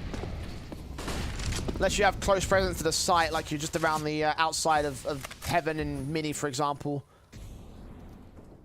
And even given the circumstances, you've got to think the Prospects might have to commit towards it just to get something in this round. Like, there's so much to consider when Big are only 2 away from the win. Spooky, however, does start off trying to evade any plant position. Hyped, picked up, bo1 follows suit. Spooky is dealt with. Franson out a credit card, can only get 1 frag. It maintains the advantage for Prospects, and Hype will extend it, leaving it all to Sky. Ace clutch for him, but the bomb is out the open. Absolute chaos towards outside. The back and forth trading going in favor of the Prospect. Sky trying to manipulate around, does see Hype and think about the trigger discipline. He wants more. He wants this to present itself into a round victory. Oh, the timing was awful. Should have just taken the shot when he had the chance. Prospects staying alive by the skin of their teeth. 2 to the good for Big at this moment. And there's double eco status for Tizzy in here, so Big probably will buy back into this one as you would expect. Yeah. The concern will be on his part of things, though. Can they get a rifle for him? I think they can do. Auto snipers for Aqua. Oh, he's going to have to commit to that here. 100%. 100% that's a misbuy. That is unfortunate in what could be a huge round. And you just got to use it. Just find the maximum potential that it has. If I'm him, I'm looking right down Squeaky Door for Franson to peek and just tap, tap, tap, tap. Good night, sir. Open it up with the nades and everything. Standardized defaults other than that here for the T side. Smoke's in the way. Franson not spotting. It will start to fade. And the door's closed anyway, so nothing gained. Don't even have a HE to open it, so the only way that they can open the Squeak door is if they do it manually. Work towards outside. Hype with the big green is going down to the secret control. Playing passive. Smoke's up. CT's fall away. Aqua still hunting for a pick, thinking there might be aggression, but there isn't. Tizian starts to walk forward into Secret, into Hype. Ready, ready for this fight. No flash to support. All his teammates on the other side of the map. Tizzy might just have to jump around the corner, try and see if he can force the AWP off angle. Lurk gets dealt with. Now it's just got to be the ramp push. Aqua, first man in. bo1 caught off. Aqua caught by, I think, his own teammate. Got to adjust towards the taps forward. Spooky picks him up, and that auto sniper gets nothing for it. 30 seconds into the A site for Big, or is it a save? It's got to be the A play. The cancellation in there from ramp, trying to open up the Squeak door. Franson's in a great position to waste time and to try and deny the bomb. It might even be a vent drop. Unsupported as well. Drops in towards Hut. They heard that. Got to isolate Process and Sky. Get the engagements together. Low HP for Franson, but Sky, similar story. Spooky comes in with support. Hype short pick. Franson follows suit against the carrier, and Hype has just got to hold on to this AWP. No time to get the round together. 13 for the Prospects. They're clawing this back. Indeed they are, and for Big Academy, this is not helping out the economy game at all. Holding on to an AWP, can't buy around it. This should be 14-14. This should be a Glock round. There should be absolutely no investment here for Big Academy whatsoever. And this will lead to Prospects equalizing if they get it. Tactical taken, the second one for Big here.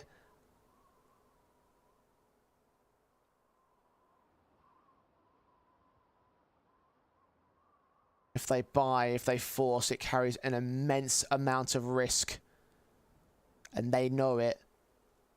So surely they won't commit to it. They've got to think to themselves how they want to set up the AWP. Because Hyped has obviously been very impactful over the course of this entire game. More so in the first half when he managed 22 kills. So it's only been 7 in the second. But they know the impact that he can bring. Try and even think about what they want to achieve come the next rifle round. Prospects, this is a lifeline and one they should be able to take.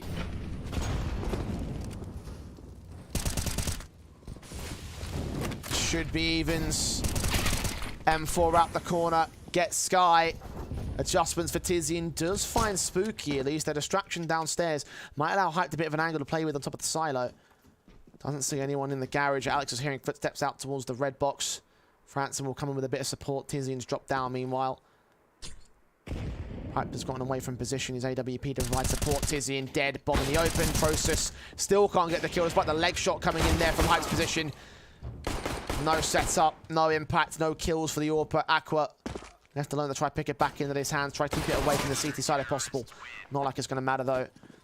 14 all. Evens for the Prospects will play all 30 rounds, but who's going to get to match point first?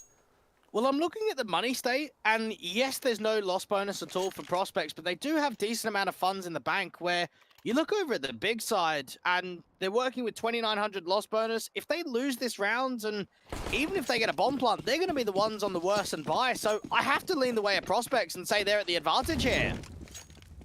One reset's all it's going to take. Big need this round. Worst to buy and everything. Tizzy in tagged up already, and look at the aggression that comes through from Spooky in the middle of the smoke. He's right there. Footstep was heard. Hype. Attention will be drawn towards him. Flashes go over. Knife pulled out. It's an easy frag, and it goes the way of the Prospects. That's a sitter for Spooky. And now even Process trying to see if he can work around this ramp smoke. The spam is pretty good. That's going to force Bobek a little bit further back and allow the rotation in from Hype as well. Smokes down, meanwhile, in from the trophy control. Alex watching with the M4, and Sky's Galil will wait. Hyped Mac 10 sits back pretty and waits himself, expecting aggression. The one AK they had has been lost, by the way. Only Galil's in the SMG. This should be the top side play. Get that volley down to the back of default. Turn around from it. 4 defenders towards upper right now for the Swedes. They're so ready for this. They know nothing's outside. They know nothing's onto secret. But it's not going to be the commitment from Big just yet. They're trying to look in soon. Will they finalize on the A play? Even Spooky's repositioning, looking towards outside. He won't see anything. He can come back into main. Second set of mollies, flash in against the one player up at hut. Francis is going to get forced away. Bobek in the back corner. Engage upon Francis, goes down. Prosa with a tray back on towards Alex. 3 versus 3. And Bobek's spray completely bottles it. Spooky and Hype. Last 2 left. Setting up the retake. Hype's actually gotten rid of that AWP, left him to try pick up a rifle, but now he's only got a P250. There's none out for heaven. He's caught dead to rights. And Spooky's left to die through the smoke. 15-14. It's match point for Big in an all-important round that they needed to take. That's frustrating there for Prospects because you look at the read and they had everything. You had 3 defenders towards top site. Man advantage too. I don't think the Swedes could have asked for a better position to be in, and it just gets overwhelmed. You have to praise the utility usage, though. The back molly to default and the flashes. There were so many of those anchor players that could not see a thing. Up reduced here for the Prospects. Fully automatics across both teams. AKs and an M4 to boot. Sky in with the Molotovs. Not going to lead towards a fast rush. Alex thinking it might do. Set himself in for the vent dive. Wait for T-side contact. Get that knife out in case a vent drop comes through. Spooky repositioning deeper towards a locker's control. You got Hype there on the contact. Get back out to ramp. A lot of movement right now for the Prospects. They got Alex down at lower. Molotov sent as well. Flashes in. Sky gets caught. Hype and Franson blind past the smokes. Get that 5-on-3. Trying to see if they can find the response. Aqua in the smoke does catch off Franson. Now there's wiggle room because Hype can come through from the main entrance. Molotov sent out towards the closed vent. Spooky responds. 4-on-2 now. Aqua diving down into Alex, who's prepared for the vent dive as he was at the start of the round. Process here to end the round in either a 1v4 or demise. Isolates that first pick, and they landed right at his feet though. 51 HP for the rest. Prospects have read this round incredibly well. That double frag in from main has made such a difference to the setup. And now Process walking through from Hut's gonna get seen. Overtime is calling for the Prospects. Wow, what a battle this has been from both teams, just when you thought Big were gonna be able to close it. They had it right there for them. A little bit too quick, a little bit lucky from the Prospects side. A number of mistakes were made in the prior round as well. You're gonna think about how that could have been the reset and the easy victory for the 16-14 the Prospects had they won round 29. As it stands, it's overtime, like you mentioned. Orps in, M4's out, no regressions on the buy. It's full rifles until the end. Just trying to see if they can keep that pressure on Prospects. They've got plenty to be able to work with. Hyped, opening up the squeak door, looking down towards the main entrance. No one even offering up a fight. Shots ringing in. Blind past those smokes. Aqua, his AK set and ready. As Franson holds and the smokes come out towards the outside position. Spooky watching and waiting. Incendiaries sent on to the red box. Flash forward to try and block them away. Spooky just gonna wait. Silent towards outside. You can see the way the prospects don't have an idea if there is a cross down towards Secret. Now you've got 2 in there, which means it should be a ramp explosion and a crunch down to that lower bomb site. Franson from Decontamination is going to try and spot for info, and Spooky can be quick to get into Secret too. In the area sent. Hypezorp flash in against him and Process will block them and stop them for the moment. But the boost will still come through, looking for the fight. Waiting for it to receive. Hype holding a very passive angle. Molotov's in against the flashes. Seeing the gun barrel of the AWP. Going to burn down here towards ramp. 34 points of health. Meanwhile, Spooky closes in against Tizzy and picks up the first ballback. Follows suit on Process and lines up a double. Aqua gets 2 to return. And now needs backup in Sky, who makes it happen. Franson drops the bomb. It's all on Sky to clutch again. Oh, the bomb's so far away. All the way out towards a ramp control. Sky's got to try and take this fight onto Franson. 20 seconds left on the clock. The time's just not there. Can't even win that one fight anyway. Alex knew to stay alive. He was all the way up at top site. He knew that there wouldn't be enough time for it. So, sat back, get the opening round here for the prospects. Just tidy. Very tidy. I like that backstab that comes through from Spooky. And more Aqua tries his absolute best to recover things. It was already too late. It was a far gone conclusion. Franson just wasting time. Bomb dropped out in the open. And the round lead going the way of the Swedes.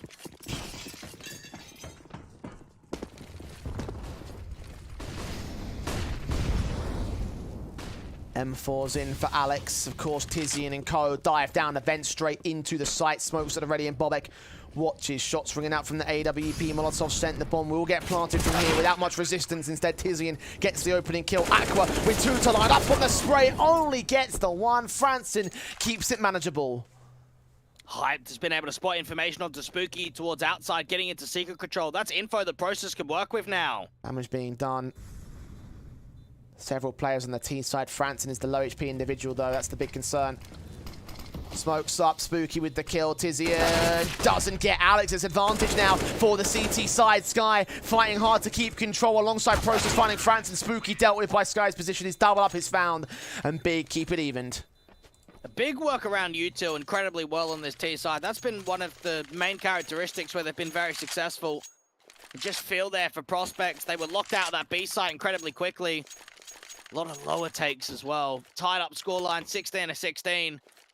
And for prospects, knowing that you're on the CT side, even with regulation being as competitive as it was, you want to try and get the lead. You want to be able to have the lead moving into your T side.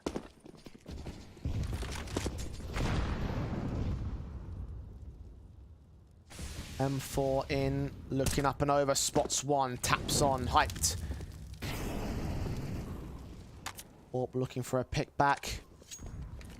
Feels like the late part of the evening is finally starting to get to him. He hasn't been quite as flashy or impactful recently for Big. Aqua instead starting to step up, but Franson puts him down. Franson double dipping. No way does he find 2 kills. How is he only on 74 points of health? That's a massive impact play towards the squeak door. Drops him by 2 for Big. He's looking for even more on the outside. He is desperate to get something. But they're all inside, all in lobby, making their way in from Squeaky. So Franson, double duty positions, back in towards Mini. Holds his angle. Uncomfortable. Not even a smoke has gone down towards main just yet. Alex is going to try and stall with that incendiary. It has to be the explosion out towards Squeak Door, and another one goes down. That's information. They would have heard that onto Tizian. And a bit deeper. Franson does get a bit too greedy, though. Tizian gets the pick in. Smokes on. Alex, top of the silos. Spooky, bottom of the silos behind them, in fact. Flashbang. Alex going to get caught for it. Stays in. Does drop down in the end. Got players up in heaven. Point blank. Kill found. Check the corner as well. And Tizian gets both those frags. Bobek focusing on the AWP. Looks to the site itself and loses his life. Hype alone in a 1-on-3. Incredible entries with the utility support of those flash assists. Again, hyped. Trying to see if he can get that AWP in for anything. Looking up towards Hype in the heaven control, and it goes the way of the T side. Big Academy, what a return when that was another round where you're screaming, that's a 5v3, that's a double advantage coming through from Franson. Should have been theirs. But Big hang in there, Big hold on. And go to their CT side. This match has been dead set even in the end, even though there have been streaks and big leads taken. There's always been catch-up potential for the team on the back foot, so don't count prospects out yet. Single round to the difference. The AWPs in for Hyped on Big, not for the prospects. All AKs across the entire board. Hyped looking for the first shot down towards Squeak Door. Hanson in the sky. Smokes in the way, but Sky still domes him in. Just the straight spam. Even the incendiary towards the T-Red cross is going to slow things down. And we know how much of a mastermind Hyped really was on the city side with the big green. So much of an emphasis forward. Tizian with the spam getting closer and closer. Process trying to do the same. Bobek to fall. 5-on-3 now for Big. Sneak forward from Spooky. He's missed the marker on Tizian. Up in credit card, the Spooky reader. He will have to do now because Alex is caught. Process there to try and provide backups to Tizian to adjust. Akka with the kill on Hype. Spooky's alone. Gets his secondary pick. But now the CTs are swarmed in. Right around the corner. There's Sky with the triple. 18-16. Match point for Big again. This should be closing time, Jay. Not only with the idea that it's CT side, not only with the idea that it's 18-16, but look at the buy potential. The AWP still in for Hyped and the double AKs. You could not have asked for better weaponry to work with to close this out. Prospects just lost so much from the early Squeak Door and then outside presence too. Well, it's ain't the first time we said it's closing time to Egg, so anything can happen here. Big. And the prospects against them, the AWP have Hyped, looking up and over. Smoke sent out towards outside. A Spooky will lean in with his AK held. Oh, what a shot for Hyped. He's back, baby. Opening kill. Everything. Absolutely everything reliant on that first engagement. Even Tizian starting to rotate over to ramp while you got Process going down. So Hyped has got the tell with an opening kill towards outside that it's a play down to Secret. This is a good read on the reposition for Process. Jumping with that M4. Hunting for the information at best. Did he see them? No, not yet. Now he has. Incendiary to block it. Door closed up. He's still going to peek forward of it, though. One half of the door was busted open. Hype. Seen. Sprayed back. Does some damage. Not killed yet. Aqua comes in for that casualty and turns around towards Decon where Bobek can still deal with him.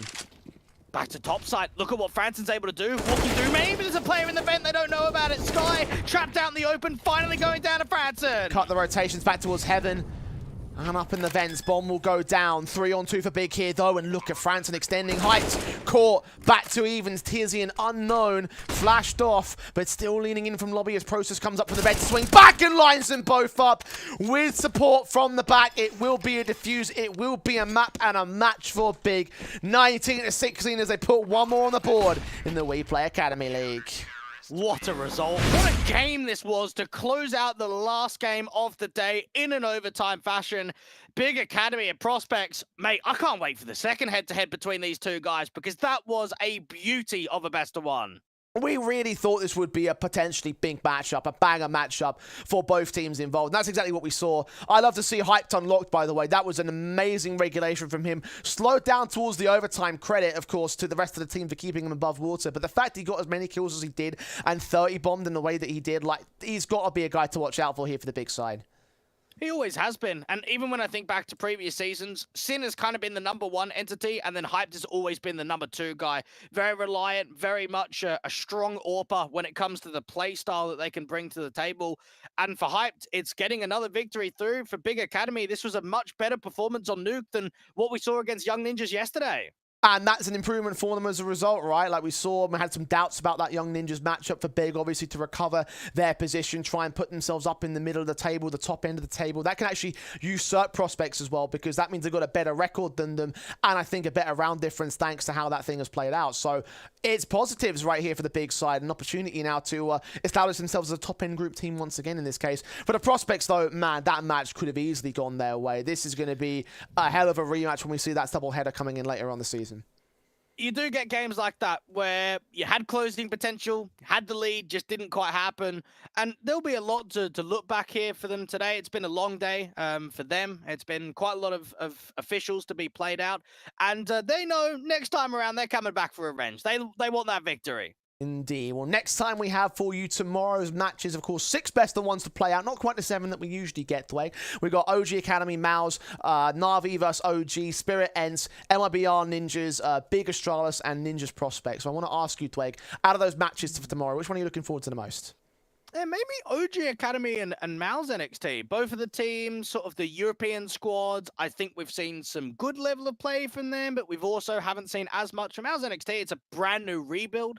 So maybe going up against an OG Academy side with a bit of a shocking loss to the Flames today, that could be an exciting one. Yeah, I think so too. I'm looking towards that one as my main match for tomorrow and everything. But that is, of course, coming for you tomorrow. Today, it's been a long and arduous day. A lot of Counter-Strike played out, so we're going to have to get to bed and get ready for tomorrow's matches, which will start at 3 p.m. CEST tomorrow here at the same time, same place as per usual. So make sure you're tuning in for all that action. But for tomorrow, for today, we're going to have to bid you all adieu. We'll see you back here tomorrow to continue with the WePlay Academy League. Until that point, good night and goodbye.